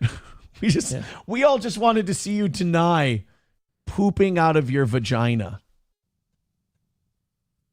God, menopause really fucking does a number on those broads, doesn't it? Just takes away all their joy. They probably sound like men. Just rusty old shit twats. Whatever. Just eating a lot of banquet TV dinners alone. Oh, yeah. You just got hungry. You're like, well, I guess she's not all bad. What have I had a banquet in a long time? She's eating fancy when she heats herself up some mini corn dogs from Walmart. Yeah, great value. Oh, boy, you need me more with $1 says, I want to know if Oz is a married man. No.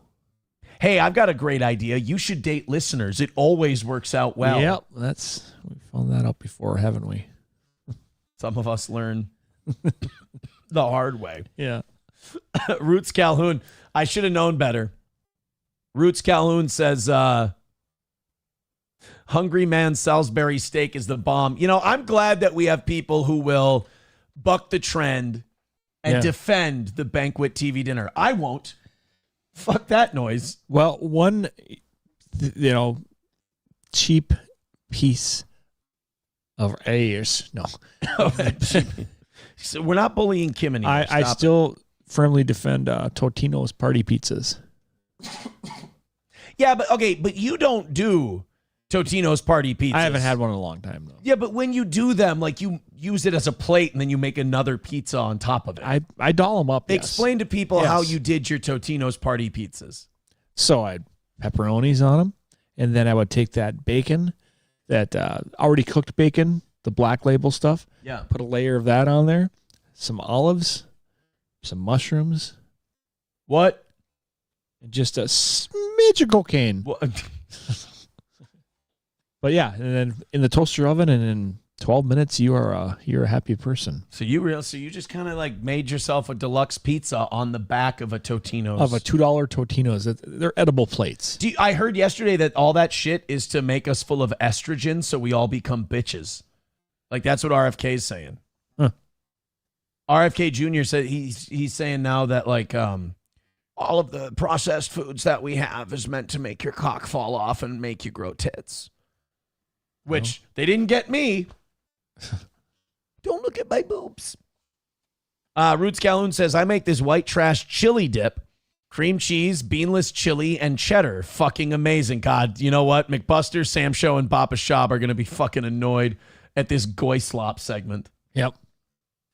Although Hormel chili, no beans, Velveeta, crockpot. That's your thing, huh? That's the football dip of the century. Wow. This really is turning into a heavy goy slop segment. Yeah. Oh boy.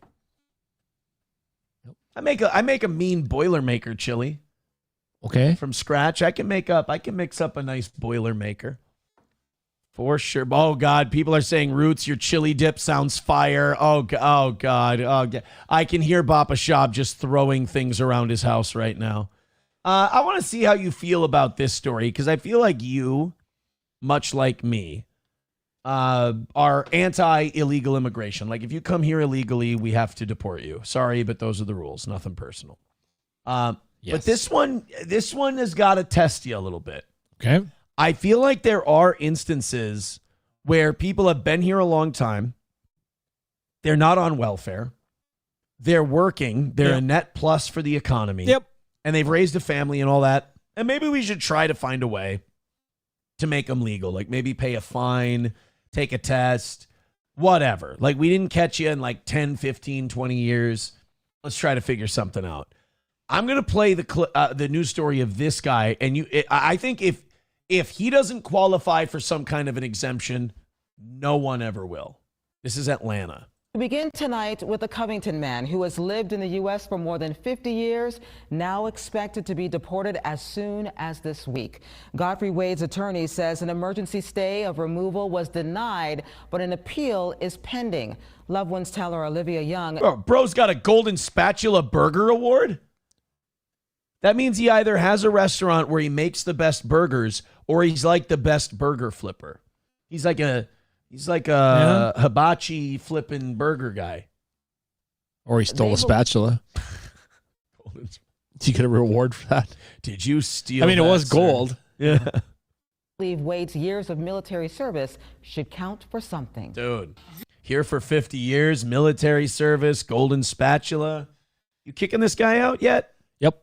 Oh boy. You got to come back legally. He'll probably get a fast pass to get back in. It's not fucking Disney World. We don't give out fast passes. No, but he would show all of his creds and all of his awards and everything he did for the military. Then yes, then you can come back in, but you still have to get booted out because you didn't come here legally in the first So what do you place. do? You're gonna make him like go through a turnstile thing, and then he comes back around. Right back around. That's fine as long as he has all the proper. Okay. Then we can put the stamp on approval and get yourself a card of green, and you're good. Go ahead and stamp your papers, Sonny, because quite frankly, I don't give a damn. shit. What does he say? Shit? Yeah. Because frankly, Scarlett, my dear, I don't give a damn. That's a different movie. I don't give a shit. Stop wasting my time. Approved. Dude, we talk about this every time we mention this movie. That is such an irresponsible move by the parole board. Like, an old, hopeless felon comes in and goes, I don't give a fuck. Yeah. You guys can all go fuck yourselves. Piss on all of you. I want to go back to yard. And they're like, let's put him out into because society. Rehabilitated is a made-up word, according to him. Yeah. They're like, do you feel you're rehabilitated? Fuck you and rehabilitated. And they're like, I think this guy should be out amongst the people. Yep. It's actually California's parole system right now in a nutshell. Yeah. Godfrey. Somebody in California who's in charge of parole watched that movie and went, that is a great way to reform the criminal justice system. Yeah. And like Brooks Hadlin, Brooks is like, I'm institutionalized here and I won't make it on the outside. And they're like, let's send this old fucker out to the grocery store. Wade is missing from the home he... The only guy who should have been paroled is the guy who had to tunnel through the prison and crawl through shit. Well, he built a library. He did. shares with fiance April Watkins. Sometimes run like hell, nigga. And you know, music is playing. He's serenading me. Well, guess what? He's going to be serenading you tonight. Only the song's going to be, I'm leaving on a jet plane. I don't know when I'll be back again. Leaving. So kiss me and smile for me. I don't ever want to pay taxes again. Or he'll be singing La Cucaracha, something. I don't know. And from the lives of his 6 children and 3 grandchildren. It's been... What's the white one doing there? Yeah, usually aren't they all standing behind a couch behind her?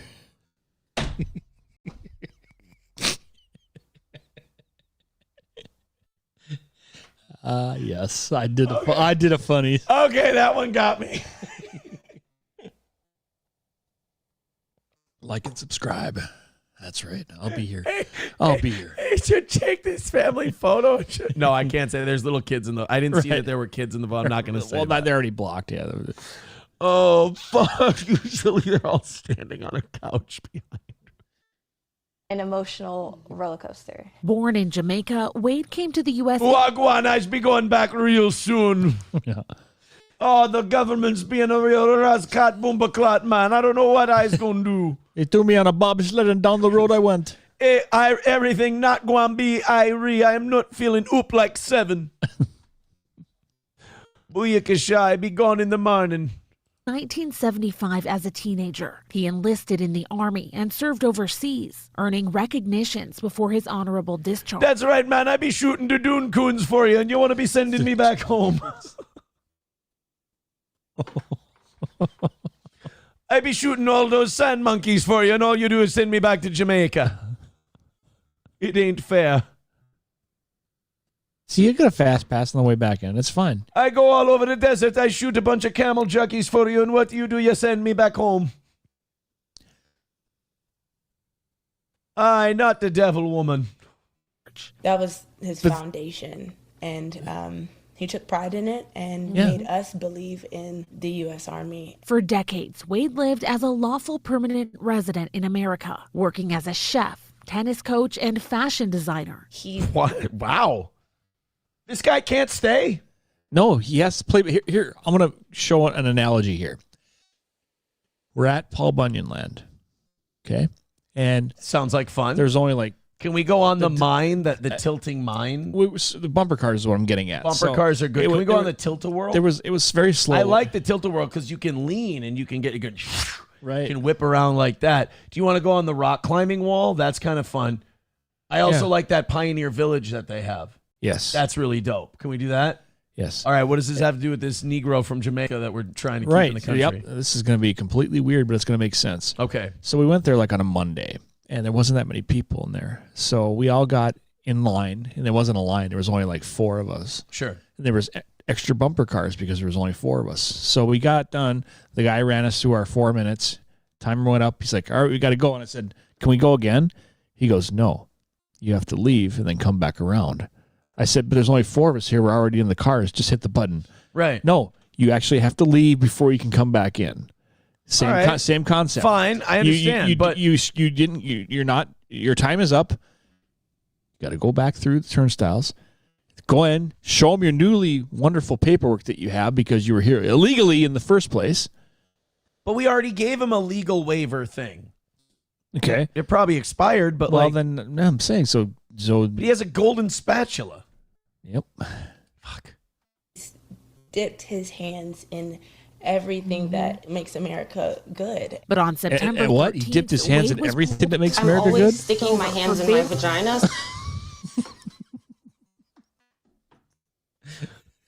That sounds like you're saying Jews. No. That's so irrelevant. It's not what I'm saying at all. It's not what I'm saying at all. All right, well, at least we had his hands in everything. To use a turn signal in Conyers. Watkins filmed as Wade was arrested for driving without a license. Oh, he had salve. Soon after. Oh, Watkins. If you have a waiver to be here legally, but you break the law, they can void it and send you. Oh, fuck. He was detained by ICE because of a 2014 removal order stemming from a 2007 bounce check and a 2006 simple assault charge. Well, he sounds like a way bigger piece of shit than you guys painted him to be. You kind of front-loaded it with dad, chef, veteran, and then it's like check stealer. Well, they start low, It starts with checks and then a little bit of abuse. Driver's license fraud. Yeah, beating the shit out of people. I mean, poop in your vagina. Yeah, he's probably hitting people with the spatula. Yeah. He says the removal order was issued when Wade did not show up for a 2014 hearing that he was never notified of. The simple assault, it was a spilled cup of milk in some pots and pans falling. Mm-hmm. Someone's old mistakes does not define who they are. Was that a metaphor she was using? Because that's not literally what he did. I mean, because, And there's no. Did you say simple assault? Like you just add a little simple syrup to that cocktail? Yeah. I hate when the media does this. I hate when they front load this story with like, look at what an angel he is. And then they have to, in the middle of the story, be like, oh yeah, by the way, he's been like a piece of shit for like 10 years. But then they go back to the good. Yeah. And then here's him holding his grandkids. It's like a shit sandwich. Yeah. After his arrest, I mean, Goebbels had kids. Wade was taken here to the Atlanta ICE field office, where he stayed for days before being transferred to Stewart Detention Center. For months. Say center again. Say Stewart again. Oh, yeah, you're asking a lot. Wade's loved ones drove 5 hours round trip to visit him there. You're not able to touch your loved one. There's a plexiglass in between you. But recently, it's a little stronger than Wade was plexiglass moved to a there. detention center Genius. in Louisiana. And this week, Wade's attorney says he was placed on a flight manifest to Jamaica. You're on pins and needles. I'd love to go to Jamaica right now. That'd be fun. Yeah, man. I mean, I'd like to be able to come back. But... Yeah. Oh, yeah, what are you doing here? Oh, I be here on vacation. Oh, what are you doing here? I beat the shit out of someone and forgot to renew my license. Because you don't know what's going to happen. ICE did not respond to numerous requests for comment. Their online Their comment is, yeah, fuck you, we're working. detainee search shows Wade is in ICE custody at Richwood Correctional Center. Wade's attorney says because of the 2014 removal order, Wade has not had a hearing. He did, you know what, though? I will say this now that I see that picture of him. He did a great job raising Michael Jackson. Yeah. Has not had a hearing. They filed an appeal asking for his case to be reopened. Oh, magical white news lady, save our dad. What we are asking for is just that one hearing, that one chance, that one opportunity to be heard. His attorney says if DHS doesn't intervene, Wade could be deported within days. It's heartbreaking for him. Behind bars, Wade's creativity still shines. These are some of the men that were at Stewart Detention Center. As his family fights for the chance to paint a picture of his life and service. You're not from this country, but you serve. You're willing to die for this country. When we say things. See, I almost feel like if you fight in the military and you see active combat, I feel like you should kind of get to stick around. Absolutely. Yeah, but it's just going to, they make it sound like they're going to send them all the way home. I don't think so. I think they're don't think they're going to deport them? I think they're going to like kick them across the border just a little bit and then, here, thanks for all your wonderful things you did. And now you're going to come back legally. Fauci's Pangolin with $1 says 9 lives, niblets, and cheese whiz. Oh my goodness. I don't know what that means. All those guys had really shitty hair, by the way. Like it looked like everybody in those photos needed a shower desperately. I mean, look, just because you're being detained doesn't mean you can't, keep up appearances, for Christ's sake. I suppose, that's probably like going into dangerous territory if you're in a holding center like that. You go in the shower and, oh my God, next thing you know, soap hits the ground. Next thing you know, you have poop in your vagina. Oh, you never want poop in your vagina, for God's sake. Hit like, hit subscribe, and hit follow. We're heading into the final hour of the show today. I do have to go until 11. Now, we haven't hit yet. Do you want to stick? You're only mandated to stay here till 10. Right. I have to go until 11. We're not. Do we do the rally thing at 25? Or I think we're going to wait till 10:55, the last 5 minutes to do the rally thing. We haven't hit yet. You get to decide if you're going to be here, because if we go over today, it's a perfect week. If we go over, I'm letting you keep 75% of it. So I'm going to let you decide. Well, let's see what happens. It's 10 o'clock. You only got. I mean, it's kind of decision. I'll do 10:30 unless I see different. All right, you're going to go to 10:30 unless you see different. All right, guys. So go ahead and throw in your Streamlabs, PayPal, Venmo, Super Chats, Rumble Rants. You guys have been incredible today. You don't have much further to go. So thank you very much. Let's see what we can pull off here. Here's another scam, this time involving real estate. A realtor discovered her home is being used in a fake rental post, and Facebook wouldn't remove it. This is how, people end up having their homes squatted in. Yep. And, the squatter's not being a dick, but the homeowner isn't being a dick either. Like, these people will run these scams where they'll rent your empty house out to somebody. When it's for sale, yeah. That person will pay that group that claims to be a property management group, but they're not. They'll pay them money. they'll load up their pockets. That person will get a place to live, but the person who actually owns the property is getting ripped off. It's getting fucked over. This happened to a woman in Tampa, and Facebook won't take down the post. So you're just sitting there going, oh my God, I'm going to get fucking ripped off, and they won't do anything about it. Let's take a look. Oh, come on. Oh, Watson Clinic leads. Oh, you cock. They do that now. They embed because we all run ad blockers. So they hide they the embed audio. the ad. They embed the ad in the actual story. The tricky dicks. All right, you know what to do. Throw in your generosity if you love today's show. Like I said, you guys have been doing great, and we're not so far away from a perfect week this week, which I appreciate very, very much. Here we go. Provider. Well, imagine someone posting your house is up for rent on social media, and when you report that it's not, nothing happens and they don't even take it down. And that's exactly what happened to a local realtor. And then they reached out to our consumer investigative reporter, Susan Elcori, and tonight Susan solves it. She's getting answers and results. That kind of is what the local news is good for now, is like scam busting. Yeah. That's because that's the only thing like worthwhile to them to report on. Right. Well, nobody watches like local news for news now because you can go online and like it's instant, like it's instantaneous, and people have like video of it and everything. But like now the local news can be like, well, we bothered the shit out of this guy, Nigerian guy who was telling people that they could get new car warranties. In Andrea Stoll's line of work, she wants people to know when she has a property on the market. I had a pit in my stomach. But there's one listing. Oh, just poop it right out of your vagina. I hear that. You'll be totally fine.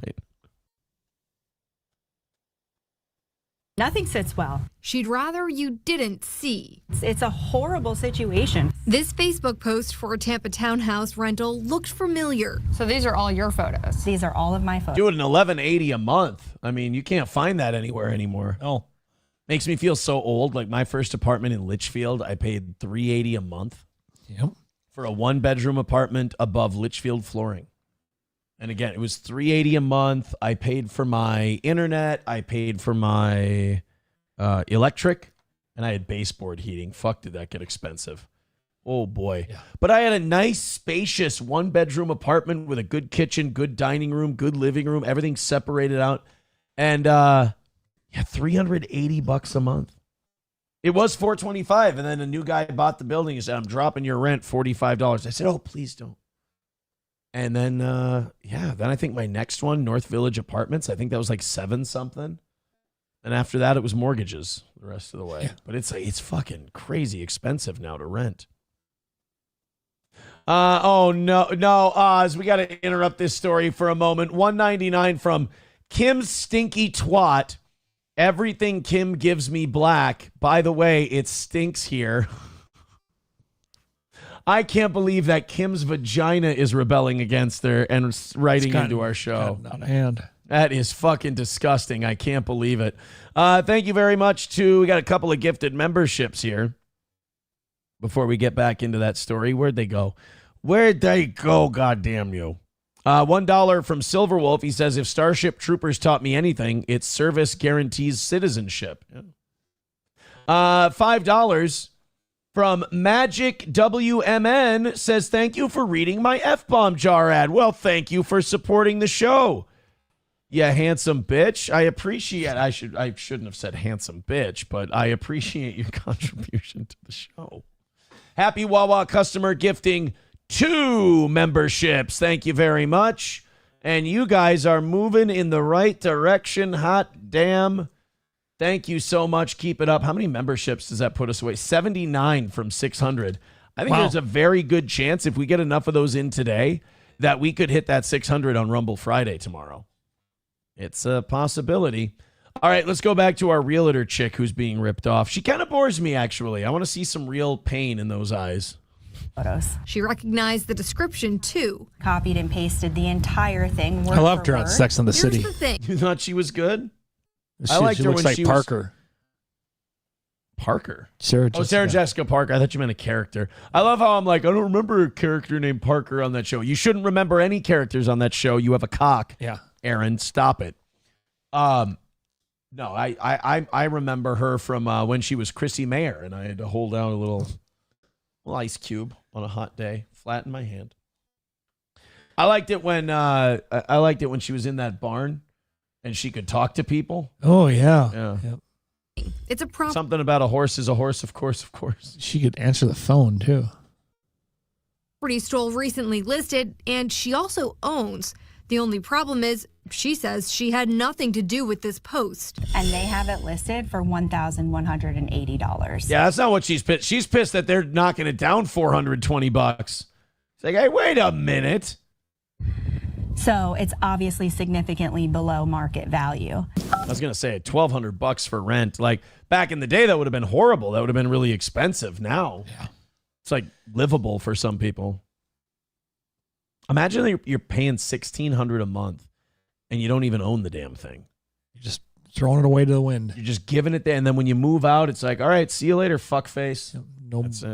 No equity, no nothing. $1,600 though today will still get you a pretty decent house. I bet you $1,600 with property taxes the way they are, and I know interest rates are higher than when I last bought a house, but like, I don't know, $1,600 would get you a $250,000 house. Maybe even a little better.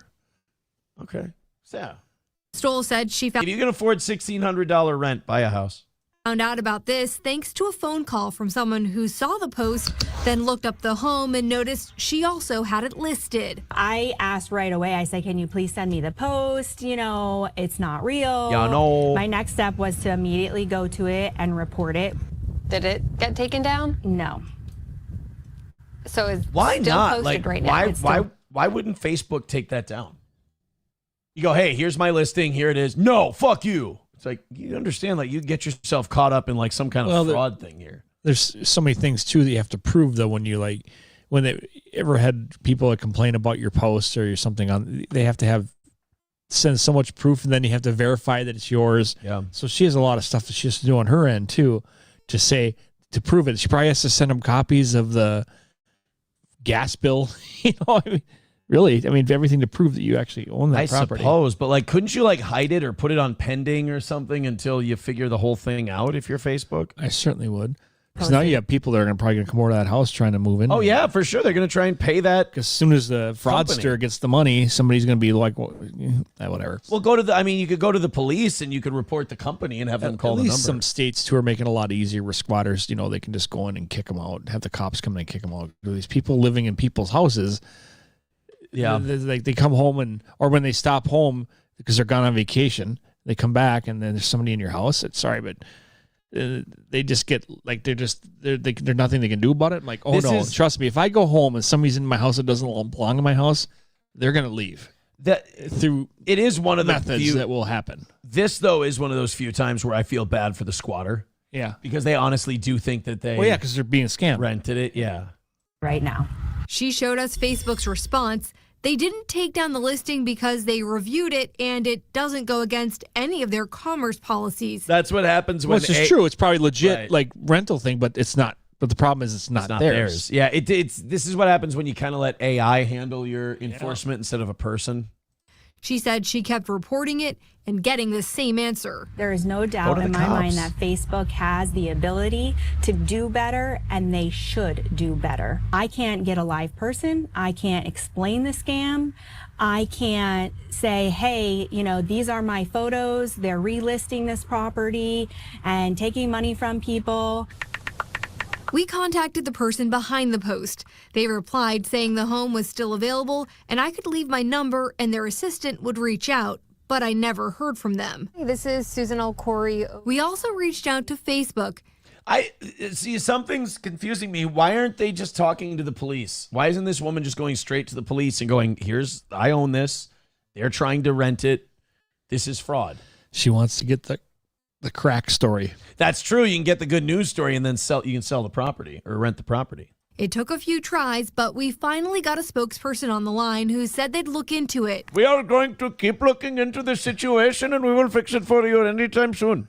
By the way, your car warranty is coming up due. Yes. Did you know that Facebook now deals in car warranties? Did you know you have a rich uncle? That's right. Did you know there's a princess? Wait, that would be this accent. Within 24 hours, they messaged back saying the content violates our privacy violations right. community There we go. standard, so it was removed.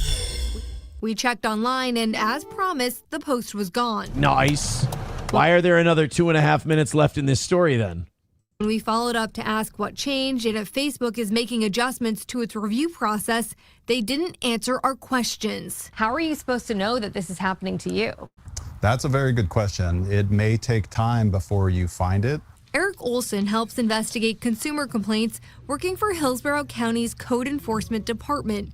He says protecting your what an awesomely not boring want to kill yourself job. And you see how he's got a code enforcement badge? Yeah. Like, what? It's like, hey, what did you want to be when you grew up? Oh, I wanted to be a cop. How'd it go? Yeah, close enough.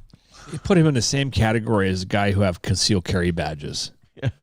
They think they're FBI or something. It's like, no. It's like, hey, did you become a cop? Sort of. Can you shoot anybody? You mean like legally? Yeah. When looking for a rental property can start with a simple online search. Here in Florida, you can go to the property appraiser's website, search the owner, and look and verify that the owner is the same person or entity that you're looking at for. That's already too much. I just kind of want to rent the fucking apartment. Yeah. You know what? I think I'll buy. Thank you. I think I'll go ahead and easier. I think I'll just become a homeowner. Hulkamasha Baby with $1 says, really, all I learned from Starship Troopers is Dizzy has great tits and Carmen is a hoe. People like Starship Troopers. I just couldn't get behind it. No, I mean, Joey was in it, which was the only thing cool, Yeah, I just couldn't get behind Starship Troopers. From Friends. Matt LeBlanc's in Starship Troopers. I think so. Matt LeBlanc was in one of the greatest baseball movies of all Or he was time. in some kind of space movie. Matt LeBlanc was in Ed, where a chimp played third base. Oh. Weird. It's the greatest baseball movie with a chimpanzee at third that was ever made. The dad, Big Ben Healy from Problem Child's in it. He's the manager. The old guy from Demolition Man that was a rookie when Stallone was frozen. Remember him? Yes. He's in there as like the pitching coach. And then Matt LeBlanc and some middling attractive woman as his love interest. He's in that movie. Would you like to see the trailer? Yes, I would. Actually. If you guys have never seen Matt LeBlanc and Ed, buckle up for a really great movie. By the way, someone did say, I went over to the YouTube chat. It's pure cope right now. I guess we got them really fired up. Perfect. They are not happy about the vagina shitting allegation. I just love that we can fuck around and have fun on our show, and it ruins really bad people's day. Makes my day. And none of this would have happened to you if my fans wouldn't have come to me and said, this person's trying to find out who I am and like dox me to people for the sin of giving money to Steel Toe. Like, imagine being that insane. So all we did, we didn't call you out. We didn't tell you had to stop. We just encouraged people to donate, to tell you to go fuck yourself. And we said you poop out of your vagina. And by the way, did we say she poops out of her vagina? No. Somebody else told us she poops out of her vagina. That's according to them. Sam Show says, suffer, pussy pooper. Kim Nicholson's going to get so mad. She's going to I have to start a podcast so I can address these allegations. Absolutely. Motherfucker, Melton ain't hit 700 all week, and we did multiple times. So you ain't getting a platform as big as ours. Thank you very much. Baba Shab says it's not our fault that she poops out of her cunt. Again, those are the allegations. Yeah. All right, guys, but if we don't bring it home for a W today, we're just gonna look like a bunch of retards. We kind of raised the bar pretty high. You guys are doing great. Thank you very much. Throw a couple of memberships in. We're not far away. It's double digits at this point, and we got another 45 minutes to do it because you guys went over 500 memberships today. Thank you. Oh, God, there's all kinds of allegations now in the chat. Wiping the wrong way. Shitty vagina is no joke. We're probably making a lot of female listeners sympathetic to her plight. They're probably like, yeah, that would be a terrible thing, to have to go through. Kelly Cat says, you already look like retards. Hey, Kelly Cat. Them's fighting words, or should I say, meow. You can't beat people who don't take themselves seriously. Oh. How many times do I have to teach you? All right, guys, hit like, hit subscribe, hit follow, and just start throwing irresponsible amounts at PayPal, Streamlabs, Venmo, Super Chats, and Rumble Rants and gifted memberships, and we love you very much. All right, I actually really think this woman rules, and I think she's the most awesome person ever. I think she's super fucking based, and I think she might have a point because a lot of people are attacking her from multiple different angles from all sides of the political spectrum, and that's how you know someone's on to something. A Memphis councilwoman is going viral for claiming that the snow that's falling in Memphis right now is not real. Oh. She's telling you that the snow you're seeing falling down in Memphis, fake. It was snowing in Memphis, and none of the black people knew what to do. Snowing in Memphis, the city councilwoman thinks it's Jews. All right, let's see what she says about the fake snow in Memphis. Right now, 2 Memphis City Council members are under fire over their Under claim- fire? Oh, my God. I knew the crime was bad in that town, but pinning down city council members? That's just evil. That's wrong. about the snowfall. In separate videos on social media, Yolanda Cooper Sutton and Pearl Walker both claimed the snow wasn't real and even used a lighter to melt a chunk of ice. I love them both. Wow. This is good. These two are going to be fun. Yes. CW30's Ezekiel Telemaco picks up our live team Who? coverage. Ezekiel, you reached out to Walker. Please let this guy be white. It would be the funniest thing ever. Who is standing by her claims. That's right, Pepper, and she had a lot to share. So that's where Jinder Mahal went. Okay. Especially when it came to the idea that weather can be modified by man. But one thing that she didn't do was walk back what she said, which is that the snow in Memphis doesn't quite feel like snow. I like it. I'm not going to deny my reality because of someone else's comfort zone or lack thereof. Pearl Walker, a Memphis councilwoman who represents District 3, spoke with ABC 24 about comments that she had made on her personal Facebook page suggesting that the snow in Memphis was man-made. When I was engaging... Oh, so that they're kind of trying to make her look crazier than she is, although she is a little kooky. She's saying it's like the snow at the ski slopes when there's not a lot of snow that year. That it's the manufactured powdered stuff. Yeah. She's not saying like it's CGI and that if you go outside, that's a little more reasonable. Can you tell I just really badly want to be on this woman's side? Because she's a nut. On Facebook, I was not engaging in an official District 3 councilwoman capacity. But the sad part, I'm going to tell you what's sad, and I'll probably take some hits from this, but right now I don't care because I'm in my feelings. Hit him, bitch. Hit him with it. Hit him with the 1-2. Level of awareness, the level of intelligence, the level of or lack thereof, and the spin is really rooted in people not being informed, people not being aware. Walker says... I like her. She's letting these people know if you think this snow is I mean, you talk about gaslighting. If you think this snow is real, you're the retard. Wait, am I? No, it's clearly real snow. Taking a look at the snow outside in Memphis tells you everything that you need to know. I didn't understand. This is the whitest Memphis has been in decades, by the way. Yeah. Why it wasn't dripping water. And I stand by that. It wasn't dripping water. And it does feel different. Well, it did. When I walked on it a few days ago, it did feel different. And it sounded different. All right. I mean, you're not going to tell her she's wrong. She ain't hearing that shit. She says it feels different and it's not dripping. Black women have been saying wild shit about snow recently. Candace Owens said it's 30 degrees outside and there's still ice on the trees. Wow. So yeah, that's how the freezing temperature works. ABC 24's chief meteorologist Trevor Burchett responded to these claims as someone who is an expert when it comes to weather in the Mid-South. Well, I can tell you without a doubt the snow is not fake. You cannot fake snow like this unless you're up in the mountains and they have those snowblower things. This twink gets himself in trouble. He goes, I mean, come on, guys. The snow isn't fake. It isn't Sandy Hook or 9/11. Am I right? Wow. Whoa, dude. We ain't ready for that yet, but your kids are going to love it.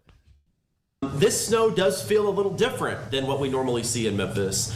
but it's because we have sleep mixed into it. And that's what we've been talking about for days before the storm. Or as what that city councilwoman calls it, Jew magic. It's just weird that you would go to that extreme. Is that this wasn't going to be the pure powdery snow that we're used to that kind of blows around. That's right. It's going to be kind of that like mixed up mudblood snow that we all think is inferior. This was going to have ice mixed in and those sleet pellets, and that makes it really crunchy.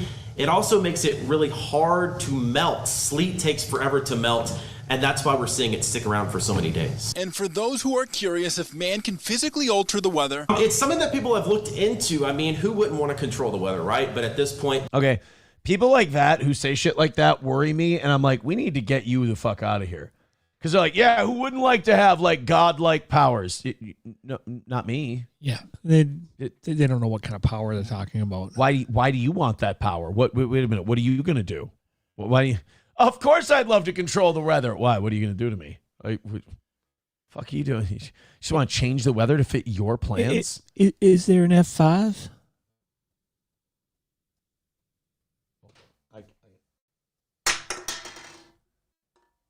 What would that be like? It's the finger of God. All right. Stupid.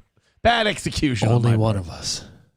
There's nothing of use that would actually be useful to produce a major storm or any major difference in the weather.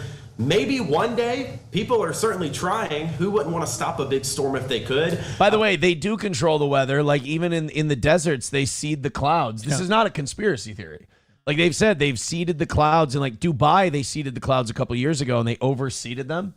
And they got like 40 days worth of rain in one night because they fucked up the cloud seeding.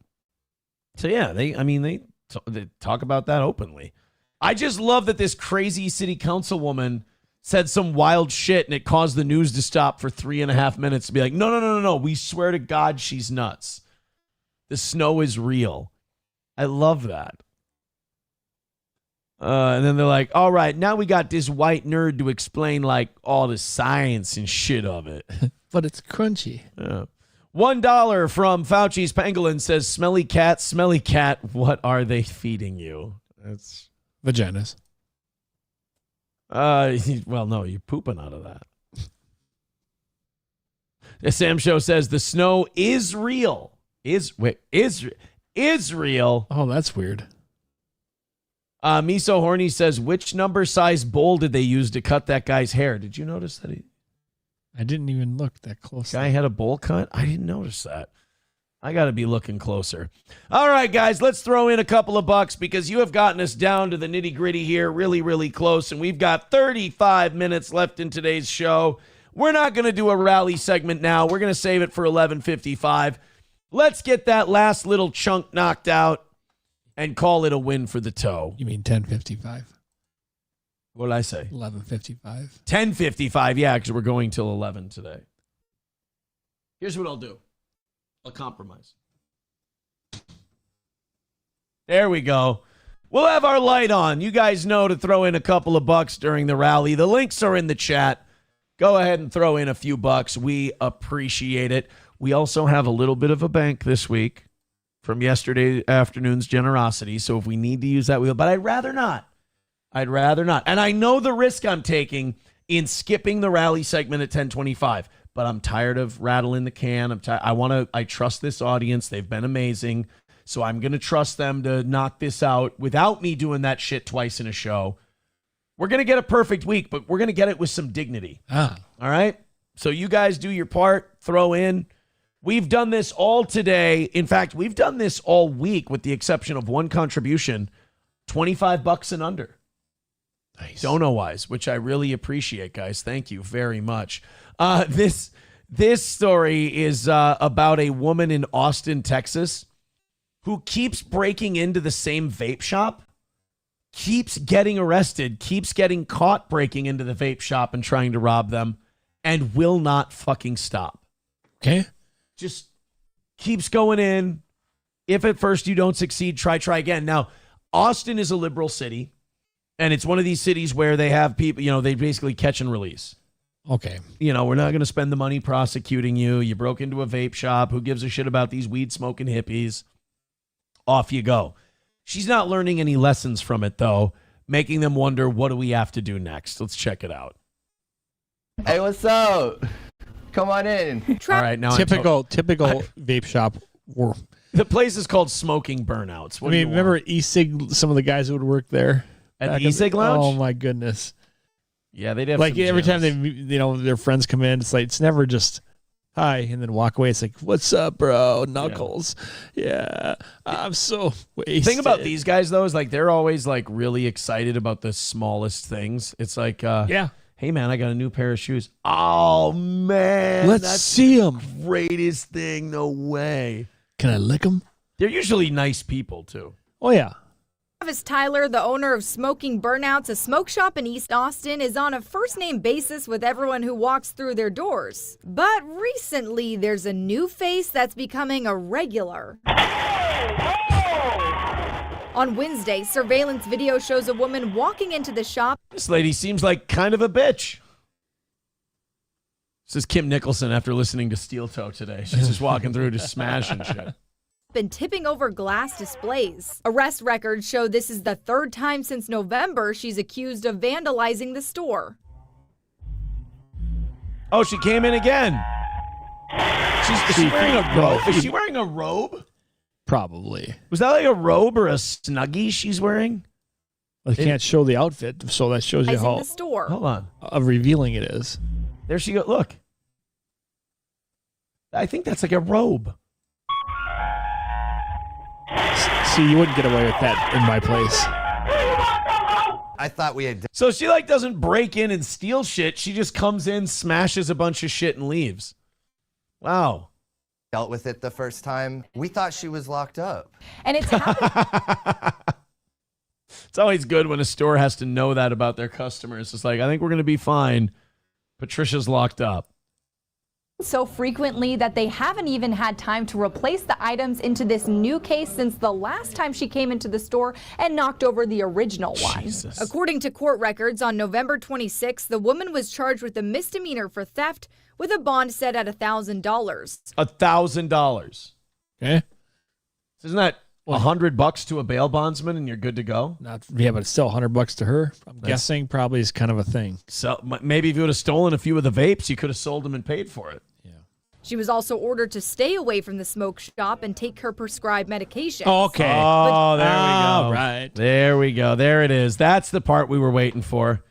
Why does this crazy bitch keep coming in? She thinks there's a dragon in there who's trying to steal her mojo. Here, I thought it was Newport's. Just about a month later, she came back. Oh, I see. She's all dressed Woman up. or not, if you did that to my display, I'd yeah?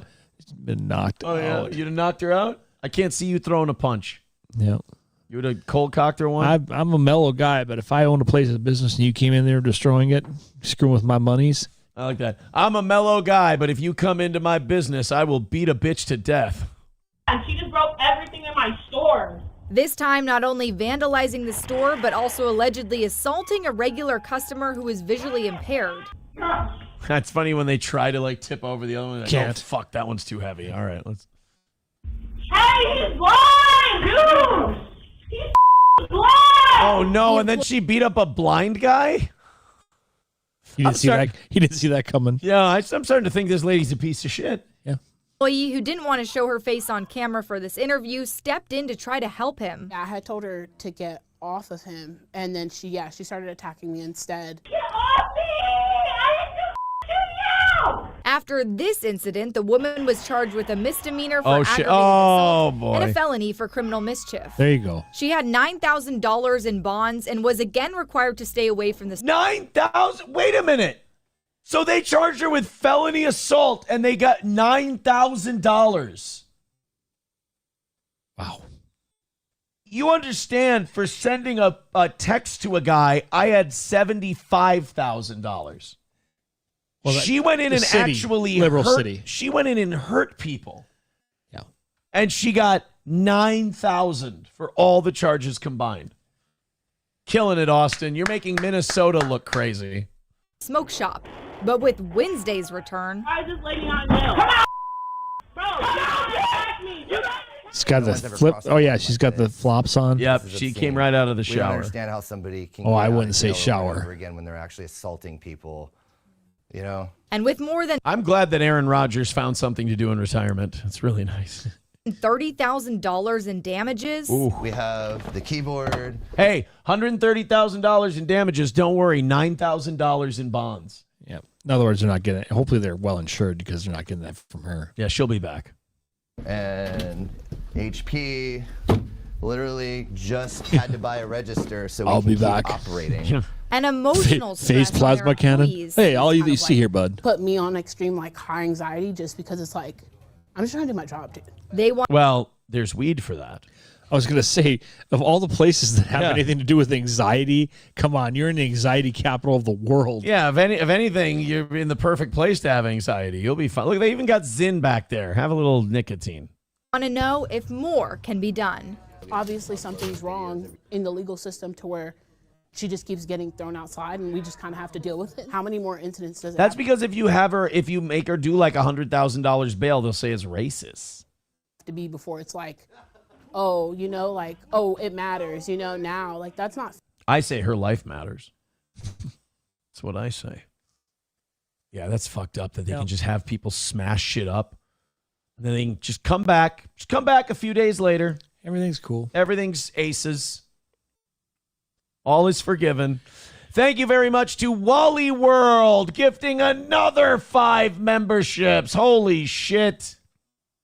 Wanna fuck? Let's fuck! Oh no. I just saw some of the other things people are sending in. Guys, if we do 2 more of what Wally World just did, we're home free. Thank you guys very much.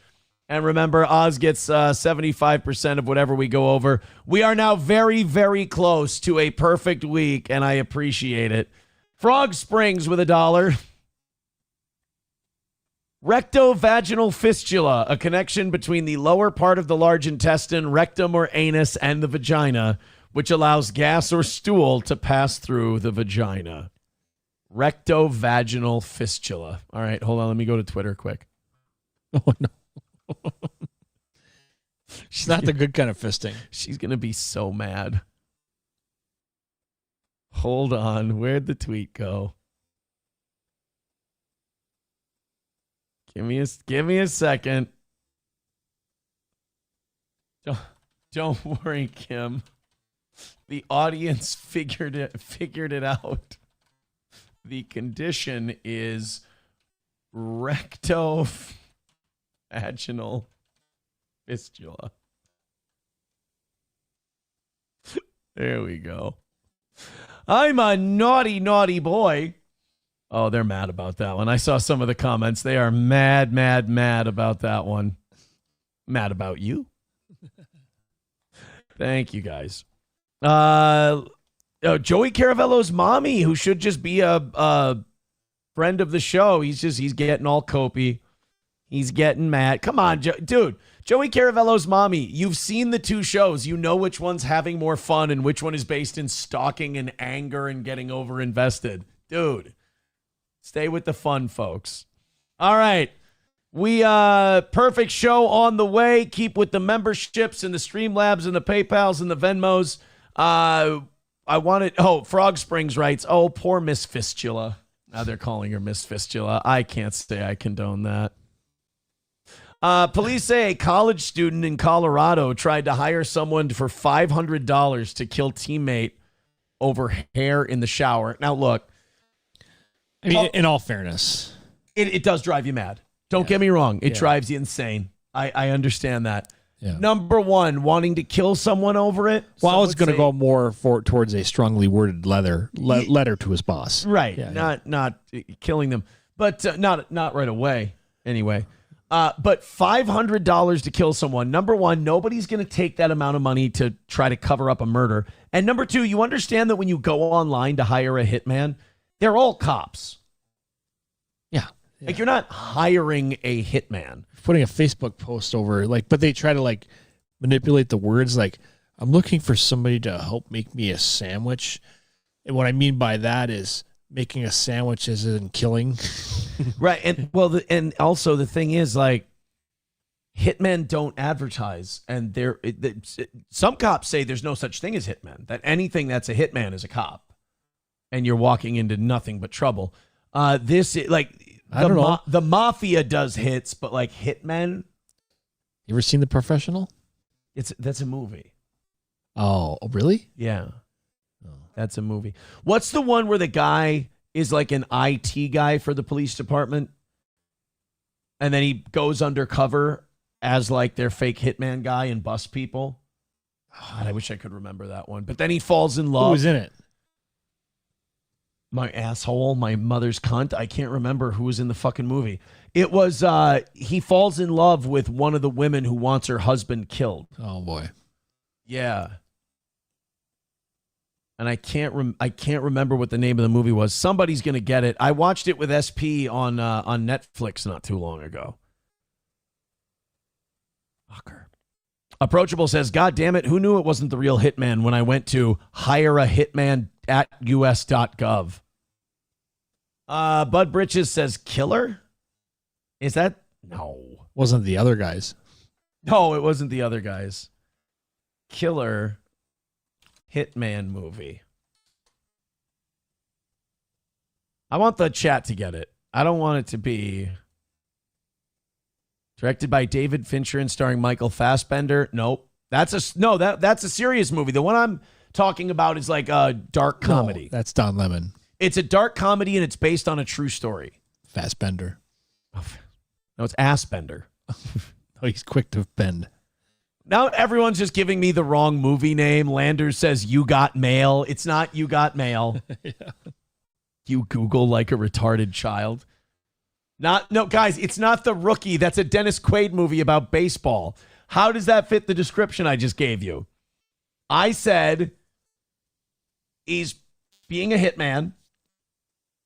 He's posing as a hitman, but he's like an IT guy for the police department, and he's catching people after the original guy who did it got in trouble. Office He got Space. suspended. It's not Office Space. It's not. I thought Milton was going to kill somebody.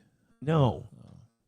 It's not Caddyshack 2, you guys. And it's not Patch Adams. It's not Happy Gilmore. It's not Star Wars. Reformed Rapscallion. It is not Amistad.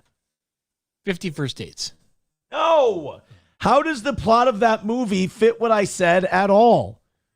And no, it's not the Jennifer Aniston movie. It's not 12 Years a Slave. Or Chocolat. Oh, American X. It's not American History X. No, Sam Show, it's not Dude, Where's My Car? I'm going to get this. Hold on. What is the movie about Hitman Sting Operation? Oh, Ernest Goes to Camp. That's not Ernest Goes to Camp. Fine, fuck you guys. I'm going to figure this out. 2023 romantic crime comedy Hitman. Oh, I guess I should have. What's the fucking movie about the hitman with the directed by Richard Linklater and starring Glenn Powell? And then the client name, her name is Adria Arjona, is the actress's name. Oh, he directed You Got Mail. Is that true? Because I have no idea what the fuck you're talking about. Linklater. Oh, Linklater. Oh, fucking boo. Chevy fan, no, it was not the movie Medea Goes to Auschwitz 3. I will say this, I'm not here to criticize Tyler Perry, but I thought 3 Medea Goes to Auschwitz movies was a bit too much. Oh. Give me tips with $1 says it's called Hitman, you dumbass. Glenn Powell is in it. Yeah, we figured that out. It's not Shaka Zulu, you guys. We figured it out. It's called Hitman. It's not Philadelphia. That's about a man who gets AIDS and sues his employer. Jesus. T. Duden says, was it Throbbing Hood, Prince of Beeves? No. No, it was not. All right, guys, you are criminally close to a perfect week right now. Hit like, hit subscribe, and hit follow. And let's do this thing. Oh, shit, I didn't update from the last one. There we go. There we go. Thank you very much. About 10 memberships away from it if you want to know. If you want to know the truth of it. All right, so let's get to the Hitman story now that we've completely butchered A feud that started over video games and hair in the shower. That is what court documents show led up to a Fort Lewis College student hiring people to kill his teammate. Investigators say 19-year-old Jackson Keller. Okay, that kid was going to kill somebody over something at some point. It's definitely a school shooter type. Yeah. Yeah. The fact that he made it to college without capping people, it's pretty impressive, actually. I see him crawling up on a roof of a building, and Butler. Facing charges of criminal solicitation for first-degree murder. He's accused of paying 3 people $500 to kill his teammate. One student told police he knew Keller and the alleged victim. They shared a bathroom in their dorm building. Documents show about a week before that murder-for-hire plot was uncovered, Keller went to the other student's room to confront him about hair being left in the shower. Investigators say Keller challenged the victim. Dude, that's a tiny-ass linebacker. He's 6 feet tall and 200 pounds. What college is this? This has to be like D3 or something. A 6 foot tall, 200-pound linebacker? It's a little fucking guy. That should be a corner. Anyway, so they play football. You would think if you're a football player, you're used to disgusting shit. And yeah, you could handle that. You wouldn't be such a fucking girl about it. Jock straps and naked people. Well, let's not talk about the good parts. But yeah, you're going to pay someone $500. Like, if you're a cop... He's not only paying one person, he's paying 3, so they have to split that 3 ways now. 175 a piece, 165 a piece, whatever. Fuck math, it's gay. Yeah, but I'm just saying, now you got 3 people, so you have 2 other people in the same pie. And I feel like it should have been like the cops should have even in the messaging been like, dude, just stop. Like, just walk away. One of them gets arrested, like, hey, did you conspire? Yeah, it was only like that much money. Screw these other 2 guys. I'll sing right now so I can get a lesser sentence. No. You don't understand. There are no hitmen. This was cops from Jump Street. Oh, got it. To a fight for asking the reporting student and others to kill his teammates. Oh, wait. No, he was trying to hire other classmates? Covered, Keller went to the other student's room to confront him about hair being left in the shower. Investigators say Keller challenged the victim to a fight for asking the reporting student and others. Oh, wait. So I thought this was like a sting operation. Video games and hair in the shower. That is what court documents show led up to a Fort Lewis College student hiring people to kill his teammate. Investigators say 19-year-old Jackson Keller facing charges of criminal solicitation for first-degree murder. Yeah, this was a sting operation, criminal solicitation. He went online and tried to find, the retard probably Googled, how can I buy a hitman? And they're like, we got Brett the Hitman Hart on Cameo. Which you're like, I'm the best there is, the best there was, and the best there ever will be. I mean, that's about the best I can do. I can't hire someone to kill somebody for you. That's not a thing. Landers says, sure, no hitmen, Aaron. Just like you don't have Thai lady boys locked up in your basement. I swear to God, I don't have Thai lady boys. No. Locked in my basement. It's true. I don't. It's just not something I would. Sure. Not even into Thai lady boys. Serious. Why don't you believe me? Why are you being quiet? What the fuck is your problem? All right, let's. I want to do this. Is this our last one? Oh my God! Did we get through all of? Oh, it's a 5-hour show. I was like, holy shit! We got through everything we wanted to do today, and then I realized. You gave everyone overtime because they got to 500 memberships. All right, guys, almost home, almost perfect for the week. Go ahead and bring it in for a landing right now. China has declared that child molestation will now be punishable by death. Well, they're getting it right, man. Why is China lapping us? Like, we're letting people out of jail. Like, we just did a story where in America, we're letting people out of jail for $1,000 so they can go trash the shit out of businesses. Yeah, and they're making really good robots and everything. So I don't know. Oh shit! And they're smart. They're using coal to make windmills to sell to other dumb countries. The Minnesota Timberwolves made a trade today. The Timberwolves got Ayo Dosunmu from the Bulls. We traded Rob Dillingham, Leonard Miller, and 4 second-round picks. Maybe I don't follow the Eastern Conference enough, but that doesn't sound like Giannis to me. Hold on. AU. What are his numbers like? 15 points a game, 3 rebounds, 3 assists.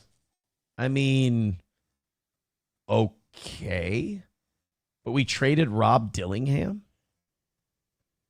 All right. I guess we still have ammo for a Giannis trade. Are we going to get that done, or what's the deal? I don't know. Landers says, Aaron, the economy is about to crash. It's a Jew game to bring around easily controlled digital currencies. I don't want us to become like, someone said, now you want us to become like China because they did one thing. No, I don't want us to become like China. I'm just saying they got this one right. That's all. What do we have? Breaking. Nick Shirley says his security has informed him that leftists have put out hits against them. God, is this kid ever going to stop? Here we are with 4 Israeli security guards and some racist white guy. Can you believe these black people won't let all of us into their daycare to see their kids? That must be $90 million in fraud. I've uncovered $90 million in fraud. No, all you did was distract America so we didn't follow the Epstein files. Shut up, bitch. And now he's, oh, God, let's hear what this little prick has to say. God, I know I'm supposed to like him because he's like, I want to own the libs. I just don't like the kid. I don't know what to tell you. Like, sometimes you ever just see someone and you just go, oh, your fucking face. This is the latest from Nick Shirley. Now I am getting a little bit more fearful for what's happening in my life and what's happening with the life of my family, as you've seen not only attacks. You're doing this all while wearing a Leering Center hoodie that you sell on a merch store. I'm really scared for my safety and my family safety. Yep. By the way, here's the walking billboard for my shirt. I hate this little prick. Like the mainstream media, but more so attacks from just people on the internet saying outlandish things about you and your life. Our second day at the hotel, they said that we needed to move hotels because our word was out as to where we were staying. And we were told their Israeli their IDF security told them that. By the security that Nick was the #1 man. Like, they had a hit on you, is what they said. They didn't have a hit on it. What they did was what these little pricks are doing to the ICE agents and stuff. They find out where people are staying and they go protest at the thing. Bust out their whistles. By the way, it's also weird that his mom is like his handler. His mom does the booking. She has a brother who's like a main political muckety-muck in Utah. That's where they did that Andrew Callahan interview. So I don't know. Something glows about this kid. So that's his mom, huh? Easy, Tiger. Surely she can't be serious. Sure, easy, Tiger. She is serious, and you can call her whatever you want to, she says.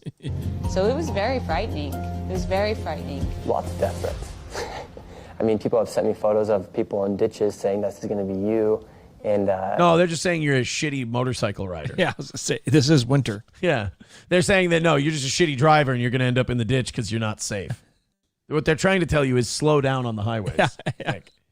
People have openly said that if you see Nick Shirley, tell him to kill himself. I mean, that's just a suggestion. That's not against the law. You're allowed to tell someone that. It's not nice. You're allowed to tell them. Like, how dumb would that be anyway if someone goes, hey, are you Nick Shirley? Yeah, kill yourself. Say, fuck. All right, well, I'll be right back. Yeah. I mean, I won't be because, you know. See you later. No, I won't, actually. One of the shittiest things they ever said about me, suffer and succotash, they told me to kill myself. So I guess I got to go, guys. Okay. Bro, maybe I'm insensitive because, like, in my line of work, people have been telling me to do that for 20 years. Yeah. It kind of just becomes noise at some point. Reformed Rapscallion says if he kills himself, he won't hit the goal. Come on, exactly.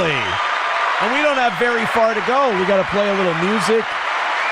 I got a little bit of a bank just in case, but I don't want to go to the bank. Not only do I want to knock it out and have a perfect week, but I want to give Oz a little a bonus today. Oz gets paid to be here, but I want to give Oz a little bonus. Something, for the effort. Yeah, so throw in a couple of Streamlabs, PayPals, and Venmos and Super Chats and all that shit. Trust me, I would use good money, or you make good use of your money. It's called Jackpot Junction. Based on social media discussions surrounding allegations in early 2026, Bailey Hall is mentioned as the uncle of 23-year-old YouTuber Nick Shirley. Bailey J? Hall, Utah. You don't know who that is, do you? I know who Bailey J is. Okay. I was ignoring. The state of Utah has requested a temporary restraining order, this is back in 2016, with freeze of assets against Bailey Nolan Hall, the owner of National Fitness. What did he do? National Fitness is the third-party billing company that multiple club owners alleged failed to pay them the membership dues that the company collected for the club owner. So his uncle's a con man. All right, what did Nick Shirley's parents do? What did Nick Shirley's parents do? Jack shit. Nick Shirley's mother, Brooke Shirley, is a social media influencer and citizen journalist with a large TikTok following who acts as his producer. So I'm going to say this. I think that Nick Shirley's parents basically did the conservative Greta Thunberg to him. Okay. Where they indoctrinated him with his politics and said, okay, if we go out and do these documentaries, people will go, who are these middle-aged fuckers just running around with cameras? But if they have their young, intrepid son do it, kind of the same thing Greta Thunberg's parents did with her. Not as extreme. She runs BT Outlook LLC for social media activities and helps steer his political content, including suggesting he film at the border. Information on his father is not mentioned in the provided search results. She was referred to as Nick's producer and was instrumental in his pivot to political content.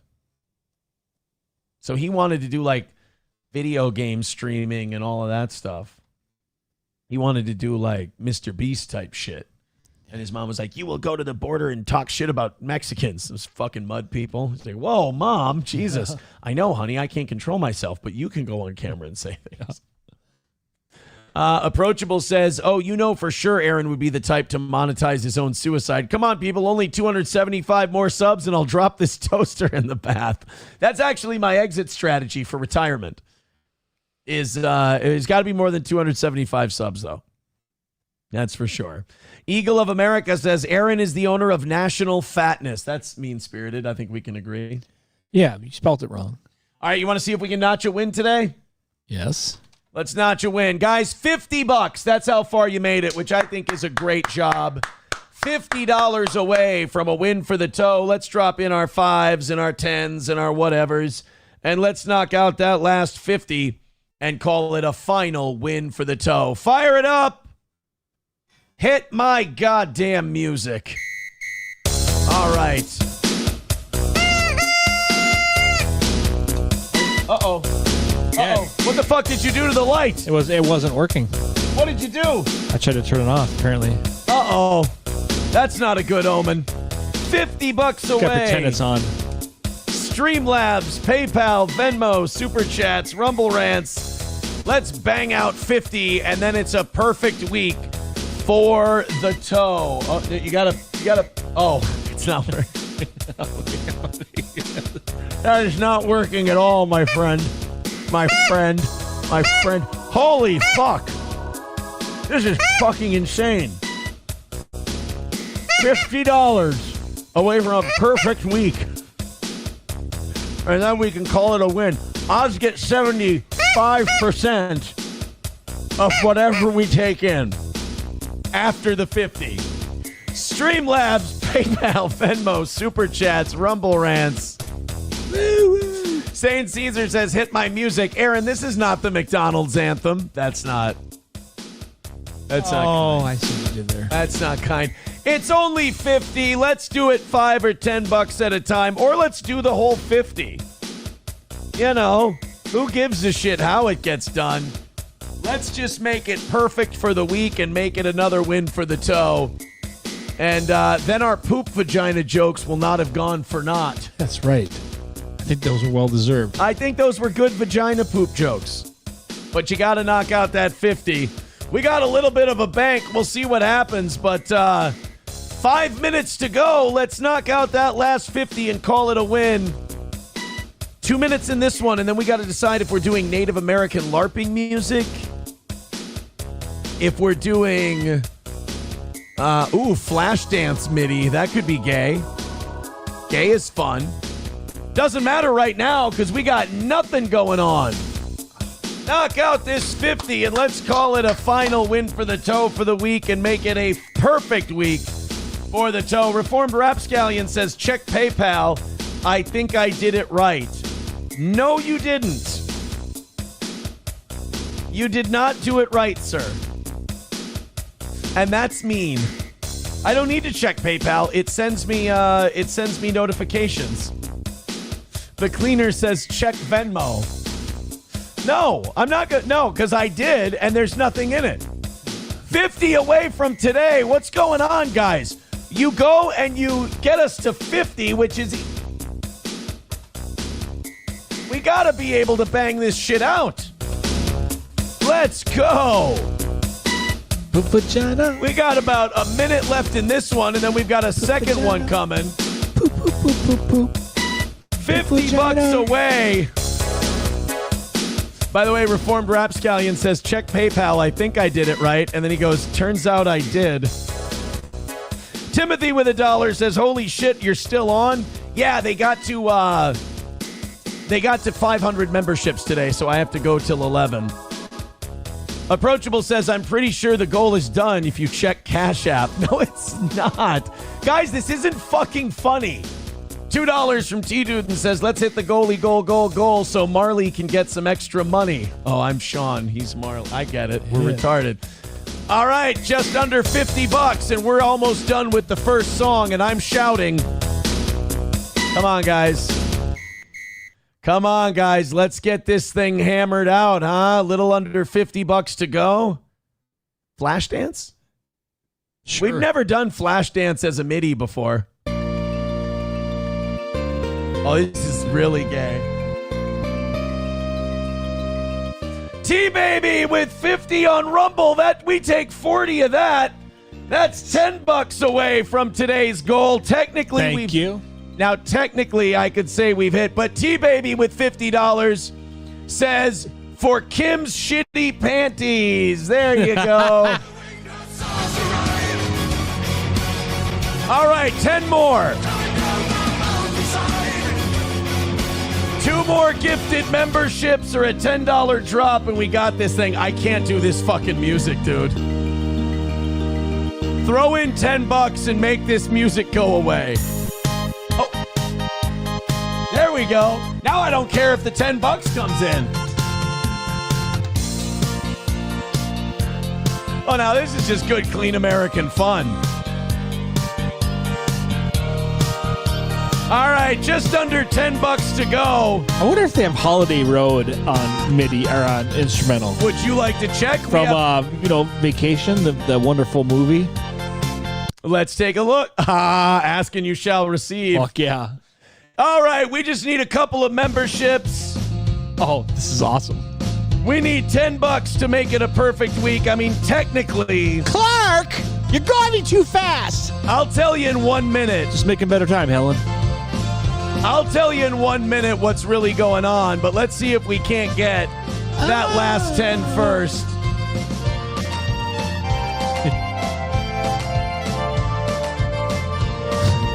Cousin Eddie. Cleaner says Aaron broke his O-ring to this song. Main Vein with $10 says best show of the week by far. Ladies and gentlemen, with 1 minute to spare, that's another win for the toe and a perfect week. We have come back. All right. Oh, now Oz is getting money. I think we got to let Holiday Road play all the way through. Oz is getting paid. Thank you. Kyler with $5 says, hell yeah, Holiday Road. Yeah. Aces with $20 says, quit your crying, toe. No more crying for me. We got a perfect Ain't nothing week. but aces for you. Wanna fuck? Let's fuck! We got a perfect week, and we found out Kim shits out of her cunt. All right, we are over. $20 from Walter. He says Oz. Oh, all right, thank you. So that's... Moose out front should have told you. All right, I got to keep track. I believe, let's see, 15 out of aces, 20 from Walter, $35. Wally World. Over. So I got to give you 75% of the 35. I'm telling you. Vacation works every time. Dislabeled with $2 says Tony Mazur said exit wounds sucked. Piece of shit, right? You don't disrespect. That's a DMX movie, right? You don't disrespect DMX movies. All right, guys, we're getting out of here. Thank you so much for an amazing week, an incredible day. Mwah. Thank you very much. Take it easy. Rumble Friday tomorrow. We'll celebrate a perfect week. Please let me know if Kim tries to dox any of you, as she's been doing to McBuster and a couple of others. And we'll talk about all the turds in her twat. All right. Stop being up. Fistula is a terrible disease, and it shouldn't be joked about. Take it easy. Oz, thank you very much. Thank you. I'm going to be back. When Oz leaves, I'm coming back to do members only. Have a great day, guys.